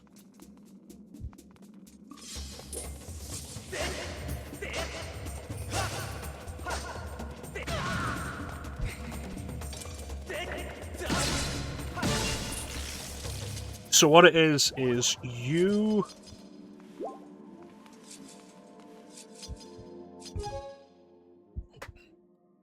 So you've got the Ocarina of Time amiibo. Yeah, it feels darker than it should be. Like, I don't think it was that dark in Twilight Princess. Like, say you've got the Ocarina of Time amiibo. You can use it once a day. And it will drop a random item. It could be one piece of the Ocarina tunic. Bear in mind, each outfit is 3 pieces. Or it could be a random item, which I think, like, rupees are part of it. Some of them drop items that correspond with the games. Like, I think Twilight Princess Link, the Twilight Princess Link amiibo can drop a boomerang that's supposed to represent the Gale boomerang. So it's like a wind boomerang, and it's got a higher damage than normal. You can do this once a day. So to get these tunics, you need the amiibo, and you need to just keep using them every day until you get the pieces. Or do what I did and tap the amiibo. Like, I got a set of NFC cards somebody had made up, and they cover all the Zelda amiibos that were out at the time. Because, honestly, the amiibo situation with Nintendo is a fucking joke. And, like, tap 1. I was like, oh, is this a piece of the outfit? No. Quit. Reload. Tap. Piece of the outfit? No. Quit. Reload. Tap. Piece of the outfit? Yes. Cool. Take it. Save. Tap the next one. And even doing that is a minimum of 3 days to get the outfits.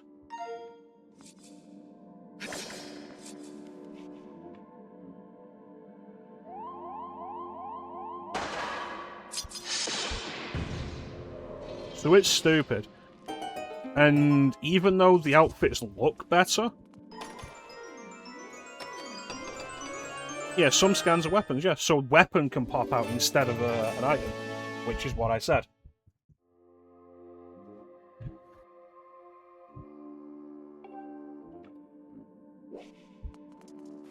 Yeah, First Deity outfit is tied to Majora's Mask Link amiibo.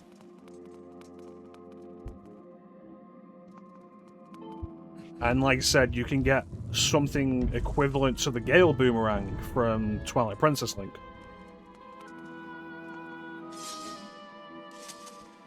For the most part, armor-wise, all of the amiibo tunics aren't that good.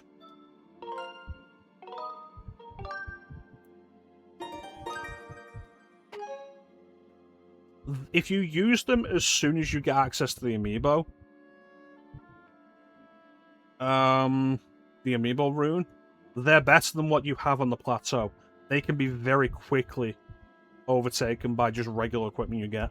Upgrading them requires multiple pieces of the hardest to find upgrade materials. And even then, they don't hit the same level of armor as the Breath of the Wild tunic does. The best one to have, if you're going to go with one of them, is the First Deity Link outfit, because it's the only one that gets any kind of stat boost. They all have the same armor rating, like at level 1, it's a total of 12 armor, I believe, but First Deity Link has an attack boost when you have all the pieces equipped.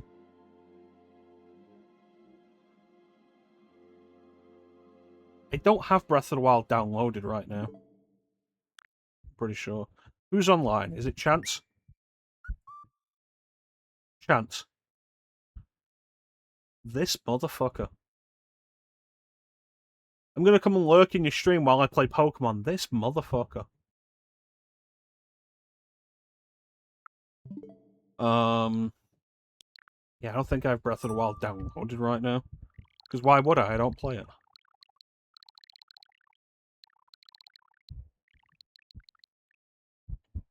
No. So, like, I could show you all the outfits. I have all the outfits on my save file.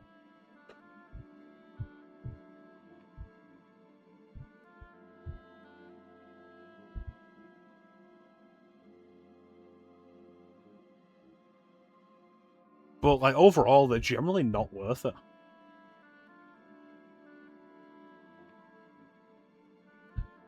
And again, the biggest problem to them is that they're tied behind amiibos. Physical DLC that all became very pricey the minute they were released. And it's like with this, where Fee is saying, hey, if you have a certain amiibo, you can just create a warp point anywhere and travel back to Skyloft, and then come right back down to where you left that warp point. That amiibo is the Loftwing amiibo, which was a bigger amiibo and thus more expensive, and sold out basically immediately. So that's a gameplay feature locked behind physical DLC that was very low supply, which it's not a huge thing, but the fact that it's anything is just bullshit, I think. We're about 10 minutes away from an ad, but I don't think we're going to finish this dungeon before the ad comes up. So we're going to run this ad, and then we're going to finish this dungeon. And then once we're done with the dungeon, we'll wrap up. Because I did want to do, like, the first dungeon before we ended today. The only thing I know for real, there will be blood! So we'll be right back.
We're back. Psycho Mantis.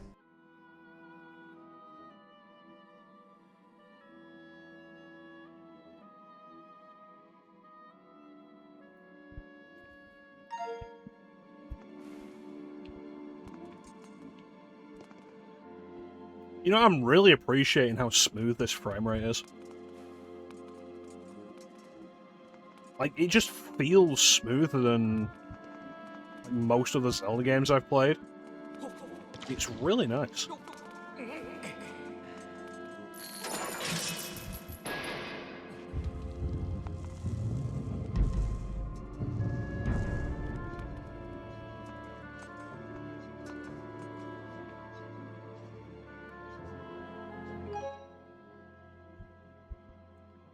I can't believe nobody welcomed me back. Oh my god, I was wrong.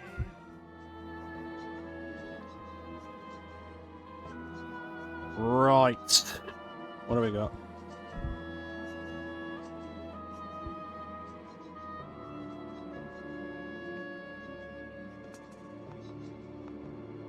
Cutscene. Man, the atmosphere of this place, just non-existent in Breath of the Wild.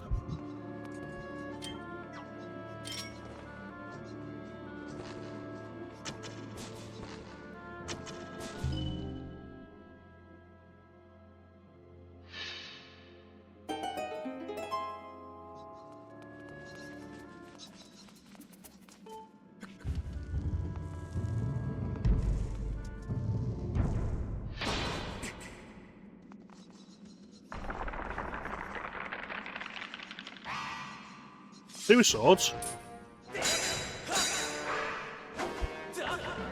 Okay, so the important thing I need to get into my brain as an instinct is, like, moving the analog stick to the left attacks from the right. And moving it to the right attacks from the left, and moving it down attacks from the top, up attacks from the bottom. So opposite.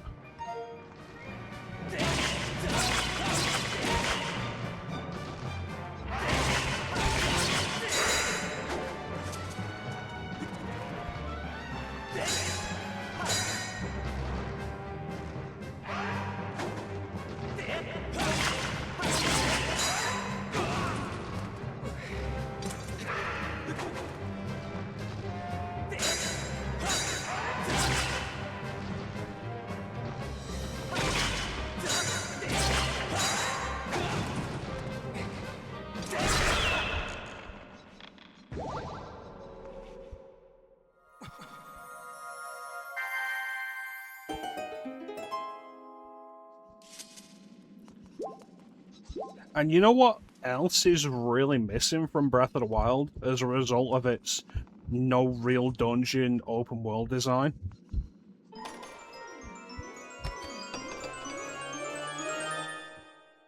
Creative items that can be used in creative ways.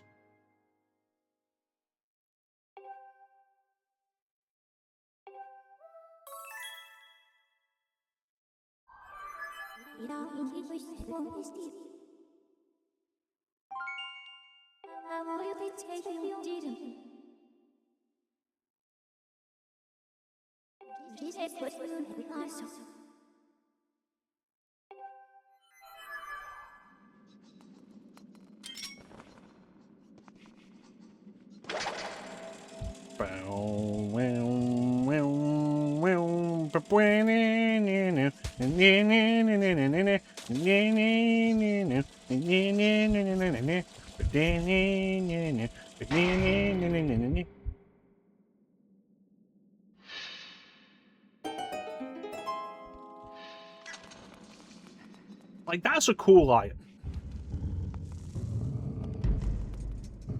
The kind of item that hasn't been in Zelda before.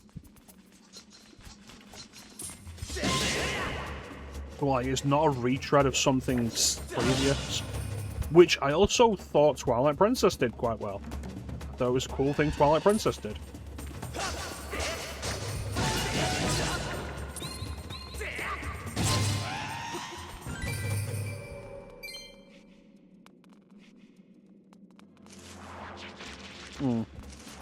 Like, Twilight Princess absolutely had the problem of almost every item not being used for anything outside of its dungeon.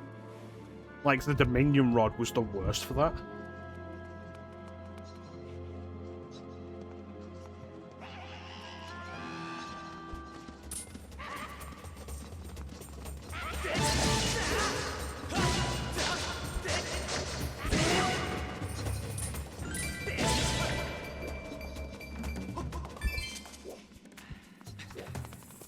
But, like, it was still new stuff with interesting applications. And, like, even the claw shot being there to replace the hook shot and being effectively the same, they still mixed it up with the dual claw shot, which was a really cool twist on an idea that had been around since Link to the Past.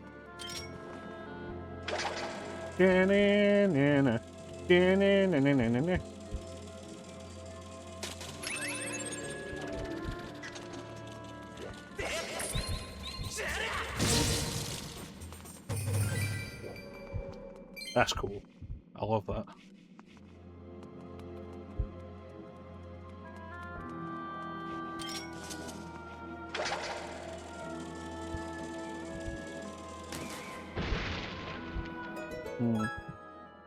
Not what I was hoping for, but it's something.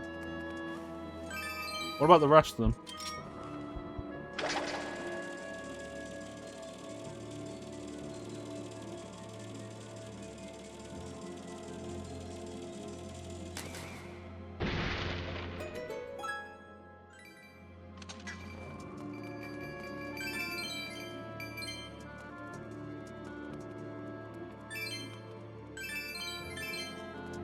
Ultimately, I think it's a case of, like, consider what we lose with this newer gameplay idea versus what we gain. And I feel like we don't gain enough.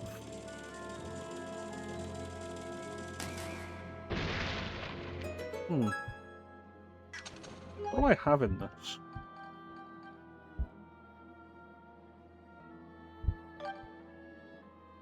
Ah.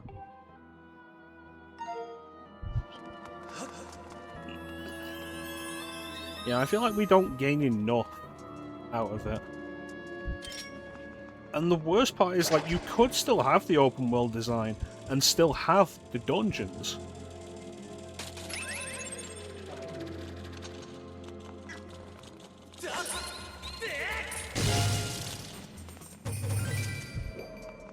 You just don't have your, like, the main character, you don't have your player character able to traverse the entire world from the beginning.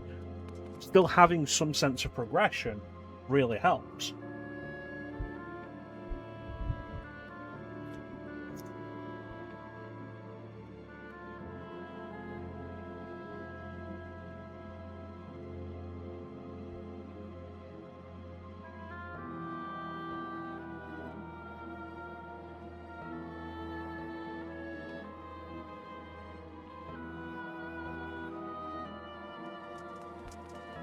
I thought one of those boxes was going to have a key in it. What's up there?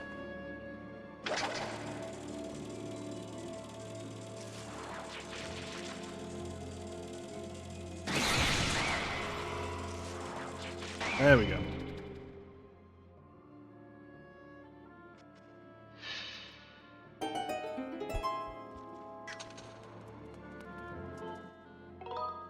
I do love that the first item we get is, like, a cool new item type. Which, like, it's another point I'll give to the Minish Cap.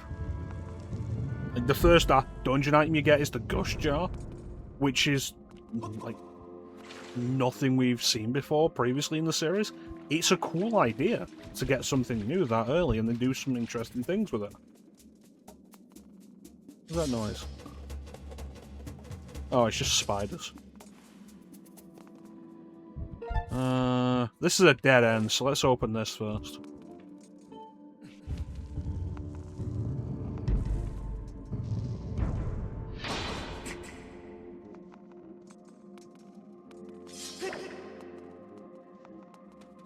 Haha!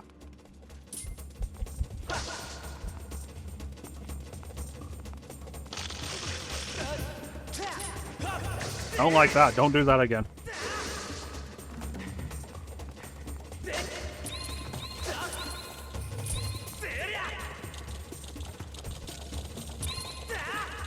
Oh. That was bullshit.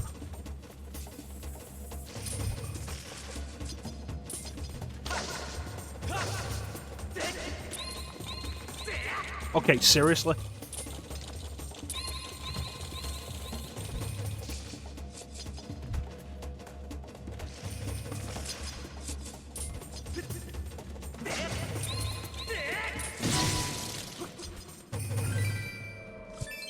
That could have gone a lot cleaner.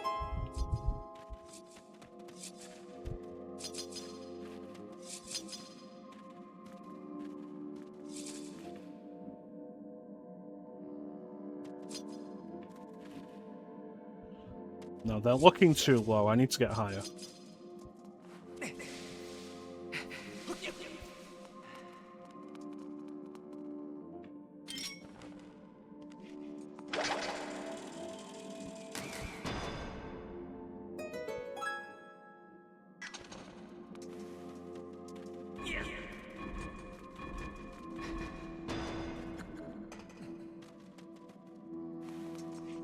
Can you take me higher to a place where the eyes can see me?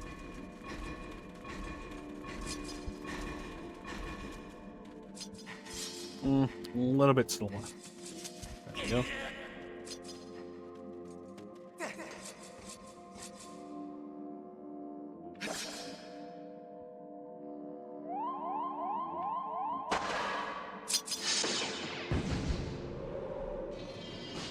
Very good.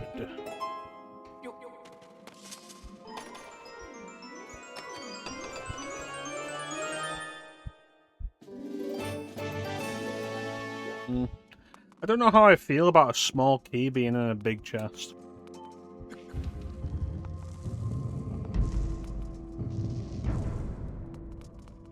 Because, like, you see a chest like that where it's all the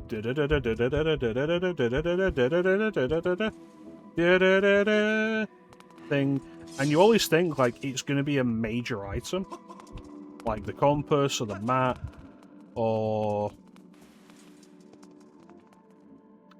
like the dungeon item. Feel bad about what, Clem?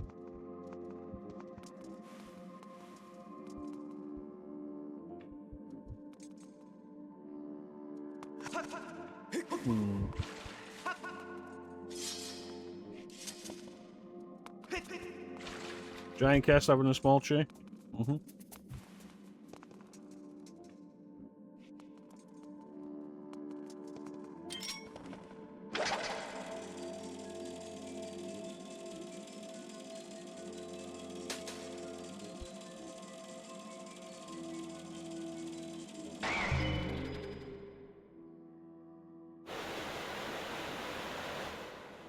Now I can get up there.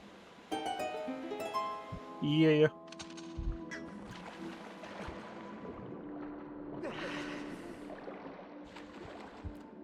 Seriously, it's really cool that it's a new item.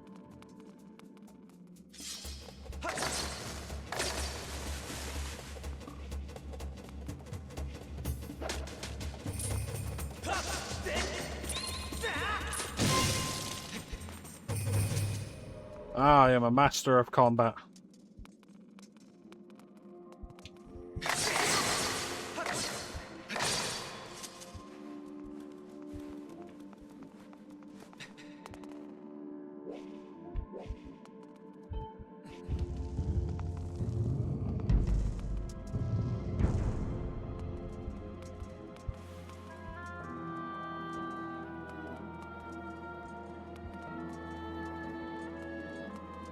I do feel like it's a real shame that this was the last of this style of Zelda in 3D. Because I feel like Twilight Princess, I've gone on record saying I think Twilight Princess has like the best 3D Zelda dungeons. And I stand by that. And so far, like, this has also been really good.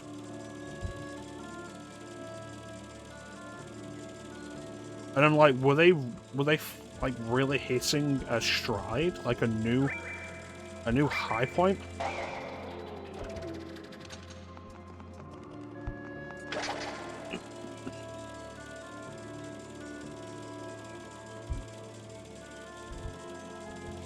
And then they didn't do this again. Because, like, 2D Zelda's all well and good, and, like, I really do enjoy Link Between Worlds and such, but you're more limited with what you can do in 2D versus 3D. It's why I refuse to compare 2D and 3D Zelda. I feel like the third dimension in Zelda adds so much more than, like, other series necessarily do.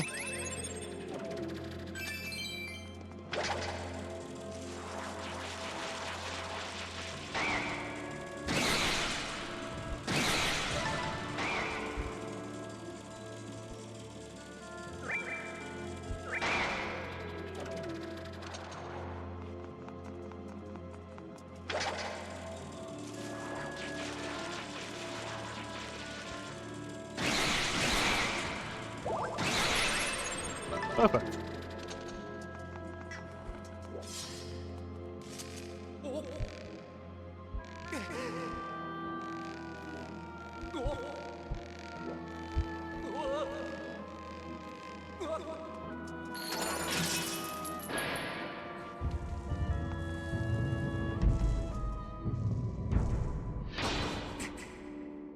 And so I'm thinking to myself, like, this beetle idea is a really cool...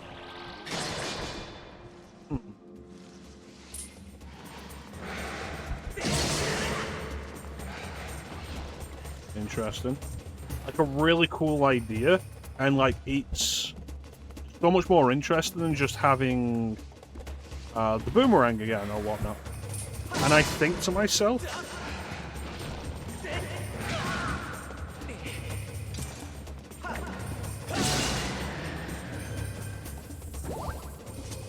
It basically is the boomerang.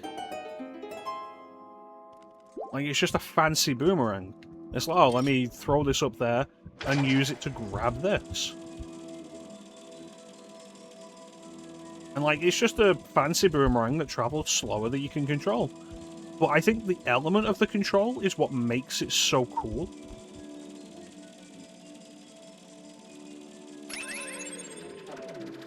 And why it doesn't just feel like a replacement for the boomerang.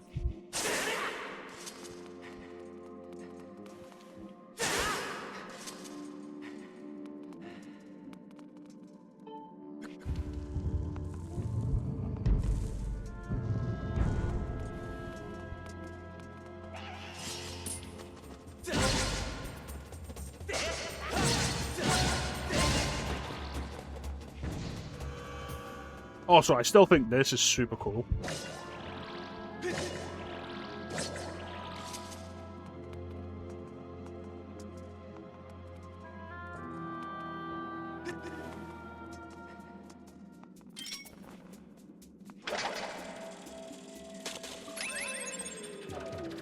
I think if I were designing the Beetle, the only thing I would really change would be, like, add an option to make it go faster. And that'd be it.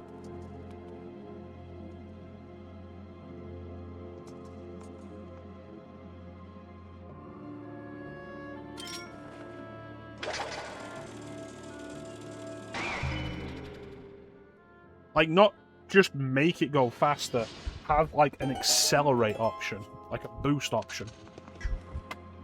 Because something like this, it's important you're able to control it. And, like, go through the tight spaces and such.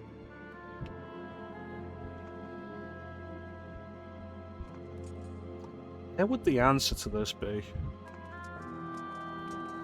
Not that. Did I check that one? Yeah. And I'm basically just thinking of, like, the remote Batarang in Arkham City. where it had like a slow down, speed up function. Okay, so you end up over there. Makes sense. You end up behind that tree. You, I haven't checked you.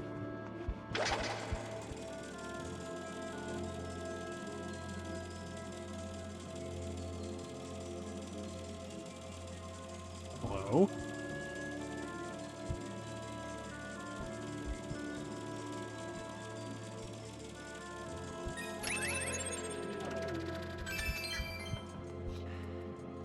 Locked. That one's open.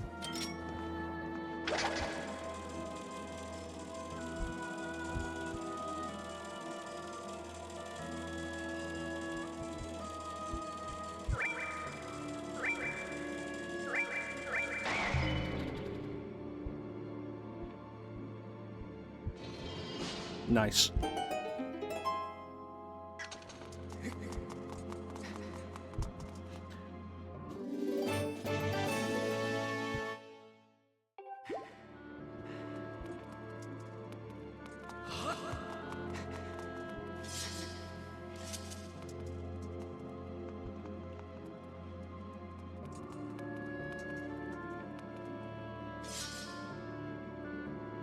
Hmm.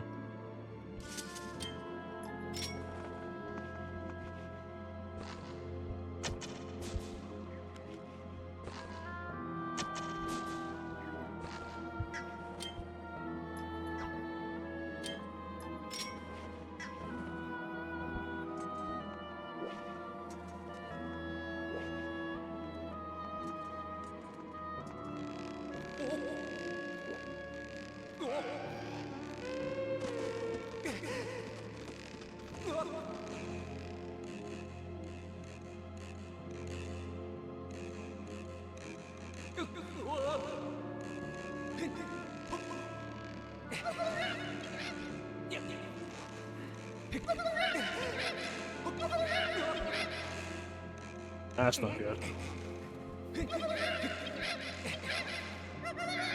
That got close.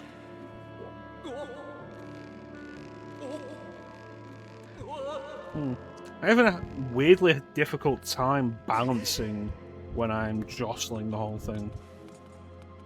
This a trap? This feels like a trap.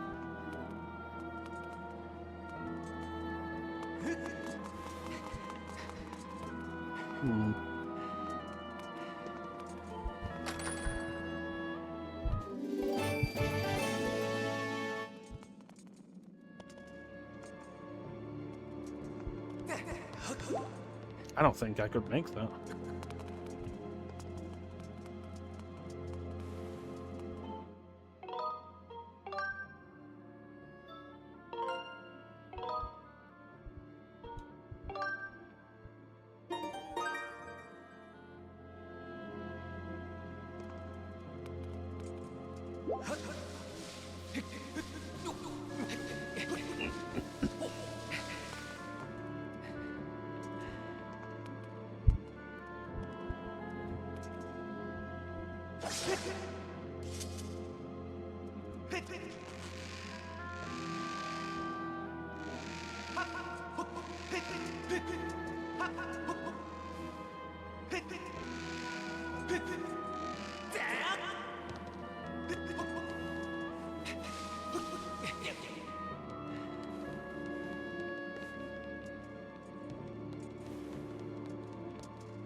That felt risky.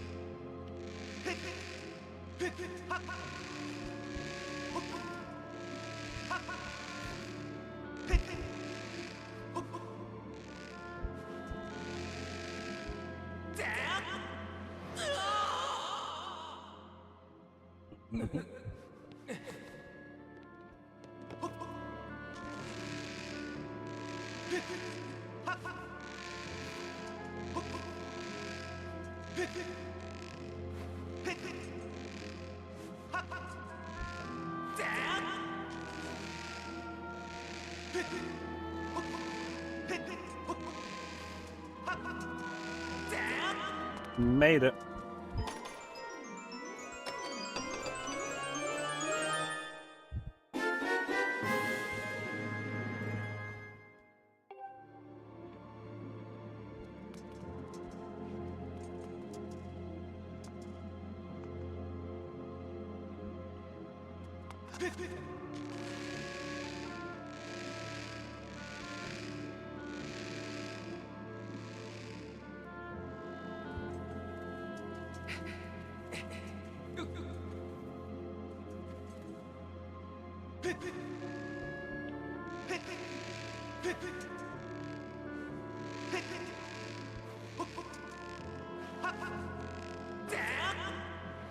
Fucking knew that wasn't gonna work.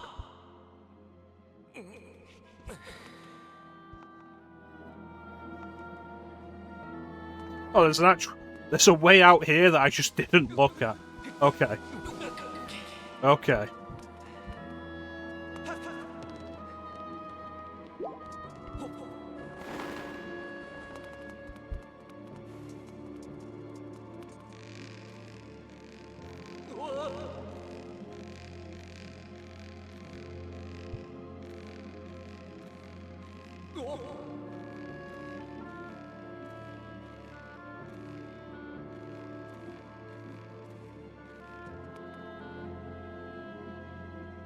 I feel like the tightroping was probably easier in the original.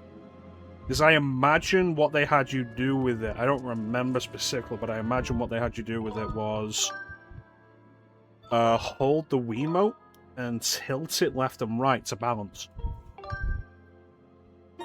Which it's the most likely thing they would have done. They were doing that kind of thing since at least Mario Galaxy. And I'm pretty sure that's how you tilted the loft wing as well. That's how you turned the loft wing. Like tilting left and right. And so it would be easier to go across the tightrope doing that. Because you'd have more precise input over your balance. And also, moving forward would be on a completely separate input.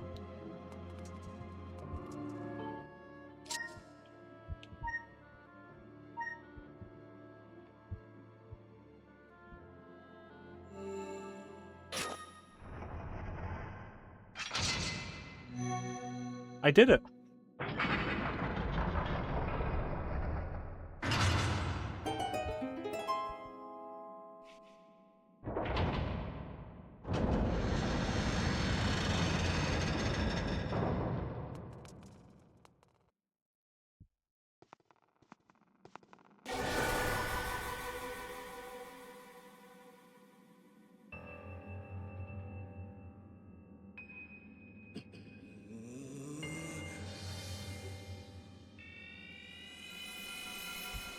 Hello.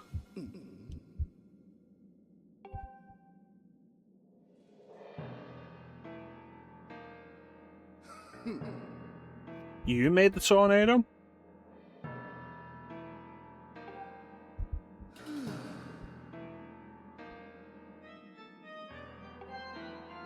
Buddy, you're about to learn just how wrong you are.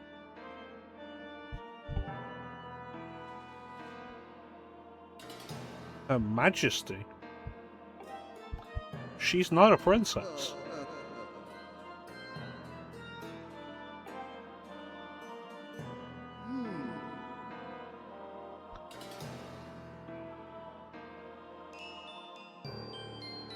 So I've heard some people pronounce this as Jirahim, and Girahim. We're gonna call him Jerry.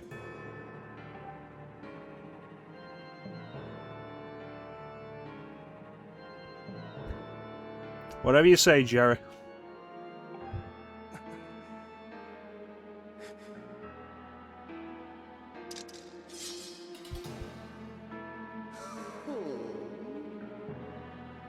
I'm sorry, did you miss it? Do you want me to do it again for you?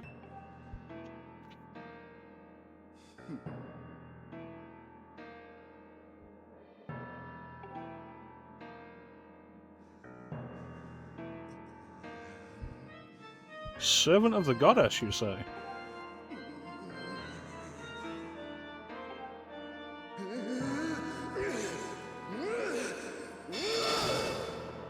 Oh, did it interrupt your hair care routine?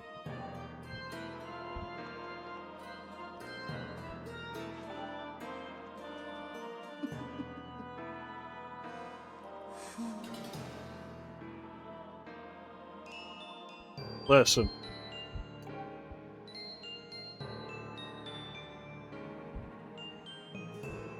This is a bit personal. We've only just met.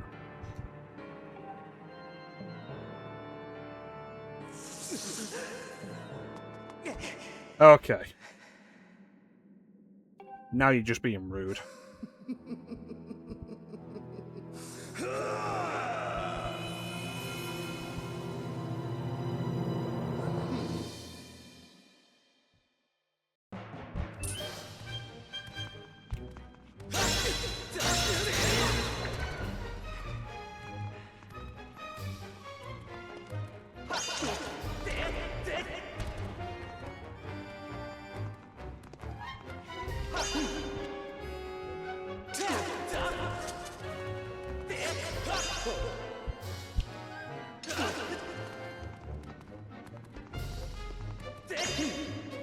Okay, am I avoiding this, or...?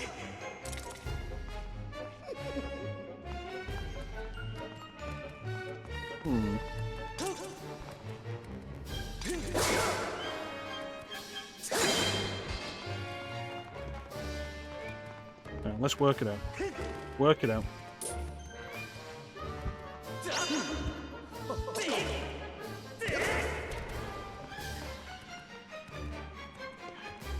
Down is up, up is down. There we go.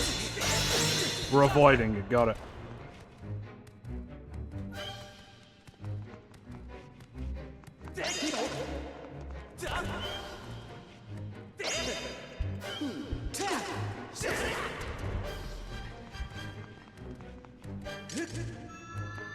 Skyward strike!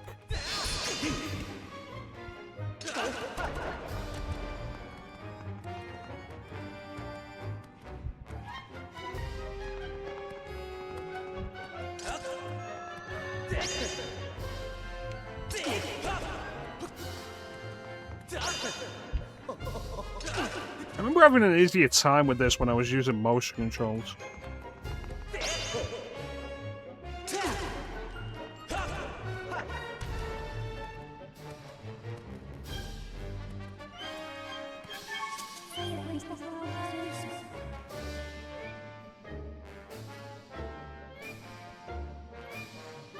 Thanks, V.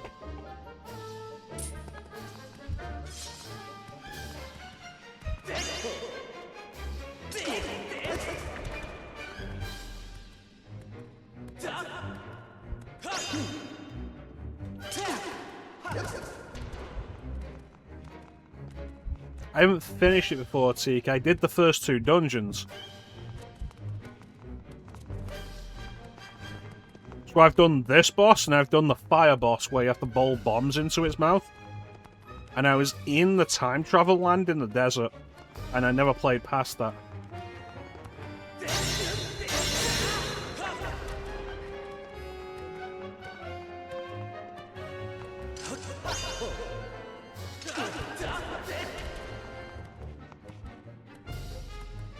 Faint.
Controls of this are leaving a little to be desired right now.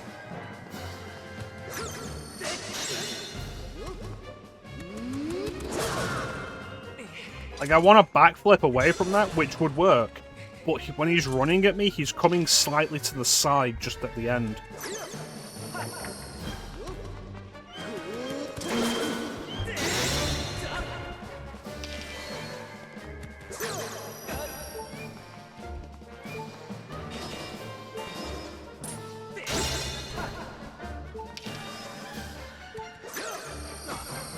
Fucking do the swipe. Jesus Christ. This is your problem with mapping attacks onto a swipe of an analog stick. And it's why I don't use it in Metal Gear Rising.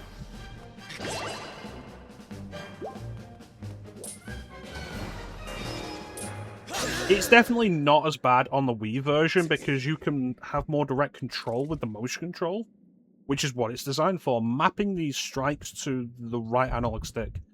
It's like, okay, I move the analog stick to the left, and it's not going to do anything. My sword's just on the left now. And I have to, like, swipe in a specific way to try and make the game register that I want a sword hit.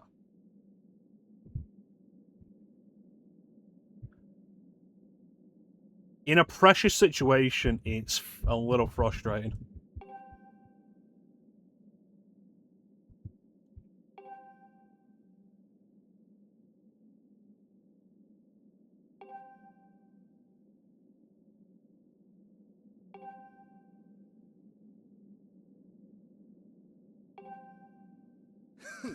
Yeah, whatever, Jerry.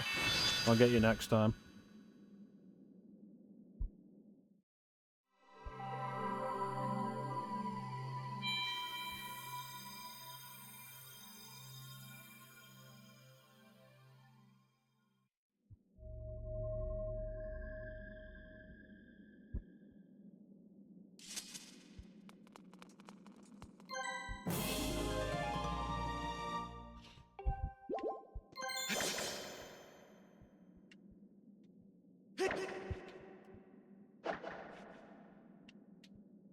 So there's the interesting point here of, like, you can see I hold it to the left and swipe it to the right, and there's a brief pause where you can see the sword move to the right before he actually swipes.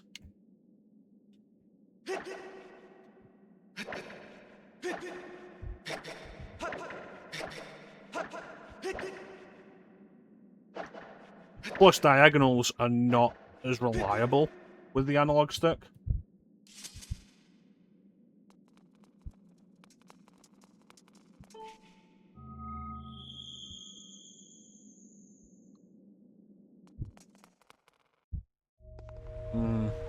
I don't like it. Not in the pressure situation.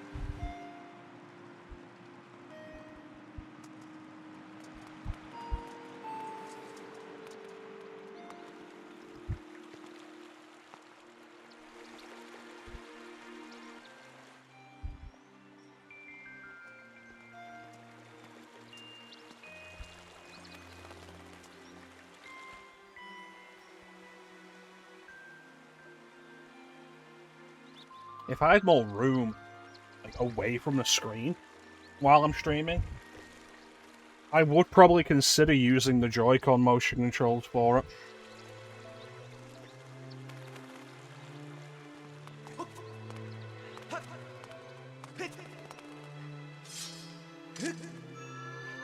Skyward strike!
Well, it can't be through the sky, considering we just got the tablet that would open up the portal from the sky.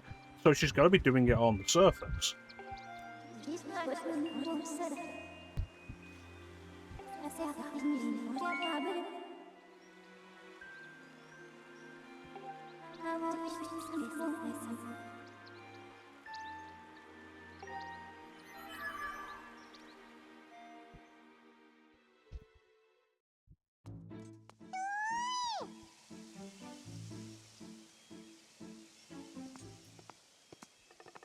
Hello? Yeah.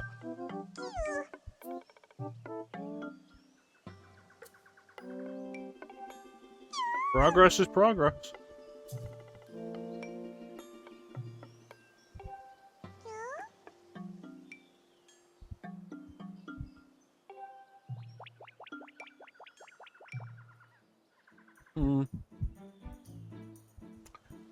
Alright, let's get out of here.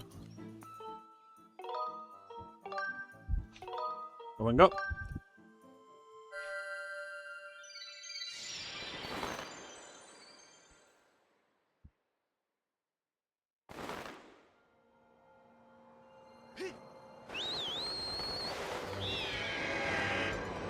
Let's go, Red 17.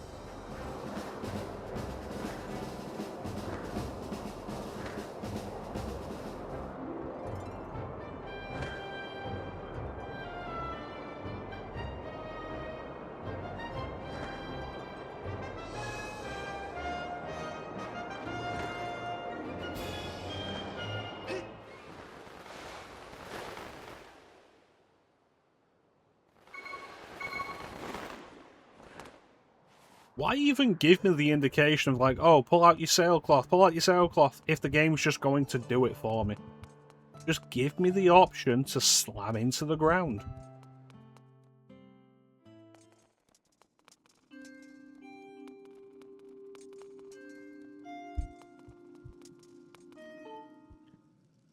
Here we go.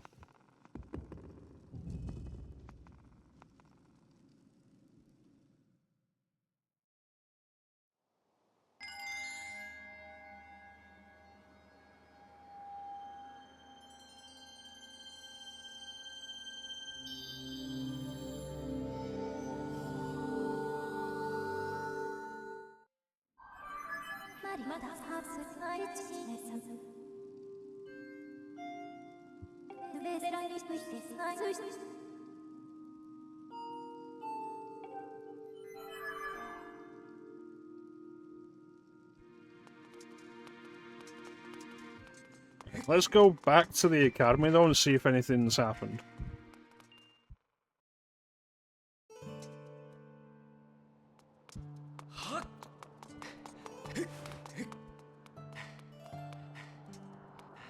Hey!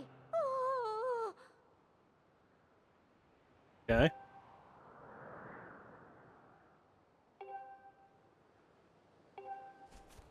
Oh. Kidnapped by who?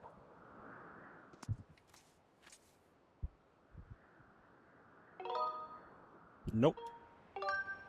Oh. I only just got back.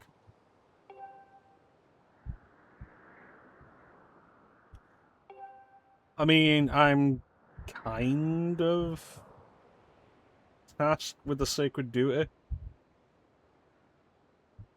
feel like somebody here who isn't doing something as important could help.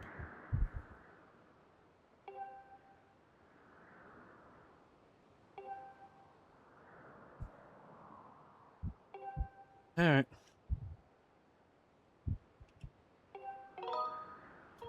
Yeah, sure.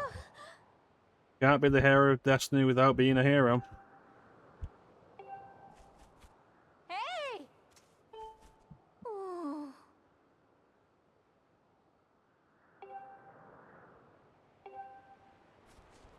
Hey!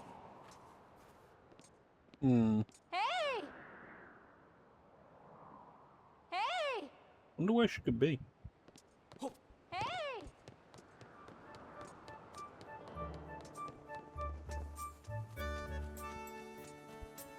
Yo, fuckface. You have any ideas? Hey.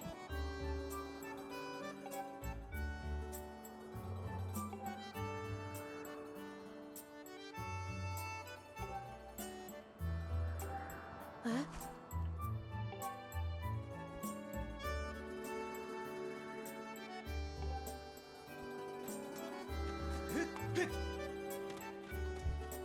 Yeah. Let's see about getting the shield training, because I completely forgot to do it and then didn't know how to use my shield.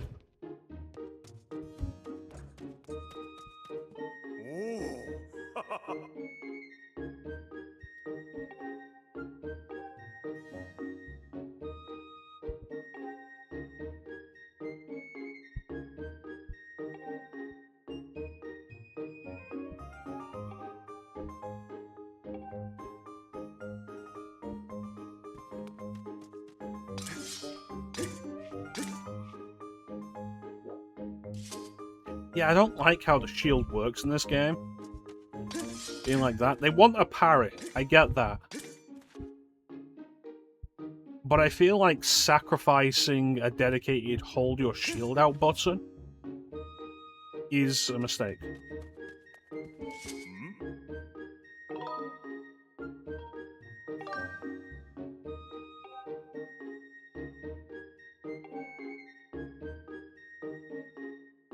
I wouldn't call that a shield bash. I would call that a parry.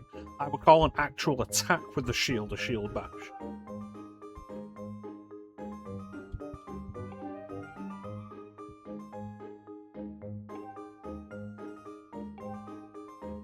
Alright.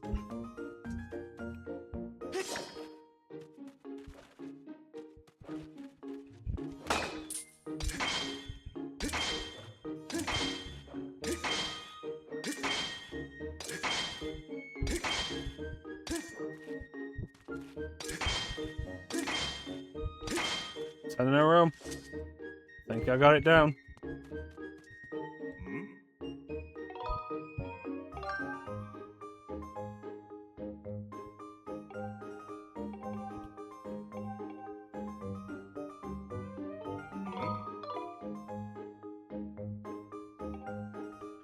Well, I think I know how to use my shield.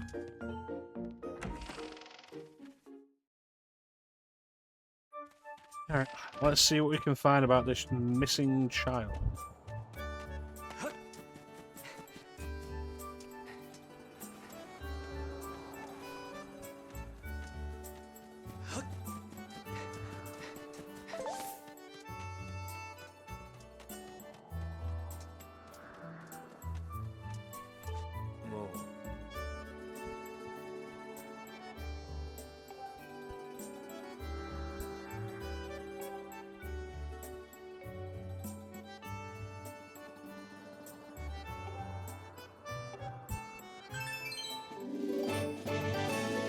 May appreciate it, but like if you gave me a gun, I'd be very helpful for it. Or like a bow and arrow.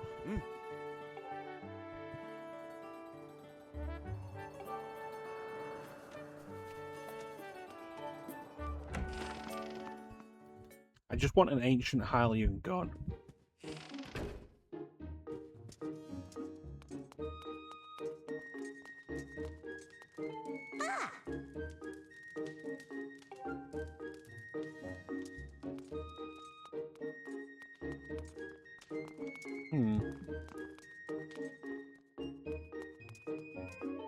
Hey!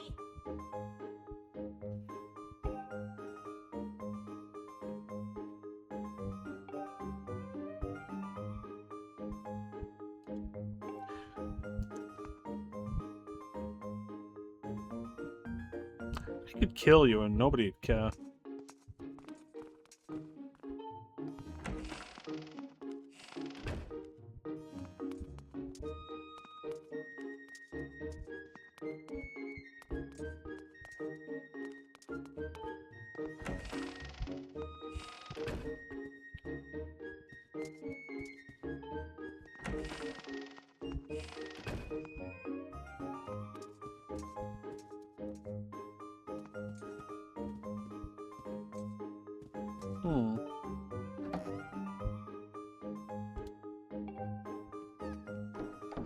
Listen, I'm the hero of Destiny. I get to open anybody's anything. You got a cupboard? I'm going to open it.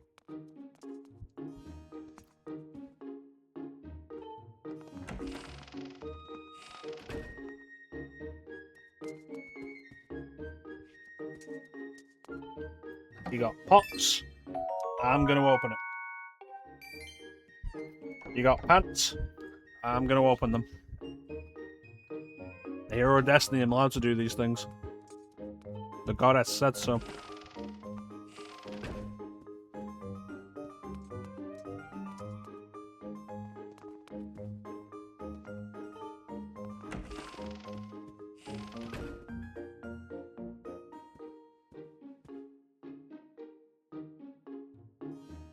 Wow, this is pathetic.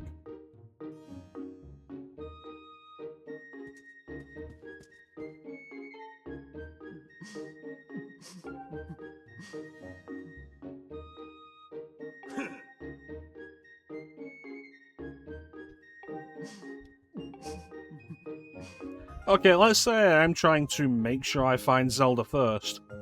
What are you doing? It doesn't seem like much, you self-righteous, vain prick.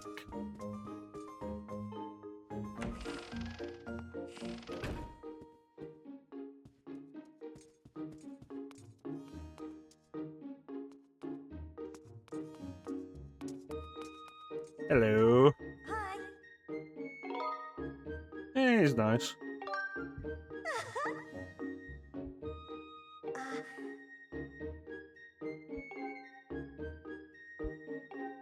Cool. There's a missing child, and nobody seems to care. Hi.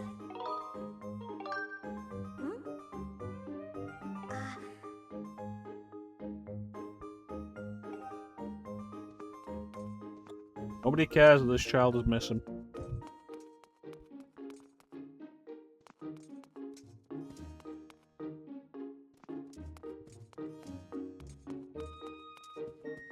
Gonna check in the graveyard.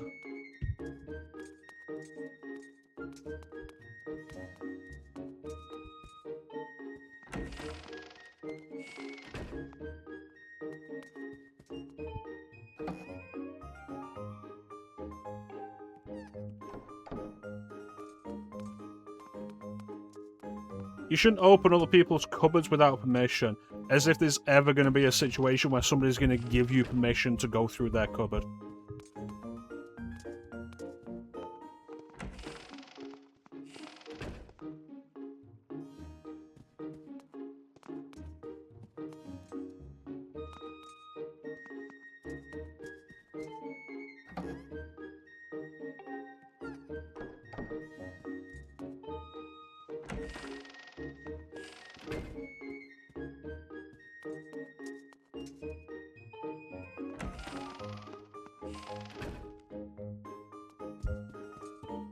Yo.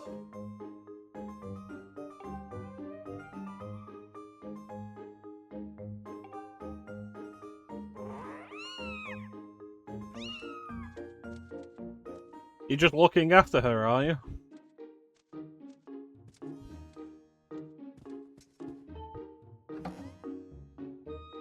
Listen, he's right there. If he has a problem, he'll say something.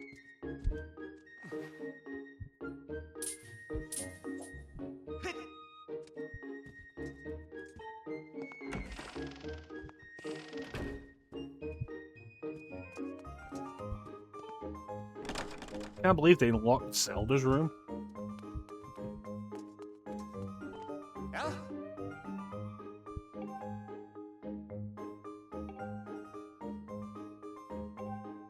Cool. There's a missing child? Nobody cares. Why is that?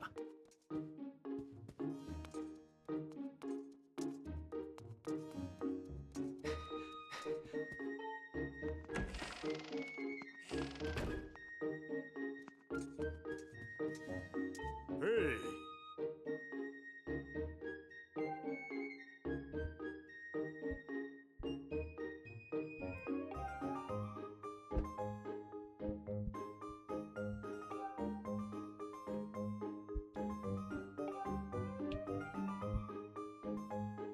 You know, I thought this was just something you were accepting as my destiny. Now I think you're actively just like, yeah, we'll get rid of him like this.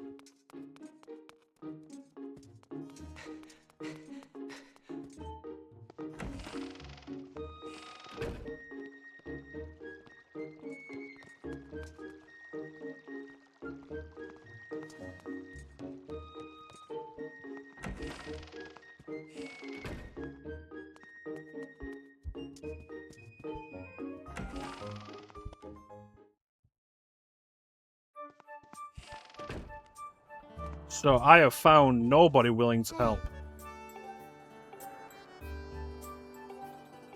Huh?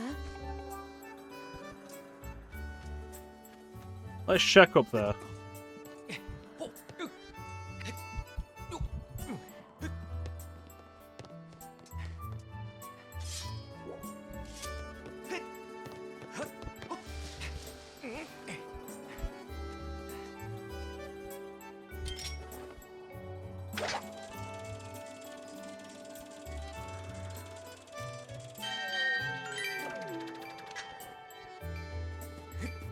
That was less interesting than I'd hoped.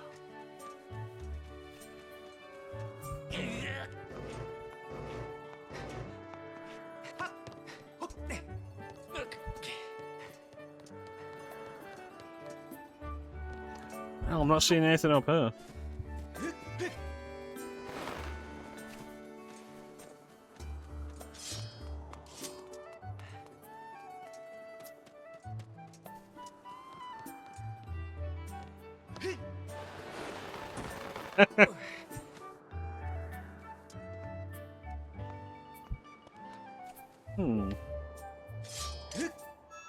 Skyward strike. No? Okay.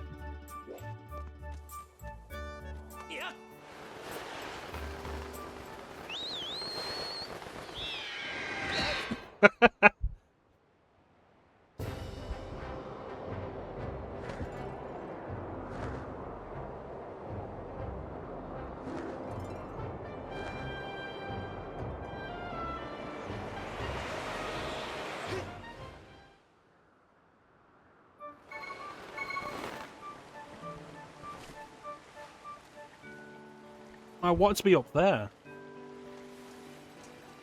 What is this?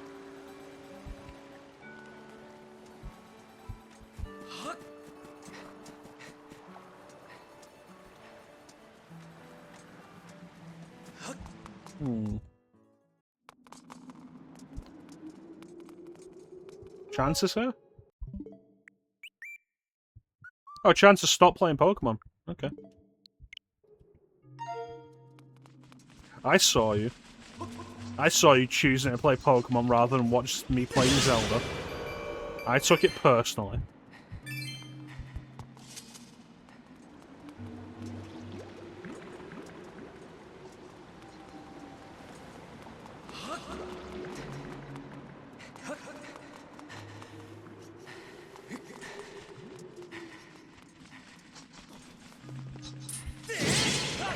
Chance I would never make fun of you.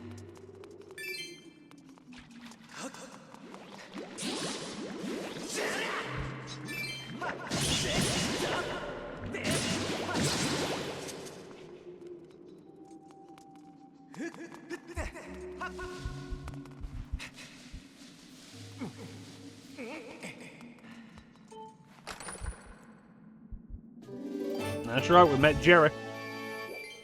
And discovered that, you know, maybe the button controls are fine for, like, regular combat.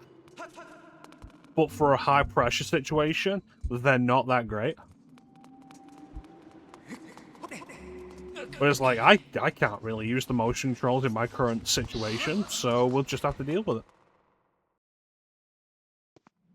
Now I'm looking for a lost child and seem to be the only person who cares.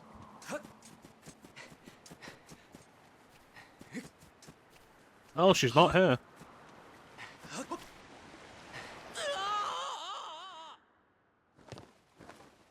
That's odd.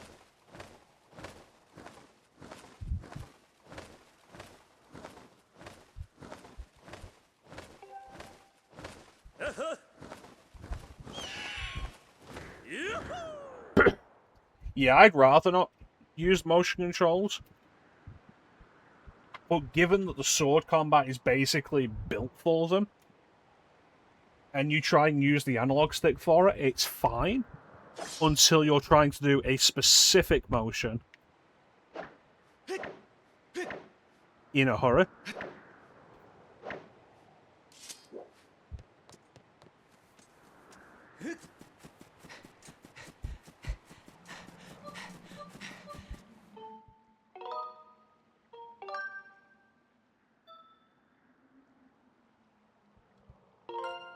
Yeah. And so, like, I came very close to dying against Jerry. I was like, that's not good.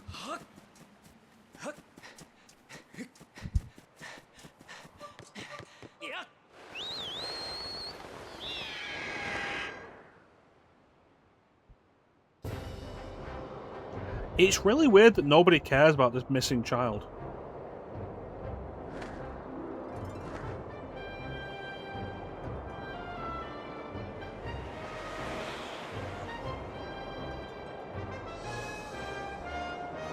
Yeah, did you play this with the Joy-Cons on Switch, Chance? With the motion controls?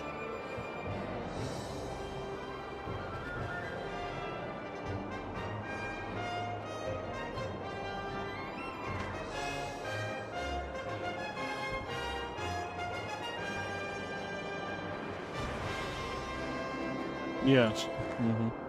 I'm using my 8-bit Do controller that I normally use for PC gaming. It has a Bluetooth mode specifically for Switch. And here's the fun part, it even includes gyro aim. Which I have enabled, which you may not expect me to do.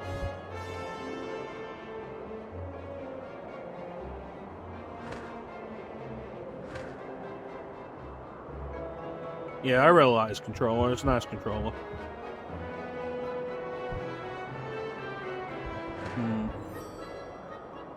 Well, I guess I'm... What am I doing with this kid?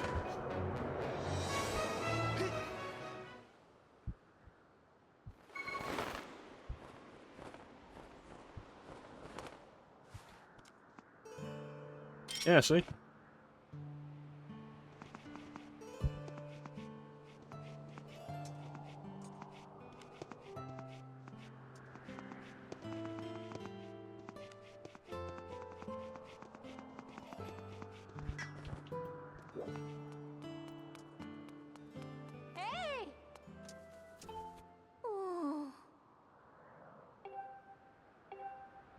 I don't know where your daughter is later, and nobody else seems to give a shit. Hey! Now, it reminds me of using gyro on Ocarina 3D, which I enjoyed, though I think gyro on there works better because, like, you're looking at the system and moving the system around to do the aiming, and so it all feels, like, really practical in use. And it's good for fine-tuning your aiming. But this hasn't been bad with it. I have the gyro camera turned off, though.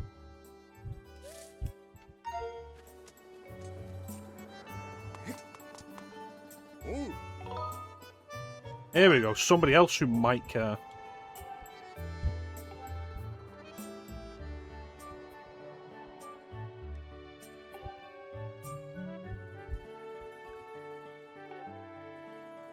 At night, you say?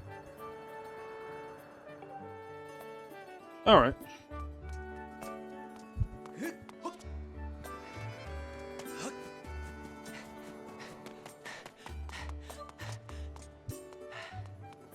Yeah, you missed me talking about my appreciation of, like, genuine dungeon design in this versus Breath of the Wild having 2 dungeon aesthetics used over and over and over and over.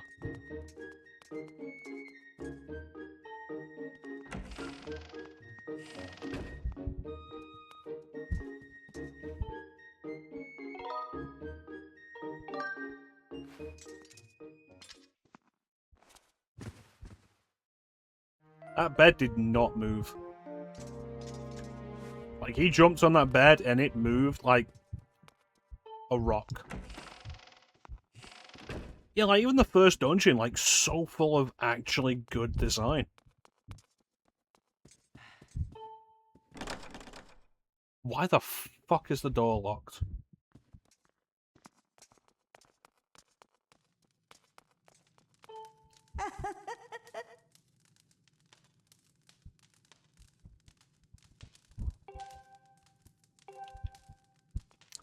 Oh, you have to be here, Chance.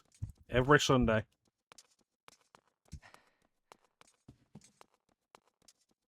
One of your favourites in the series? Nice. Because the only ones I've seen before are the first one that we just did and the second one in the Elden region. After that, I've not seen any of them.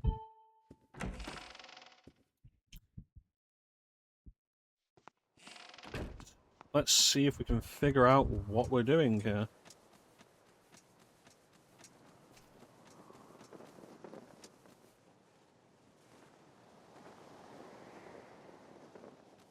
That's such a nice aesthetic.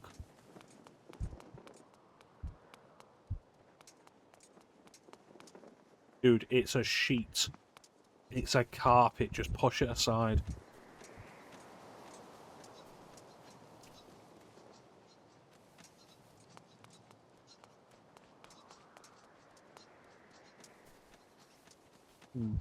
I thought that might be a monster for a minute.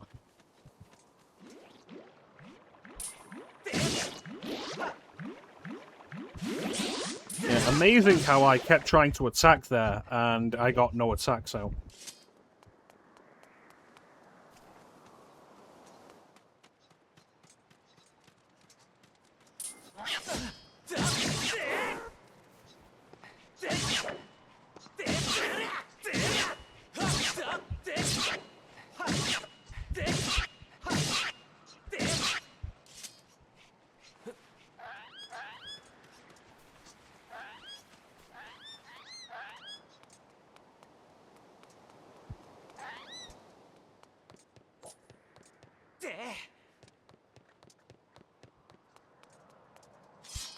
Up there, maybe?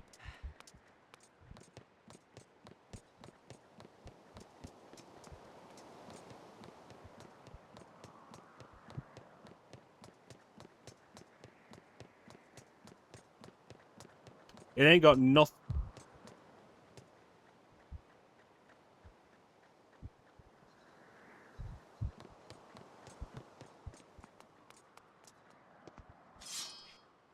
Ain't got nothing on the cat in Metal Gear Rising. Hmm.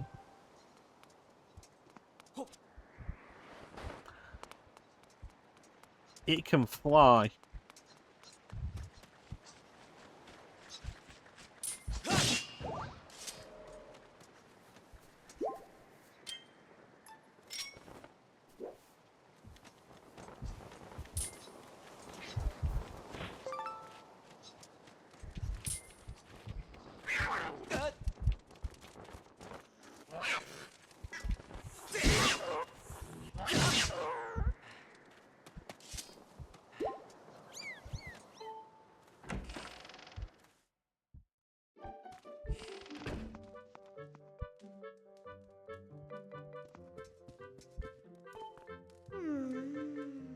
She was playing in the graveyard? Huh?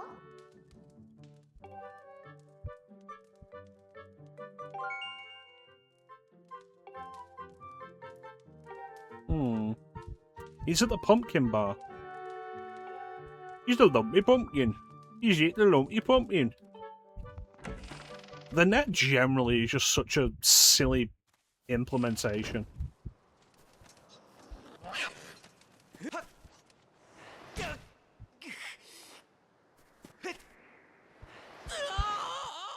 You know, it bothers me how sometimes I can just jump off something and summon my Loftwing, Hey! and then other times I just can't.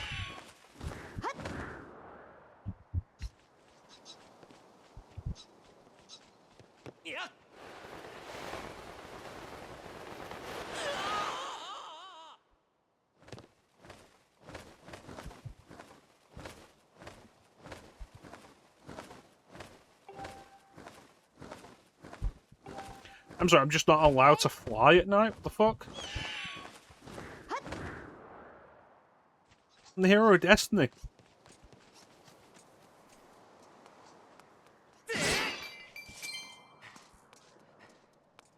Alright, we'll go to the graveyard.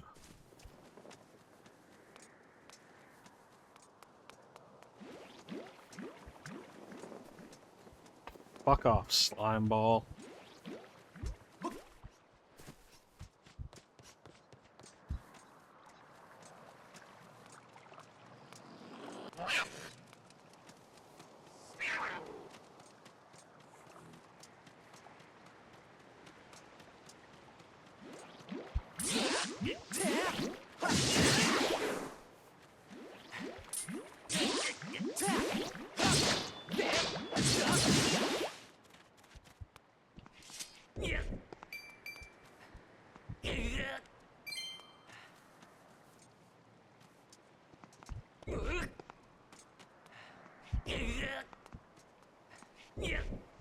I'm gonna have to go and just go back to day, aren't I? And then I will have to go to the Lumpy Pumpkin.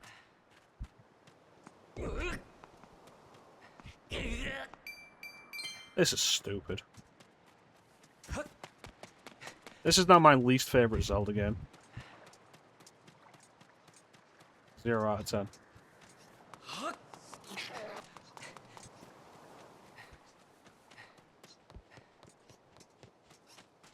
I would have forgiven it if it would let me just kill those cats. But no, oh, the cats can fly? Like, no. Don't be cowards. Don't be cowards, let them die.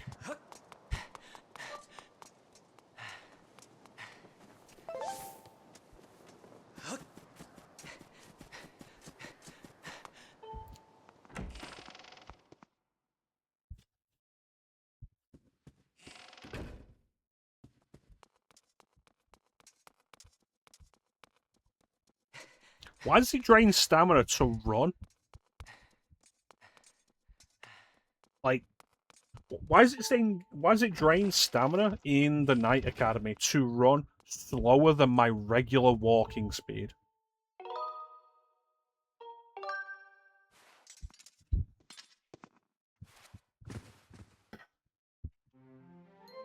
I've spent most of this stream complaining about Breath of the Wild. I haven't really talked about Tears of the Kingdom. Mostly because it's Breath of the Wild again. It's like, okay, no running in the hall, sure. Okay. But like, that's slower than my regular walking speed, but it's draining stamina. What is this nonsense? Ugh.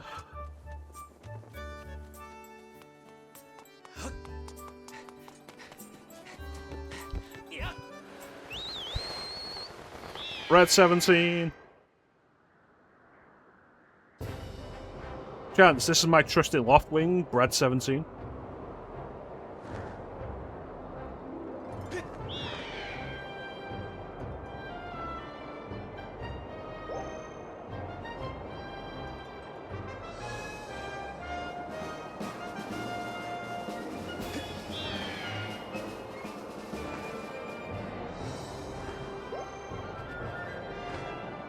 They were in other games.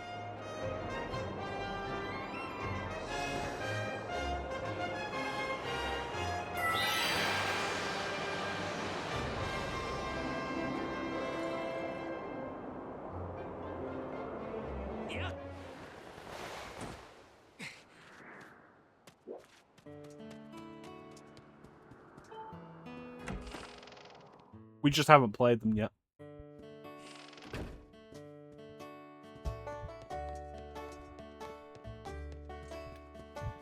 Gee, old man, you look like you have something to say. Do you?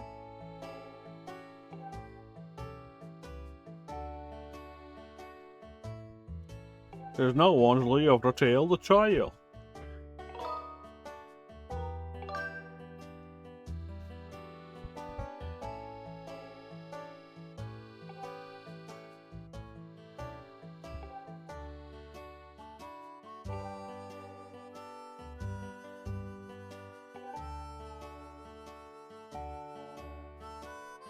Hit the gravestone nearest the tree. Push the gravestone. The storage shed door opens up.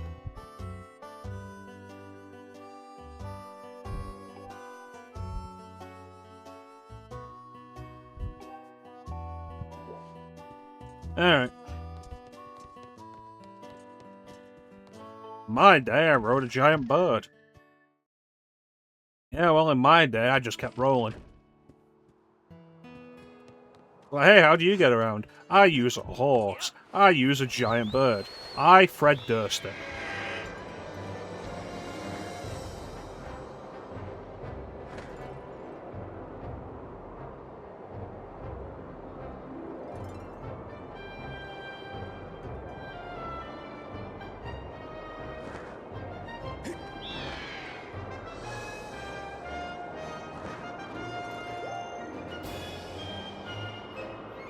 Punch it.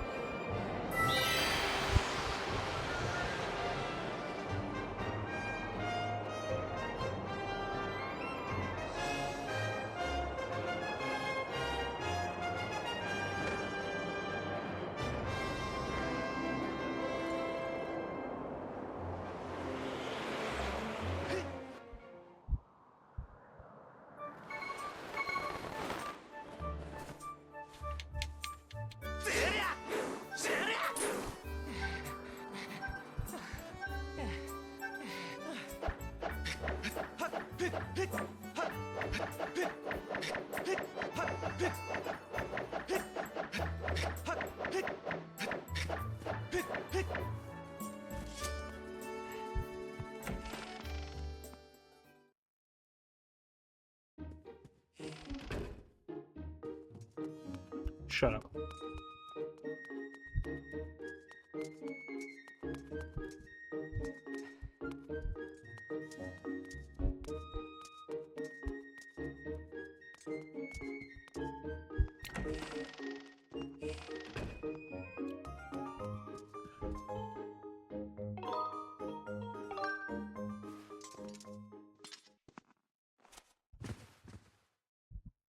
See, that bed does not move at all.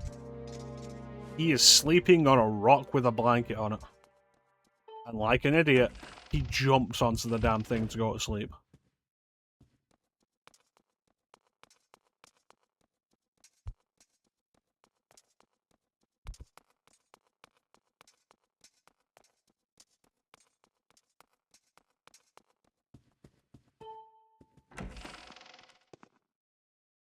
Alright, tree near the cemetery. Sleeps hard, he needs a hard bed.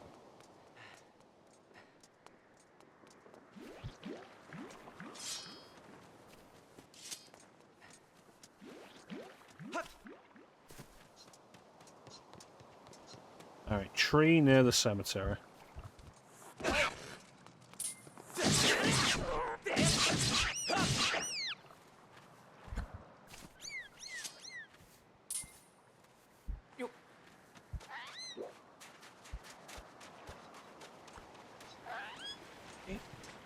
I can't get back up with you. Drown.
I really feel like anybody should be able to see this, given that everybody in this town has loft wings. This shouldn't be secret.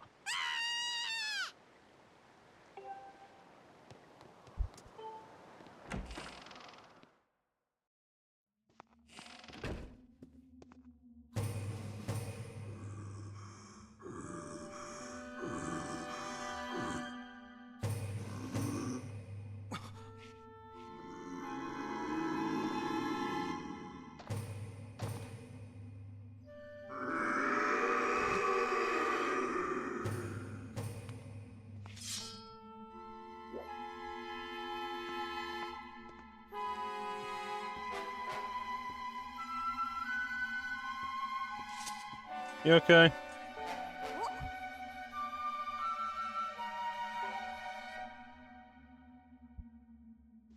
I mean, this is a guy in a suit.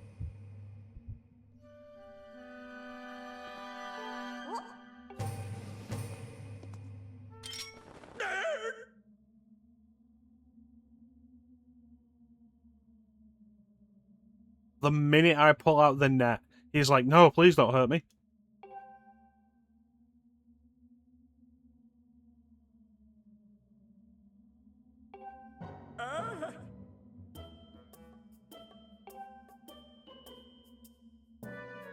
You actually are a monster? Okay.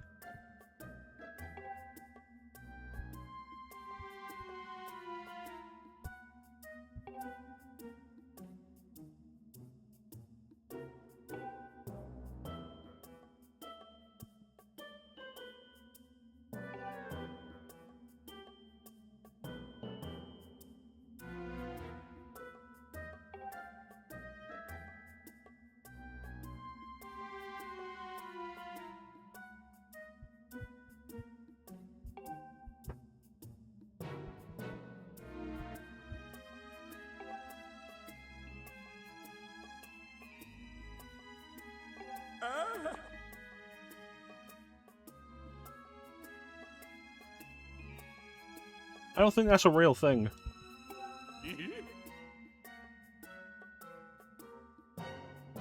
Also, this kid's been missing for a while.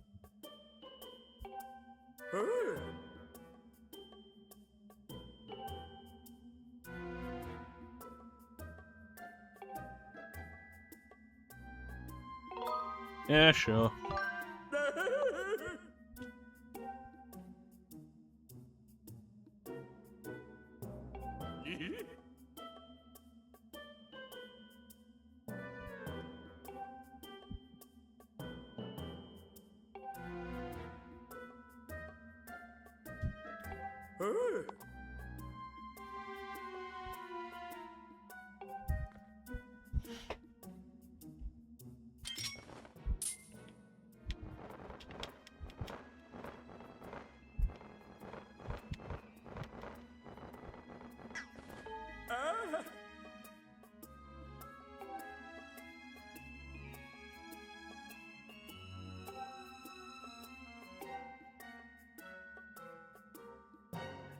And these are always my least favourite kind of Zelda quests.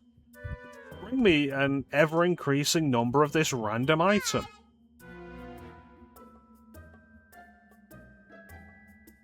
Remember doing that with the joy pendants in Wind Waker. I was like, oh, it'll give you an item that'll let you see enemy health bars. Well, that sounds like a good idea. And then it wasn't. It was a waste of time.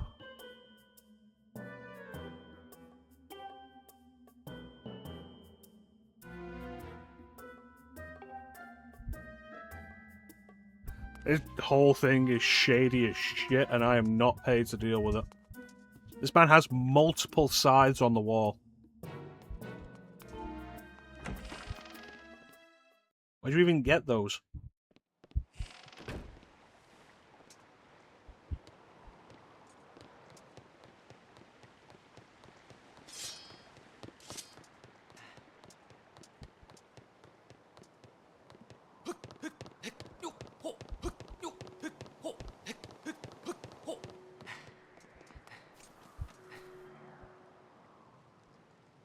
Man, what got... What would the religion even be in this place? Because these people ain't Hylian.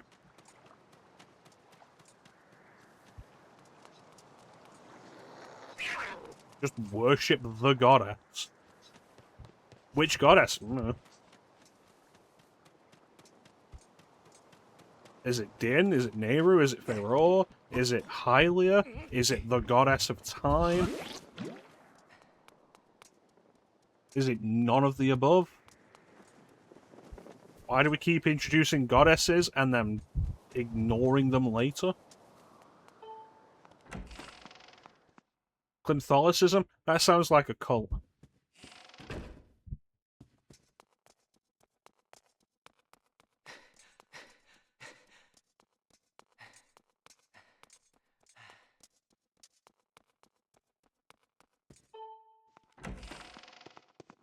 What about God? No, thank you. We prefer our deities to have vaginas.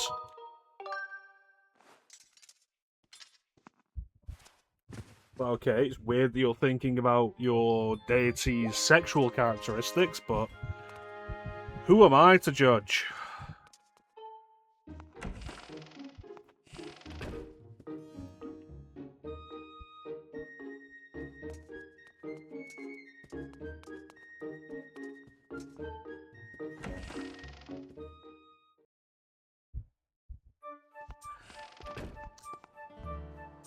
At least Dragon Quest kept it consistent. Like, once they started talking about a goddess as their deity, like, they stuck with it.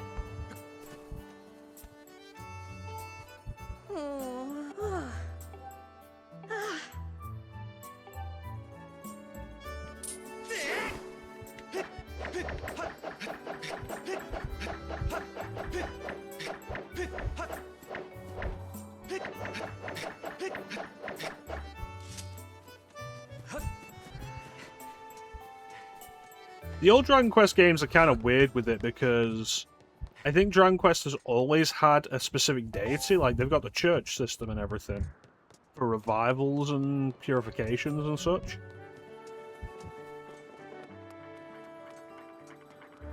But, like, pre-Dragon Quest VII in the West, they were not allowed to talk about having any kind of religious institution.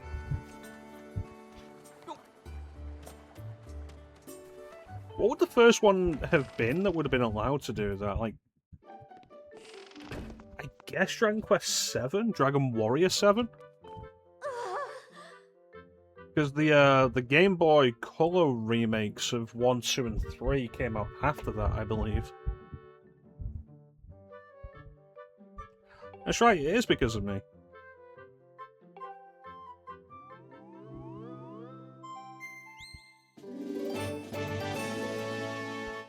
That just came out of her.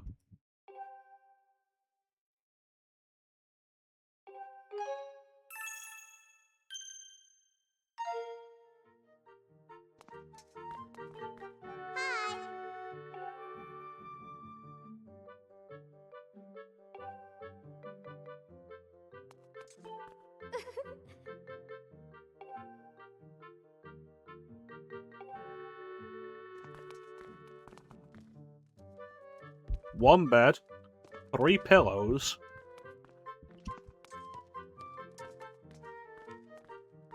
Hmm.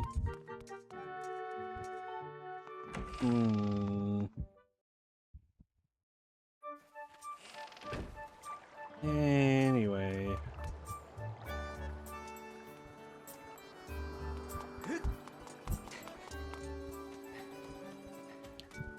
Chance, didn't you say you'd play Dragon Warrior 7?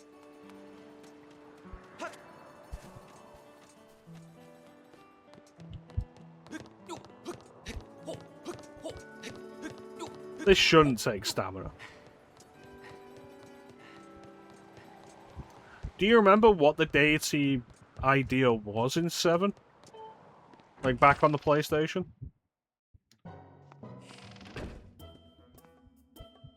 What up, fuckhead?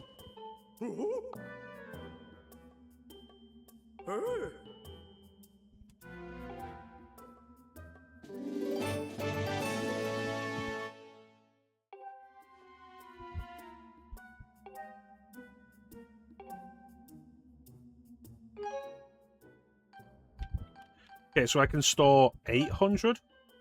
Yeah. Alright.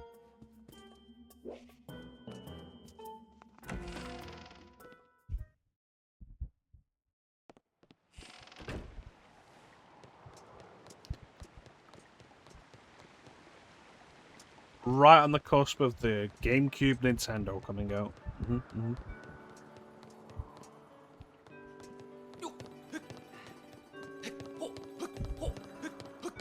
I want to try and remember what Dragon Quest 9 was about with it.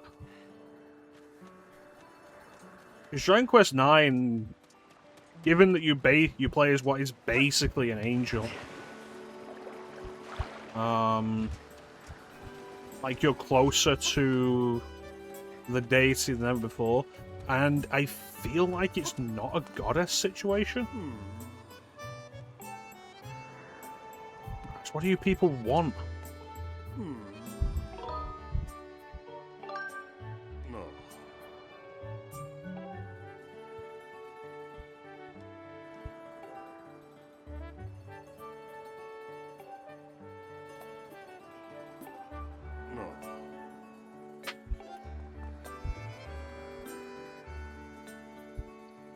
Southwestern sky. Alright. What do we got?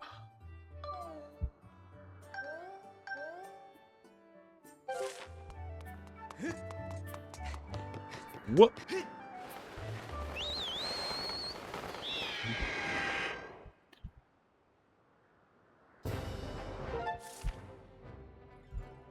So it's got to be this one, right?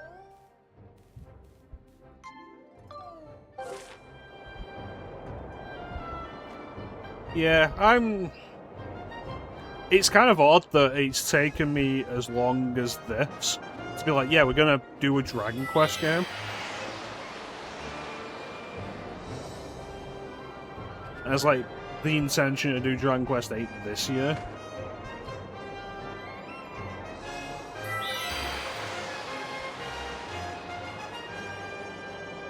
Is this gambling?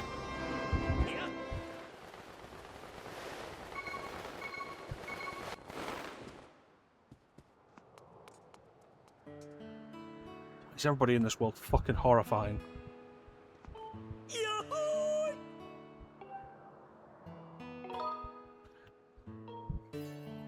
A little?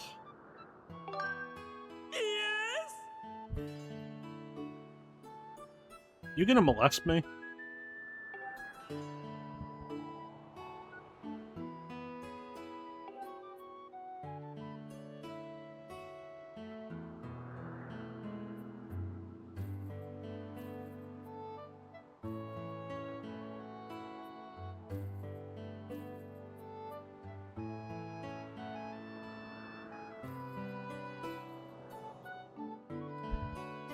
This is really sounding like it's going to turn into an Epstein situation.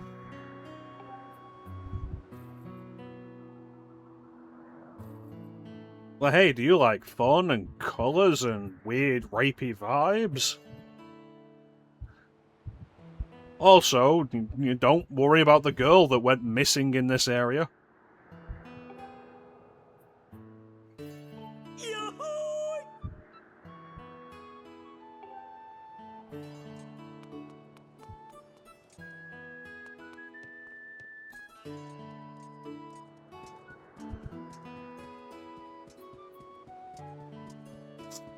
Where the hell do you even get light bulbs this big? This is a pre-industrial society. Where did you get light bulbs to begin with? Never mind light bulbs this big.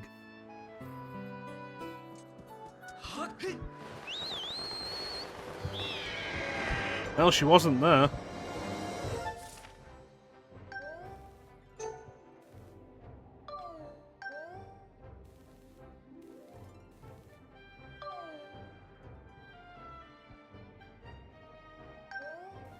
You know what? I do want to check these out.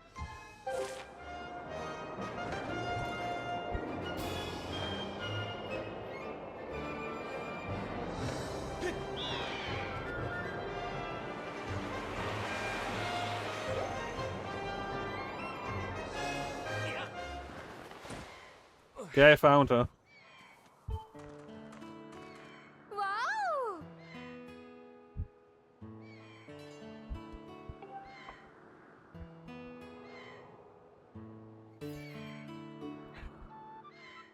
Yeah, Dragon Quest. At this point, I feel like the question is like, what Dragon Quests, like what versions would you do? I feel like I'd still go with the Game Boy Color version of Dragon Quest 1. Just because it's the version I've always championed. With Dragon Quest 2, who knows though?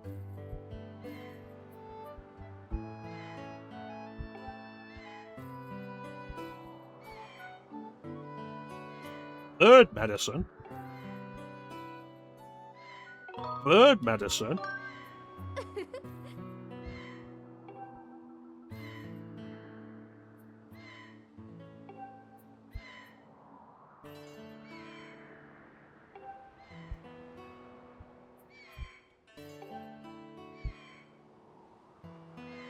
Alright.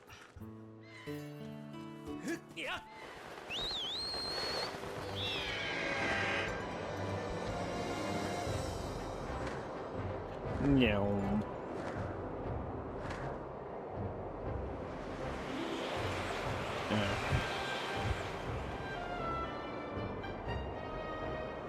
I would not want to stream original Dragon Quest, original Dragon Warrior.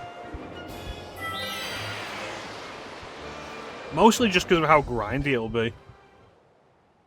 Like, I know the Game Boy Color version cuts out a lot of the grinding. It raises the XP and gold outputs.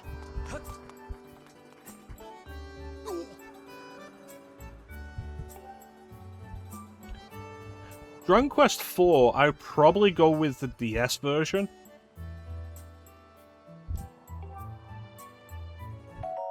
Like, there's another choice. I'd go with the DS version, of course. Didn't want to do all the grinding, yeah? Sweet. Another empty bottle. Woo!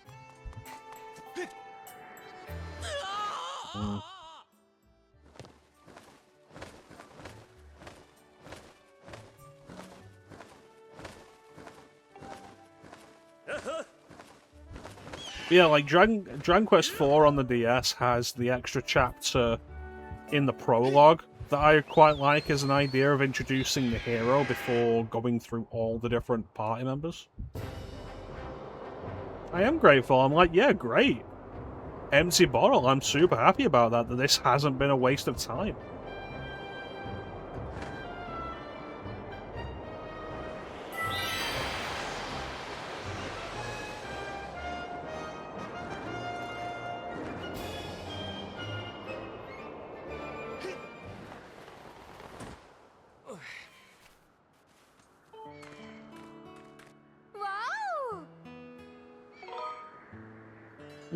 What a relief, you brought the medicine. No. No.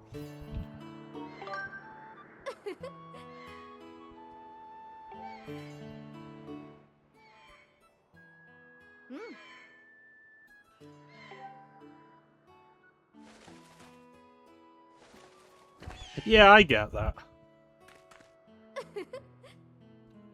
But I also think, like, if you haven't played some of the other versions of the games, that could be a fun thing, because few things have been remade, like, few RPGs have been remade in as many visual styles as, like, Dragon Quest 1 through 3.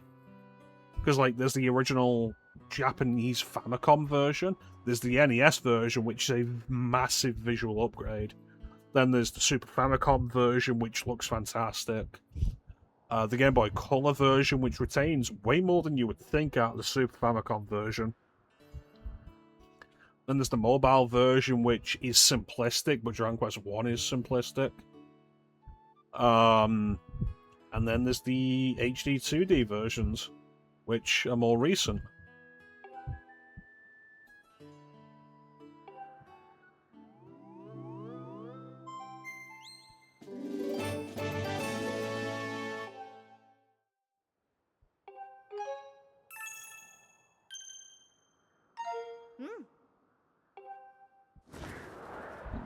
I don't know if I'd ever actually get the HD 2D remakes.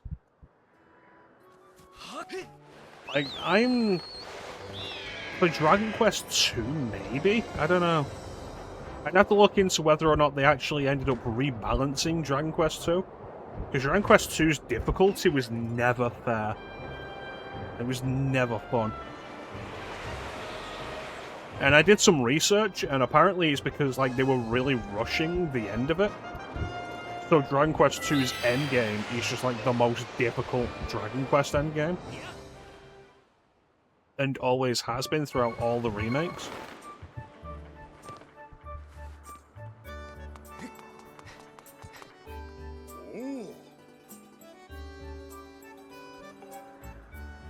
But like, I always champion the Game Boy Color version of Dragon Quest 1, which is bundled with 2 anyway. For Dragon Quest 3, I think the Super Famicom version is still the best looking version of that. Like, it's remarkable just how good the Super Famicom version looks.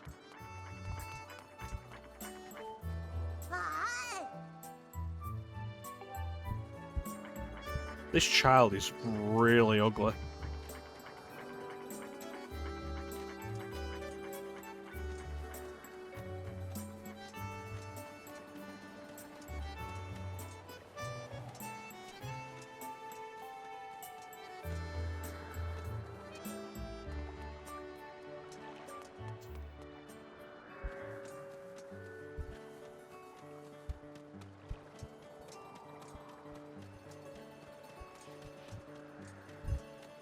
In Dragon Quest 4, I don't think there's really a real option.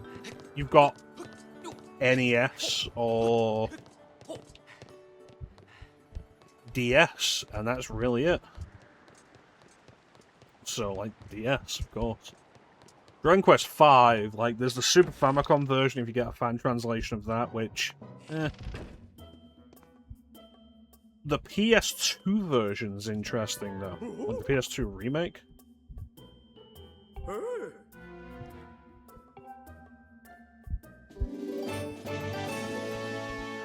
You see, you say that, Chance? I don't think any kid in a Zelda game has been as ugly as that kid. And I'm including stuff like Mallow in Twilight Princess, who is a horrifying-looking child.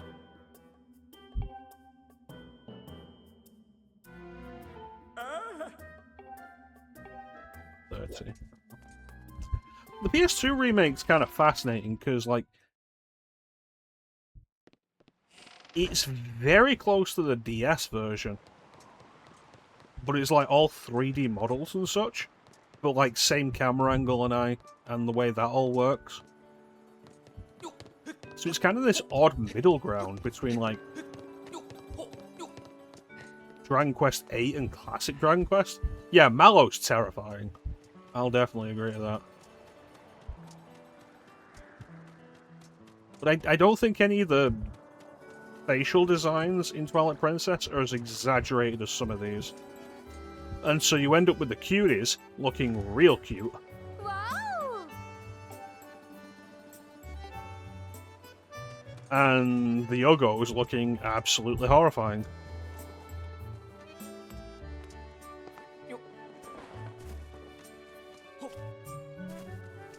Whereas in Twilight Princess, it was all kind of middle ground. Mallow's most worrying feature was just his cold, dead eyes. And, like, there aren't really any cuties in Twilight Princess as a result.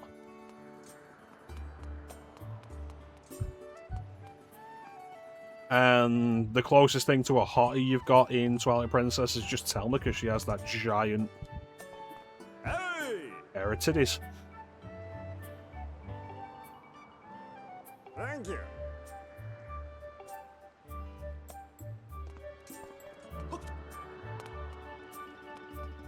I mean, Mallow looked like that before he decided to embrace capitalism.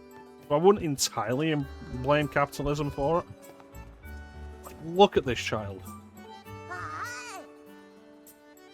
An unfortunate shaped head, unfortunate teeth, spirals on his cheeks, which, if anime has taught me anything, those spirals will not disappear as he ages.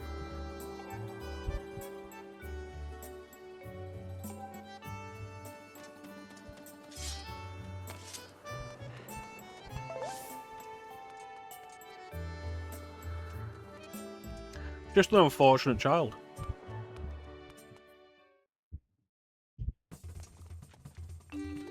Then there's this horrifying looking motherfucker.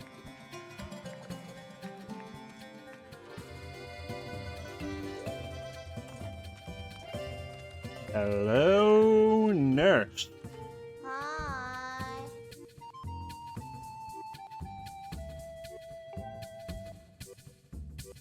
Nope. I just came over to see you. Snot Kid? Snot Kid's design is like very just average, aside from the snot.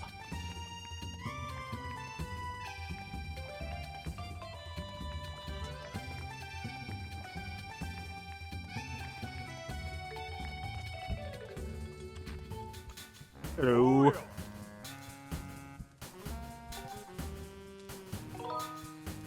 Upgrades. You can upgrade my bug net?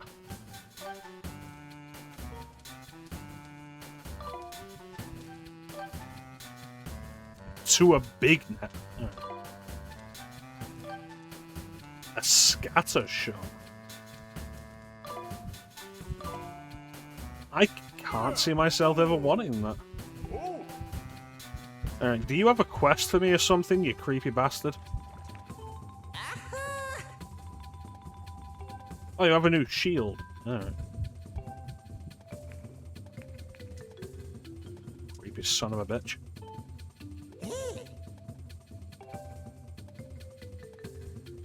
That's good, given that I am going to the volcano region.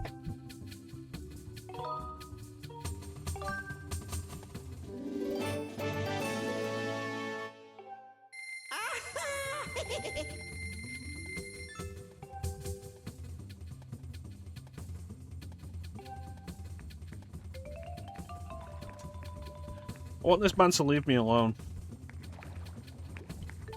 Like, why is he getting all sad that I'm leaving? I bought something.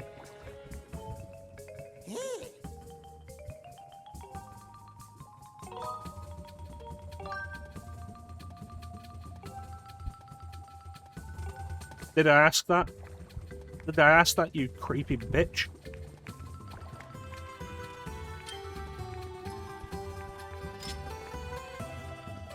Hi.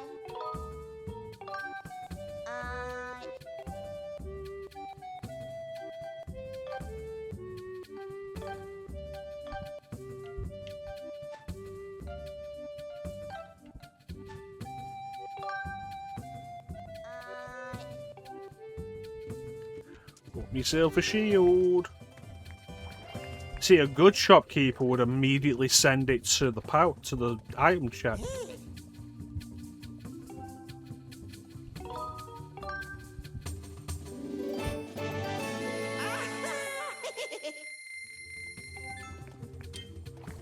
Yeah, I've taken the liberty of putting it in your pouch for you. It's like, get your fingers out of my pouch.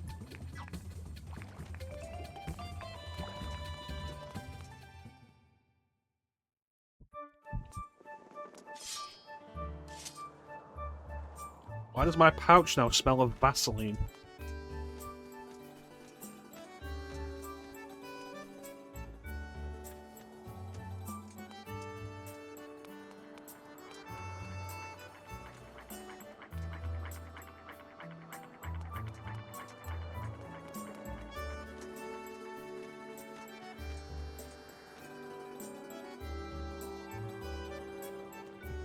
Alright, let's go.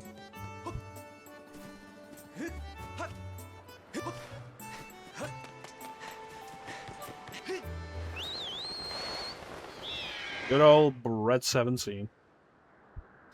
Anyway. I want to see what these islands beyond the surface gap are.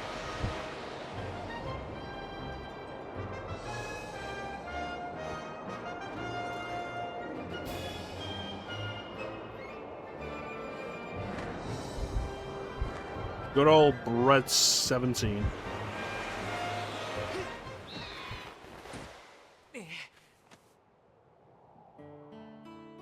Hmm.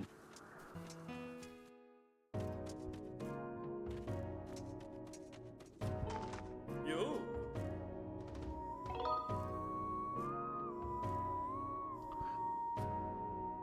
This looks like the kind of guy who really prefers his 1,000-folded Japanese steel. No.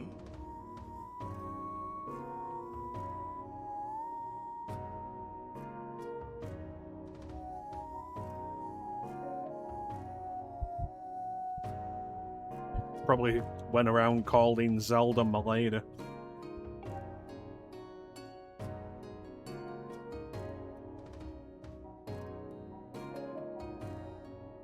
Dude, I met her like 5 minutes ago. Also, most popular girl.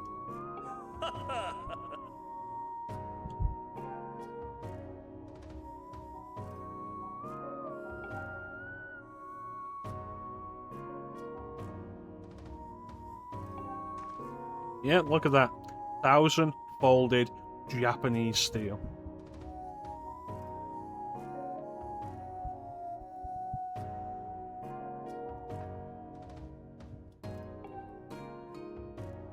Hey, this is a European fantasy, so the fat balding guy, of course, has a katana.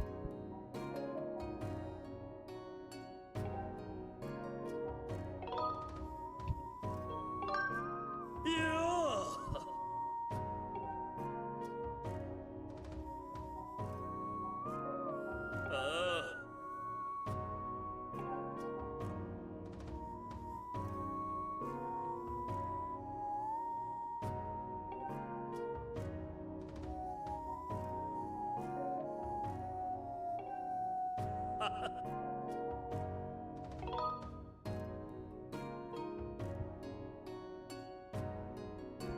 I don't think I said until. I said and the fat balding guy. I don't know. But you have access to the quotes. I believe it's quote ad.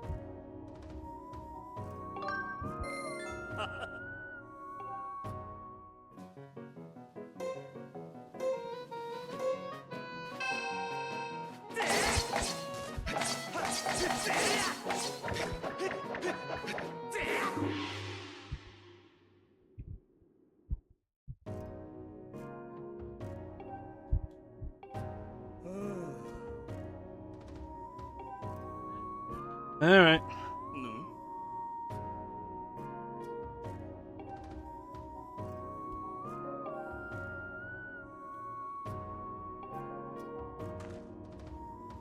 He says that when his sword looks really short.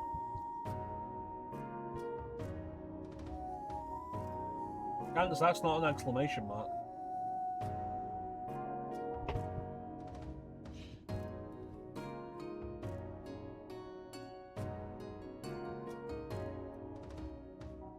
Maybe Clem would help you out. Look how tiny his sword is. Or is it just tiny in his hands? There you go.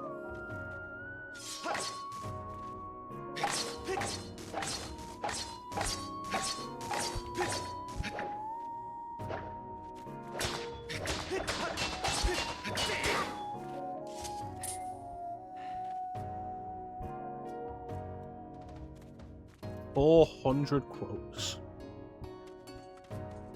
There's so many good ones. And you forget how to do it yourself. Uh-huh.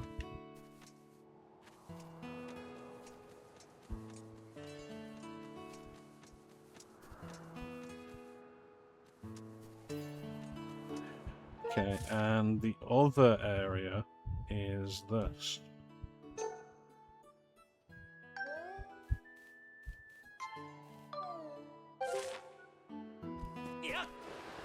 I don't like how inconsistent it is about letting me jump off, like, jump off the islands.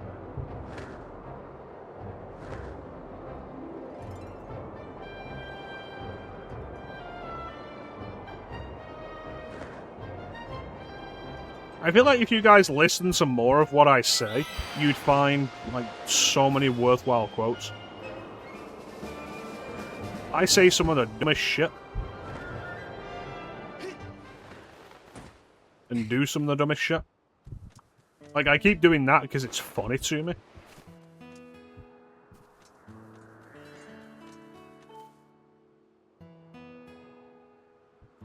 Oh, this is Beedle's place.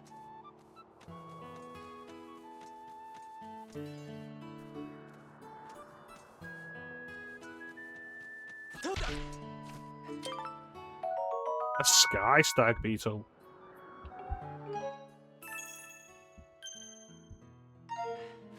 Don't know what I'm doing with these bugs. I might put them in Groos's bed.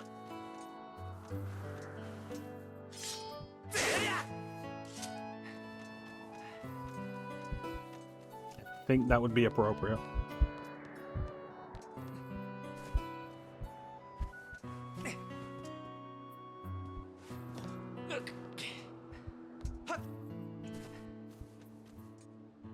Teach that stupid bastard.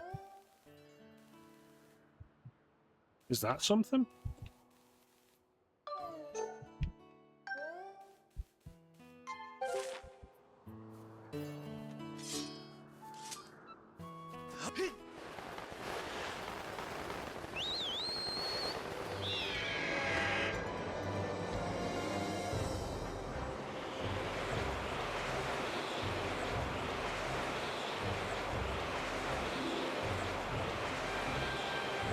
Replace his hair gel with bugs.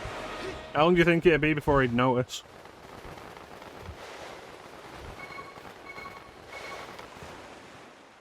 That was such a weirdly soft landing.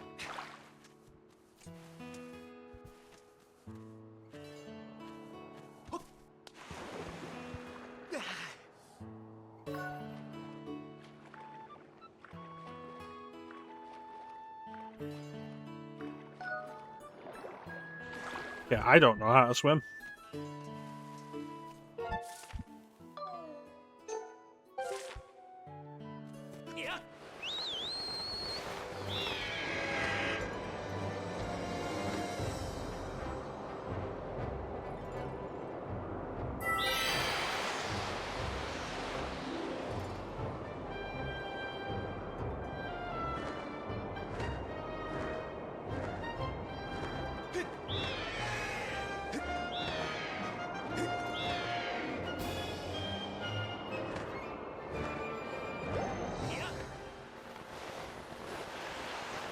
It's too far. I mean, to an extent, sure. However, there is also, like, an actual river on there. And given that Link is supposed to be a knight in training, you think they teach them. It's like, it's not likely to come up, but just in case it does.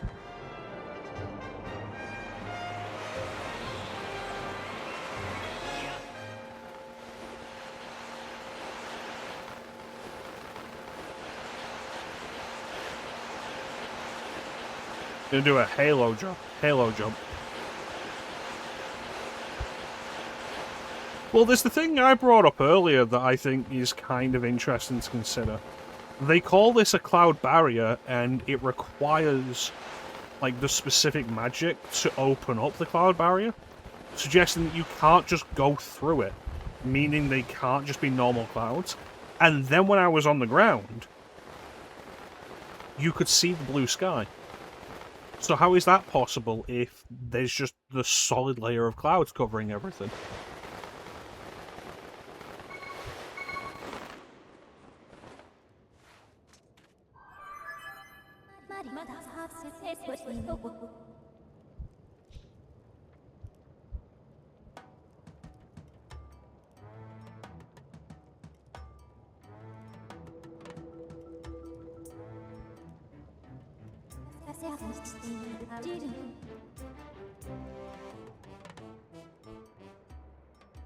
So getting the Iron Shield was a good idea.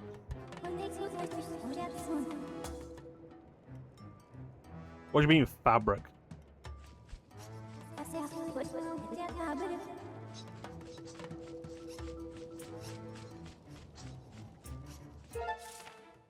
Like, be careful wearing clothes in this area, they might catch fire. It's like, okay.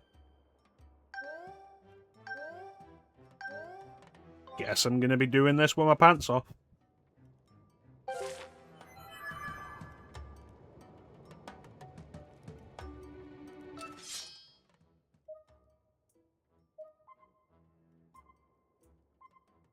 You think it's weird how the series feels like it's moved away from Death Mountain?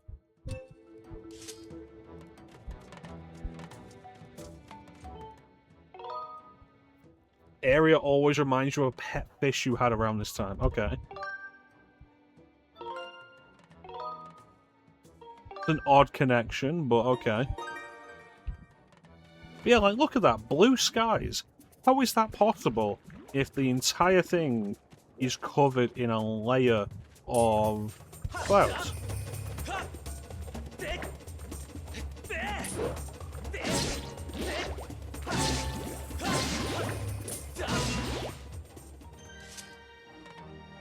So you named it Jerry. Alright. Well, that explains it.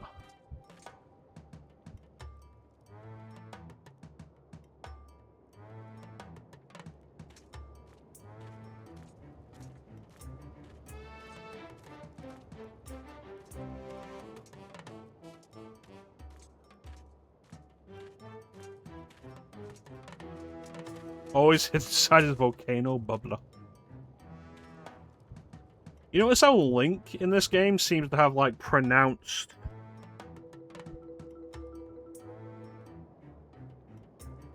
shadows, I guess? Like, just around his eyes?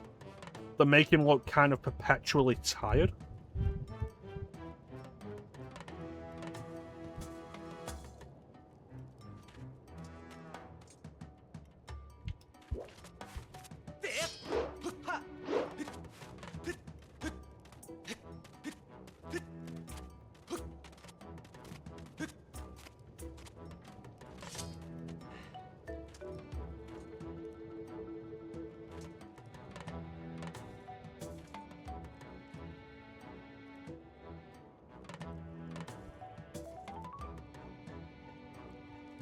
If you look at him from this angle, it looks like he has the classic Link haircut from the CDI games. Like, oh yeah, like that? Fine. But here, CDI Link.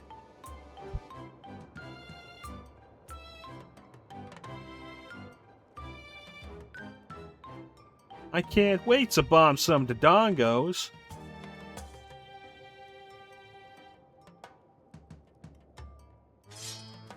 The controls of this, though, are bothering me a little bit. They feel, like, really unintuitive at times.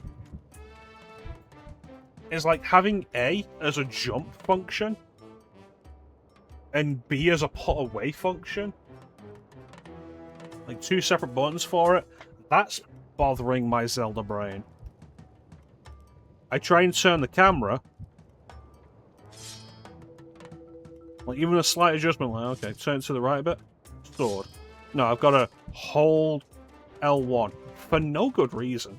Like, it probably could be the other way around, and they should have given an option for that.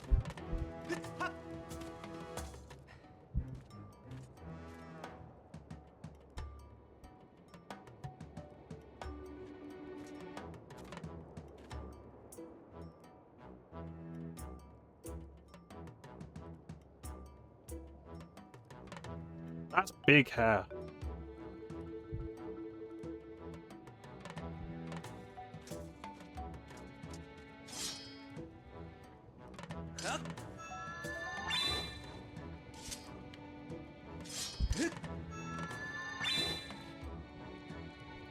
Does his sword get longer when that happens? No. It's the visual effects of the energy shooting out the end again. There.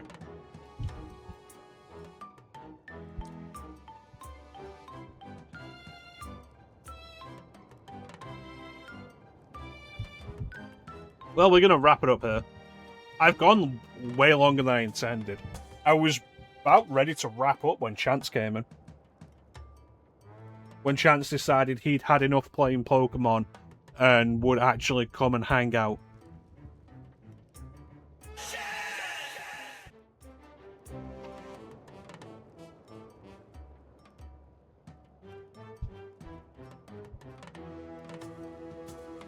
That's right, the sword is named Venus.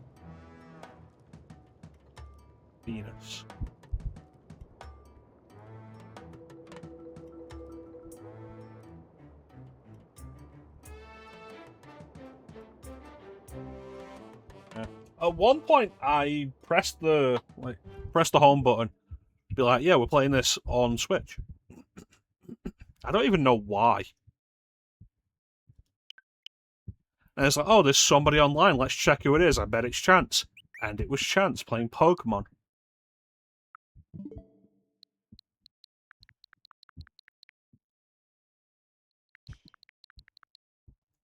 We got a little bit of time, I guess, before the ad runs, before we quit. Let's take a real quick look at what's available currently on Switch Online stuff. Because, you know what? It's a pretty good selection now. Like, the 3 Legend of Starfy games.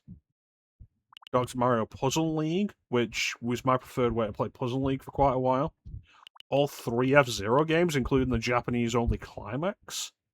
Both Fire Emblem games that were released in English. Both Golden Suns. Kirby and the Amazing Mirror, though I think they really should also have Nightmare in Dreamland on there. One of the Klonoa games. There are 3 Klonoa games on GBA. One of them's Japanese only. Kura Kura Kururin, which is really fun, actually, if you've never played it. Both Zelda games. Superstar Saga, which one day Klim will play. Alright, got Super Circuit, Mario vs. Donkey Kong, which I feel is a really underrated Mario game. Metroid Fusion, which is absolutely fucking fantastic. Metroid Zero Mission, which is also good. Mr. Driller. The only Pokemon game available on this system. On the Switch Online, the only Pokemon game. All 4 Mario Advance games. Which is an odd choice, but they're there. WarioWare and Wario Land 4. Yes, Boktai. 3 Boktai games, the last one Japan only, but it has received a full fan translation.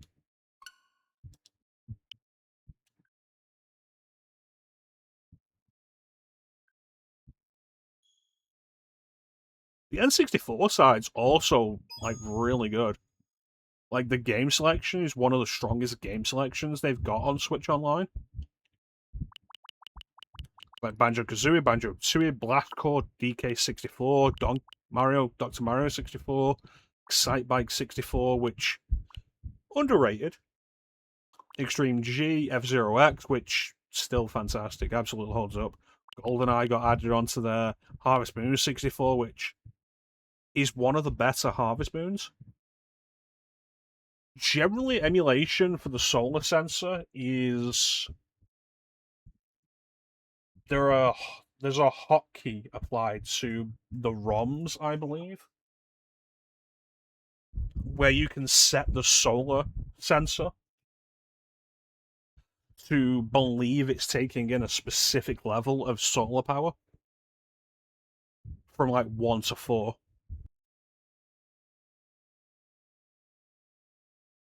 Iggy's Wrecking Balls? I don't know what this is. Platform racing game. That could be fun, actually. The same vein as Rayman M. Jet Force Gemini, Killer Instinct Gold, Kirby 64, Majora's Mask, Ocarina of Time, Mario Golf, Mario Kart, all 3 Mario Parties, Mario Tennis, Paper Mario, Pilot Wings 64, Pokemon Puzzle League, Pokemon Snap, Pokemon Stadium 2. They only have Pokemon spin-offs. They have none of the mainline Pokemon games, which is fine for me, but a lot of other people like regular Pokemon, and I believe there's some Pokemon you can get, it might be Fire Red, Leaf Green, but you do have to purchase them. And like, why can't you just give us the option for all of this? Like, I would have purchased most of this. Like, over the course of several years, I would have purchased most of this. Rayman 2, great. Ridge Racer 64, that's fine. Sin and Punishment, classic. Star Fox 64, Super Mario 64, 10-8 Snowboarding, Sonic Trouble, don't really know what that is. Wave Race 64, Operation Winback, Yoshi Story. Like, it's a really good selection of games. I think it's their strongest selection.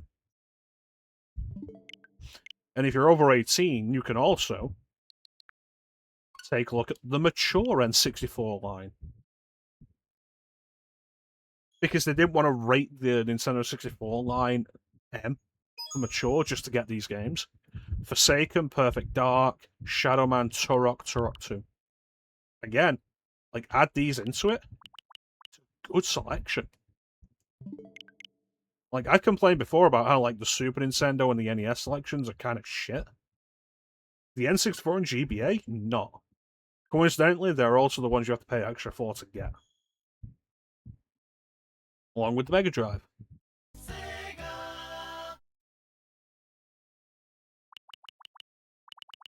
Alien Soldier, Alien Storm, Alicia Dragoon, pretty solid. Altered Beast, shit, but it's in every Sega collection. Beyond Oasis, Castlevania fucking Bloodlines. Columns, which, again, it's just in every Sega collection. Comic Zone, again, in every Sega collection. I feel like retro gamers have gaslit themselves into believing Comic Zone is a good game. Contra Hardcore, which is a good game. Crusader of Sensi, Puyo Pop, Dynamite Heady, Earthworm Jim 1, Echo the Dolphin, but only one Echo the Dolphin, oddly enough. Usually you end up with all three. E-SWAT, Flicky, Ghouls and Ghosts, which the Mega Drive version I think is really underrated. I feel like most people go for Super Ghouls and Ghosts for this generation, but if you like Ghouls and Ghosts, or Ghosts and Goblins, this is a solid version. Golden Axe 2, Gunstar Heroes Classic. Kid Chameleon, not a huge classic, but it's fine. Landstalker, Light Crusader, Mega Man The Wily Wars, that Mega Man game I keep telling Clint to play. Musha, which absolutely solid shmup. Phantasy Star 4. It's weird that they only have 4 on here. Pulseman, Game Freak. Created by prominent developer Game Freak. Created by overrated developer Game Freak. Revenge of Shinobi, Rystar, Shining Force 2, Shinobi 3, Sonic 2, no Sonic 1, Sonic Spinball, which, again, is just in every collection for whatever reason. Space Harrier 2, Street Fighter 2 Special Champion Edition, Streets of Rage 2, Strider, which the Mega Drive version is pretty solid. Super Fantasy Zone, Super Thunderblade, Sword of Vermilion, which is underrated, Target Earth, Thunder Force 2, classic, Toe Jam and Earl 2, Vector Man, but no Vector Man 2, Virtua Fighter 2 on the Mega Drive, which, again, is in basically every collection for some reason. Mercs, and Zero Wing. So again, like, not a bad collection with some genuinely fantastic stuff in there.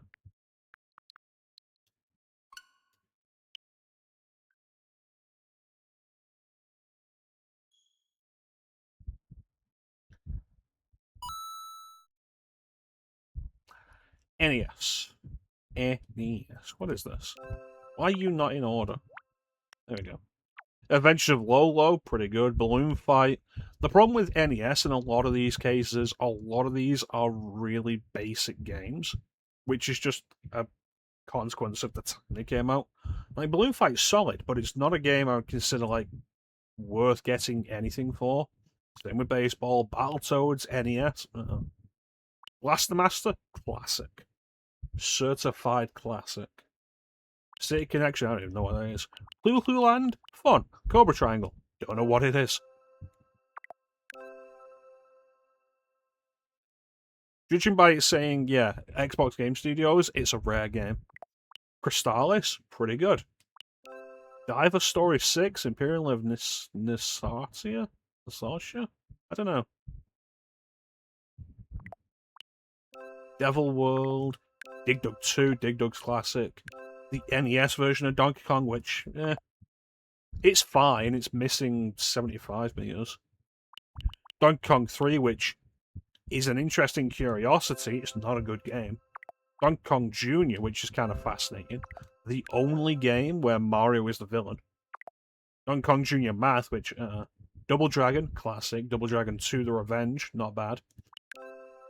Down Sound Neketsu March Super Awesome Field Day, which is a Kunio-kun game. Spin-off of River City Rampage. Dr. Mario, if you enjoy it, classic. Earthbound Beginnings, which is the original Mother. People will be interested in that, of course they will. Playing this version is not the way you should play it, but having it available is great. Eliminated Boat Duel, don't know. Excite Bike Classic, but basic. Fire and Ice, an interesting inclusion. Ghosts and Goblins on NES is shit and always was. Like, it's not even that it's hard, it is a shit port. And it always was. Golf, Gradius, classic. Ice Climber, Ice Hockey, The Immortal, I don't even know what this is. Journey to Silius, underrated. Joy Mech Fight, no idea. Kid Icarus, it's not bad. Kirby's Adventure, classic, of course. Kung Fu Heroes is there. Zelda, which is Zelda, play it with a guide. Mark Rider, Mappyland. Mappyland's quite fun. Mario Arcade.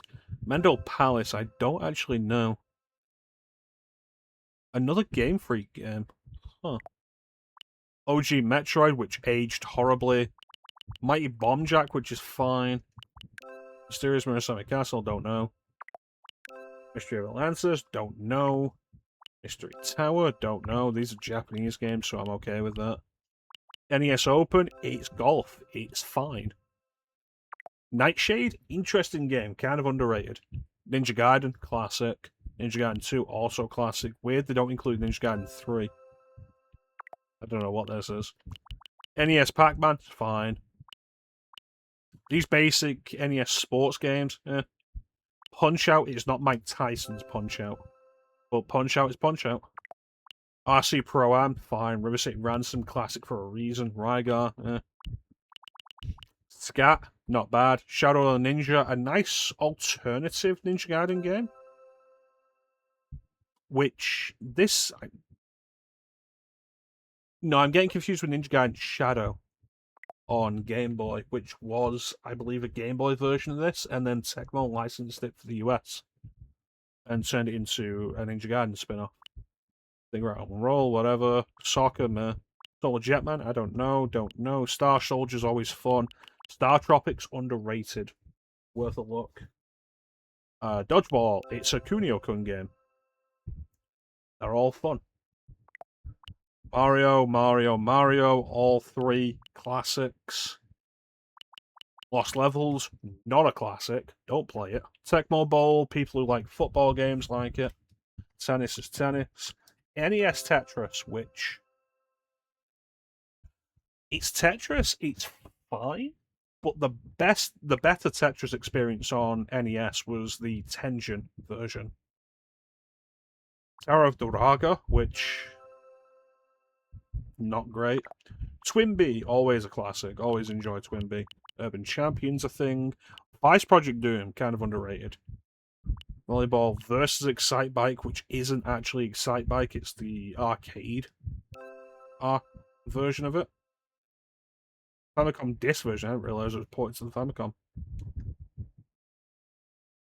It's essentially like hard version.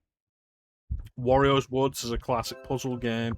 Wrecking Crew is fine. Xevious, I never really got into Xevious, but it's fine.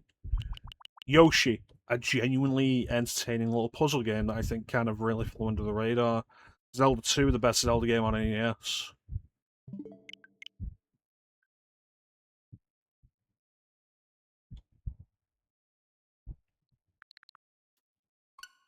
Super Nintendo.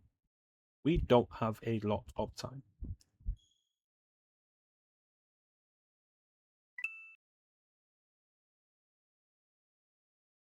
Are we in order? Good. What's this? Amazing Hibike? Don't know. Battletoads and Double Dragon? Not great. Battletoads and Battle Maniacs? Not great. I remember talking with Chance about a bunch of these when we were playing multiplayer on Switch Online, and so much of this is whatever they could license from Jellico, and a lot of it's shit. It's missing some of the absolute classics of the Super Nintendo library for like various reasons. Like, most of the Jellico stuff isn't good. Bomb Puzzle, don't really know that. Puzzle game could be interesting. Brawl Brothers, not great. Breath of Fire 1 and 2 have issues, but like the series went on for a reason. Bubsy. Fucking Bubsy. Joe and Mac, game I enjoyed. Claymates, Congo's Cape, and no. Cosmo Gang, the arcade, the puzzle, I don't know that. Demon's Crest, underrated-ish. I feel like it's not as underrated as it used to be. Donkey Kong Trilogy, Doomsday Warrior, Earthbound, it's a classic. I've never gotten into it. Odd that they have Earthworm Jim 2 on the Super Nintendo and not the Mega Drive. I believe the Mega Drive version is considered superior. F-Zero classic, Fatal Fury. I wouldn't play it on Super Nintendo if I had the choice. Fighters History again. I wouldn't play Fighters History. But if I was going to play it, I'd probably play it on Neo Geo. Harvest Moon, fine. The sequels were better, but it's fine. Nope. No, that wasn't really good. Mac 2 was good, probably better than the original, but I have nostalgia for the original. Killer Instinct, Kirby Superstar, Kirby's Avalanche, which is Puyo Pop, Kirby's Dream Course, which I wasn't into until I played it multiplayer. Like, me and Chance played a bunch of this, and it's a lot of fun if you play it in multiplayer. Kirby's Dream Land 3, which is good, but I've never vibed with. Kirby Star Stacker, which I've never played a whole lot of. Is this paneled upon? I don't know. Another Kunio-kun game. Link to the Past, classic. Magical Drop 2 is fine. Mario and Wario, which has always been a little fascination for me, and I've never played much of it. It requires the mouse, which you could emulate with an analog stick, and Nintendo just will not. It's like, oh yeah, you need the mouse, which means you can only play this on Switch 2. Same with Mario Paint. Mario Super Picross, great. Really fun puzzle game. Natsume Championship Wrestling, fine. Nobunaga's Ambition, Lord Darkness, all these Koei games, if you're into strategy games, they're pretty good. I'm not. Jellico shit. Paneled Upon. Absolute classic. Chance thought he was good at this. The Peacekeepers. I think Chance and I played a little bit of this, and it was okay. Pilot Wings is a classic Pop and Twinbee, always. Prehistoric Man, which is okay. Psycho Dream's kind of cool, but not amazing. Ravel Turf is garbage. Koei strategy game. This is pool. Smash Tennis is actually a really fun tennis game. I remember having a lot of fun with that. Spanky's Quest. It's called Spanky's Quest. Star Fox 2. Which I've never played, and I've barely played this. Stunt Racer FX was never really into. They made a big deal about this being the first FX chip game on the service. Baseball Simulator 1.0. Oh. Earth Defense Force, not particularly good. One of the weaker shmups you can find on the library. And it's unfortunate because this service doesn't have like Gradius 3. I don't believe it has R-Type the Third Lightning.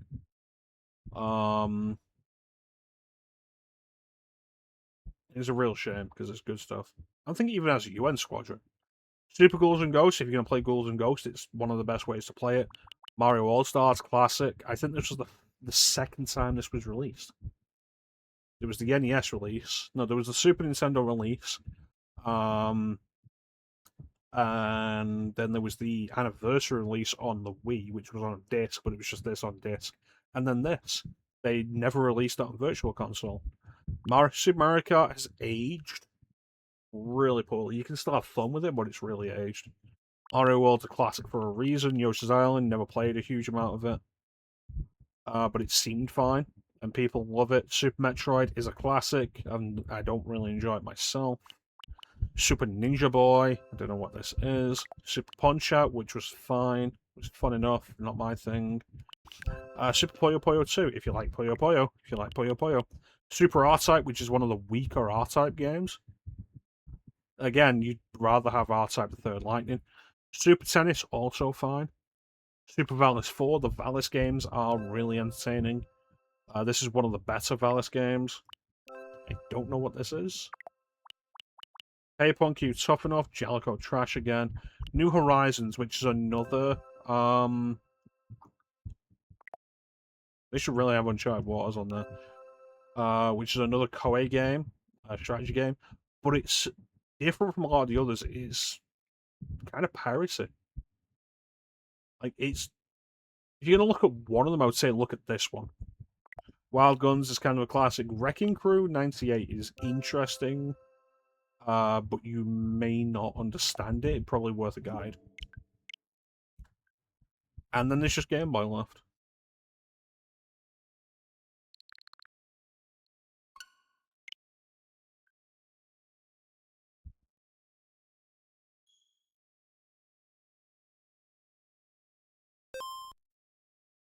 I don't think that's what the Game Boy sounded like.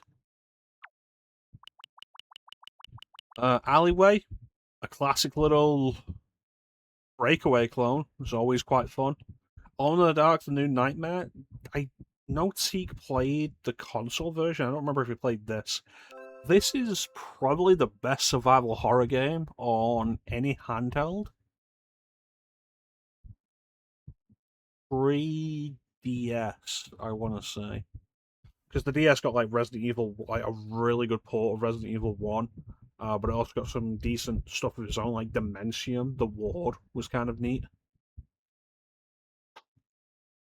I will make a caveat with this of best handheld horror game released in the West, because Clock Tower got a Wonder Swan port that's actually really impressive.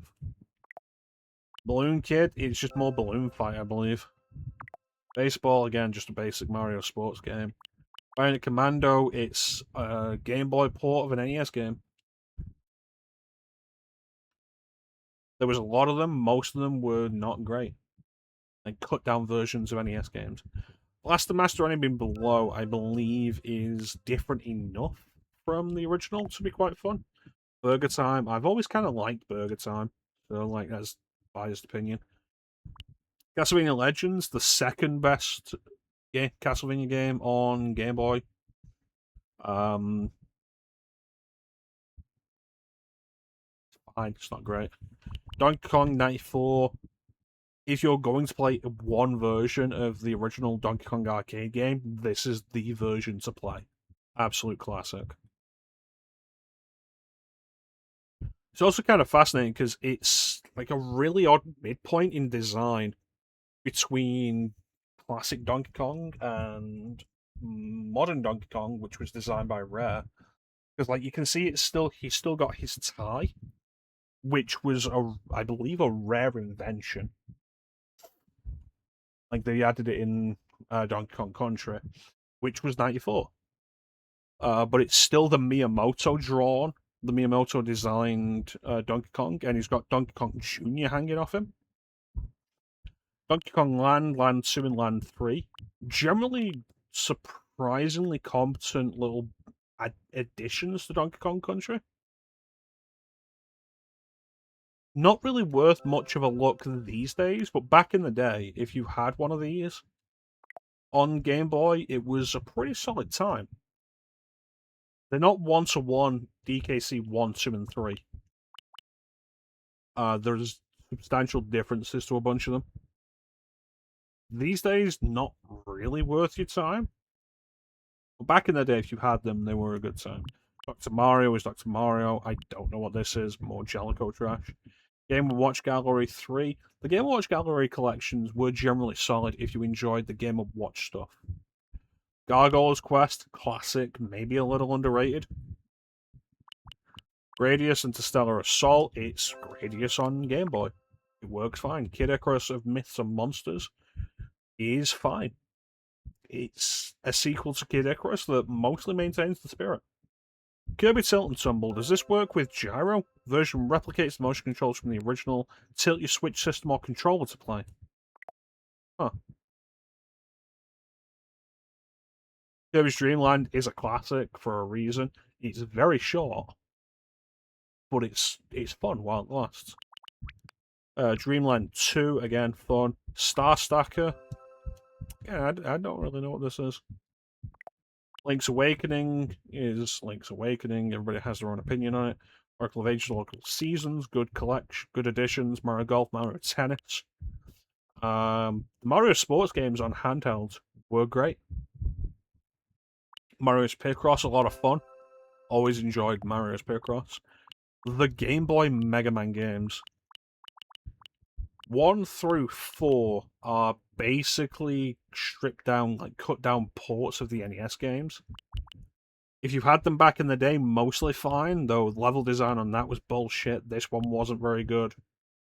And its compositions were good, but the instrumentation was awful. The one that stands out is Mega Man 5 because it's an entirely original game.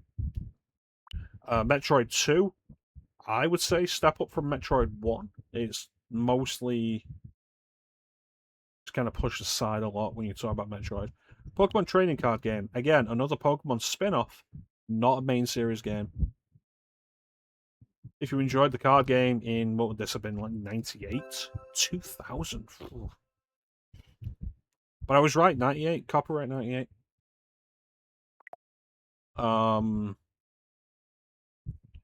It is what it is.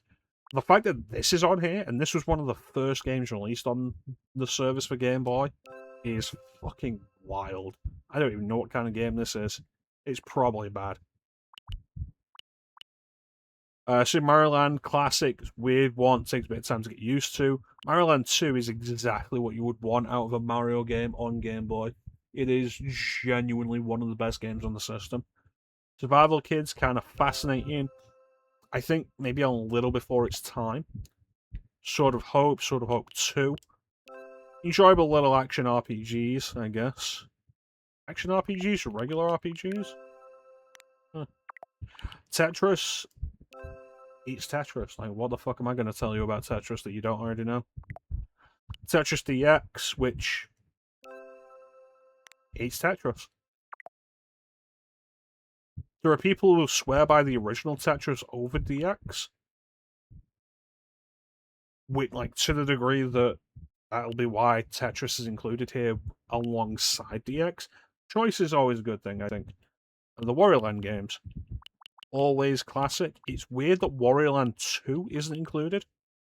You've got 1, you've got 3, and you don't have 2. Odd. And then Yoshi, again, like, it's a fun little puzzle game. Real quick, I want to dive into Kirby Tilt and Tumble and take a look at the motion controls.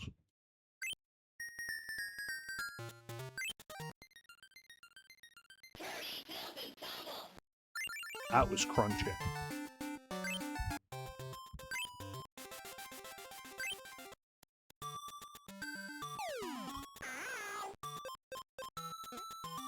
Oh, whoa. It actually works. This, I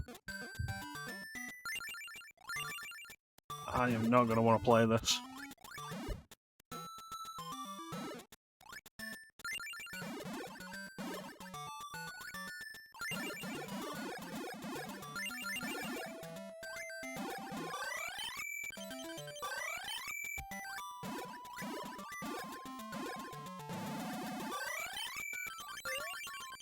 The fact that they have this, like this working here like this.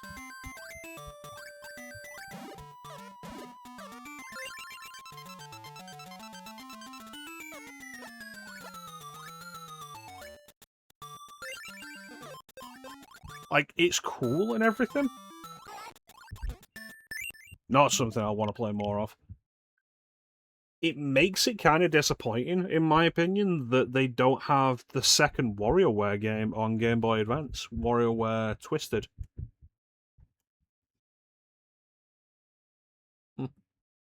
But yeah, the service is fine. I think Super Nintendo and NES mostly are still mostly shit. With a bunch of the stuff that you would want in there, and a lot of the stuff that you would want missing. I want to know why Castlevania isn't on this.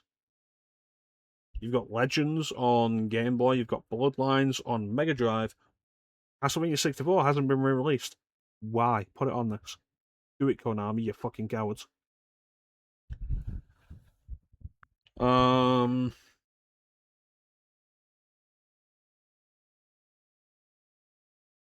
don't even know why we were doing this. Why were we doing this? Is Chance still here? I want to complain.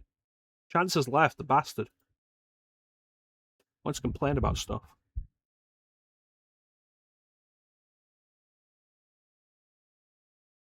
Uh.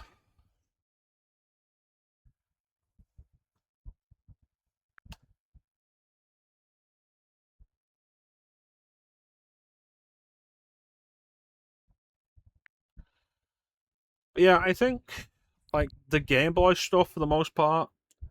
If you subscribe to like the standard level, you get NES, Super Nintendo, Game Boy. I think the Game Boy stuff, like of the games you could pick for the Game Boy, mostly it's all the stuff you would want. The Mega Drive, the N64, and the Game Boy Advance, they require the expansion pass to access. But I think for the most part, Mega Drive has some duds, but I think the N64 and the Game Boy Advance are genuinely really good selections, which is a little surprising. I don't remember why we started doing this.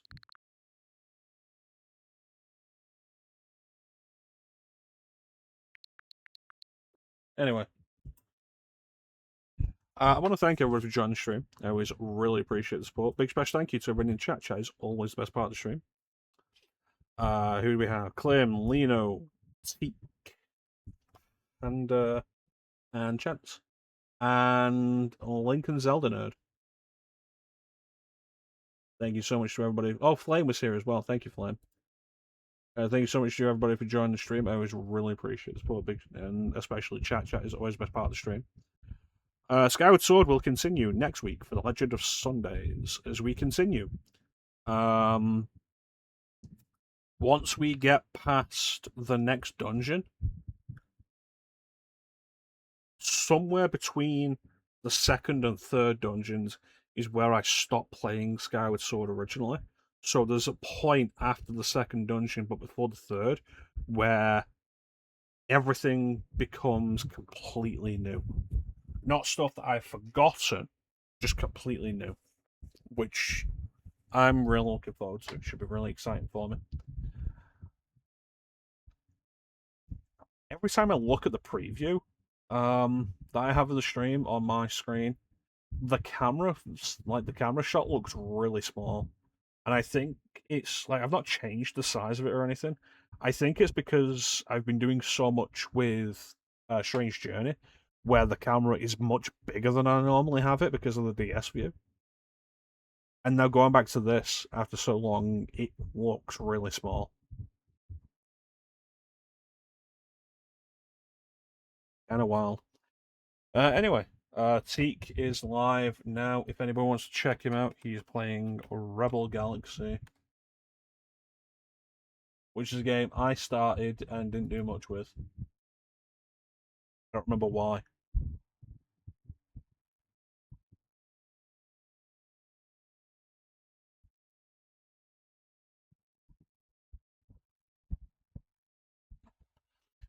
But yeah, that is it. Strange Journey will continue as we progress. And after that, I'm planning to do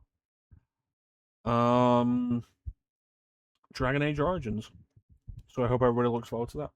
But in the meantime, Who the fuck starts a conversation like that? I just sat down. there's not really anything else to say except thank you all for watching. Have yourselves a fantastic time of day, and take care. We'll catch you next time, guys. Bye.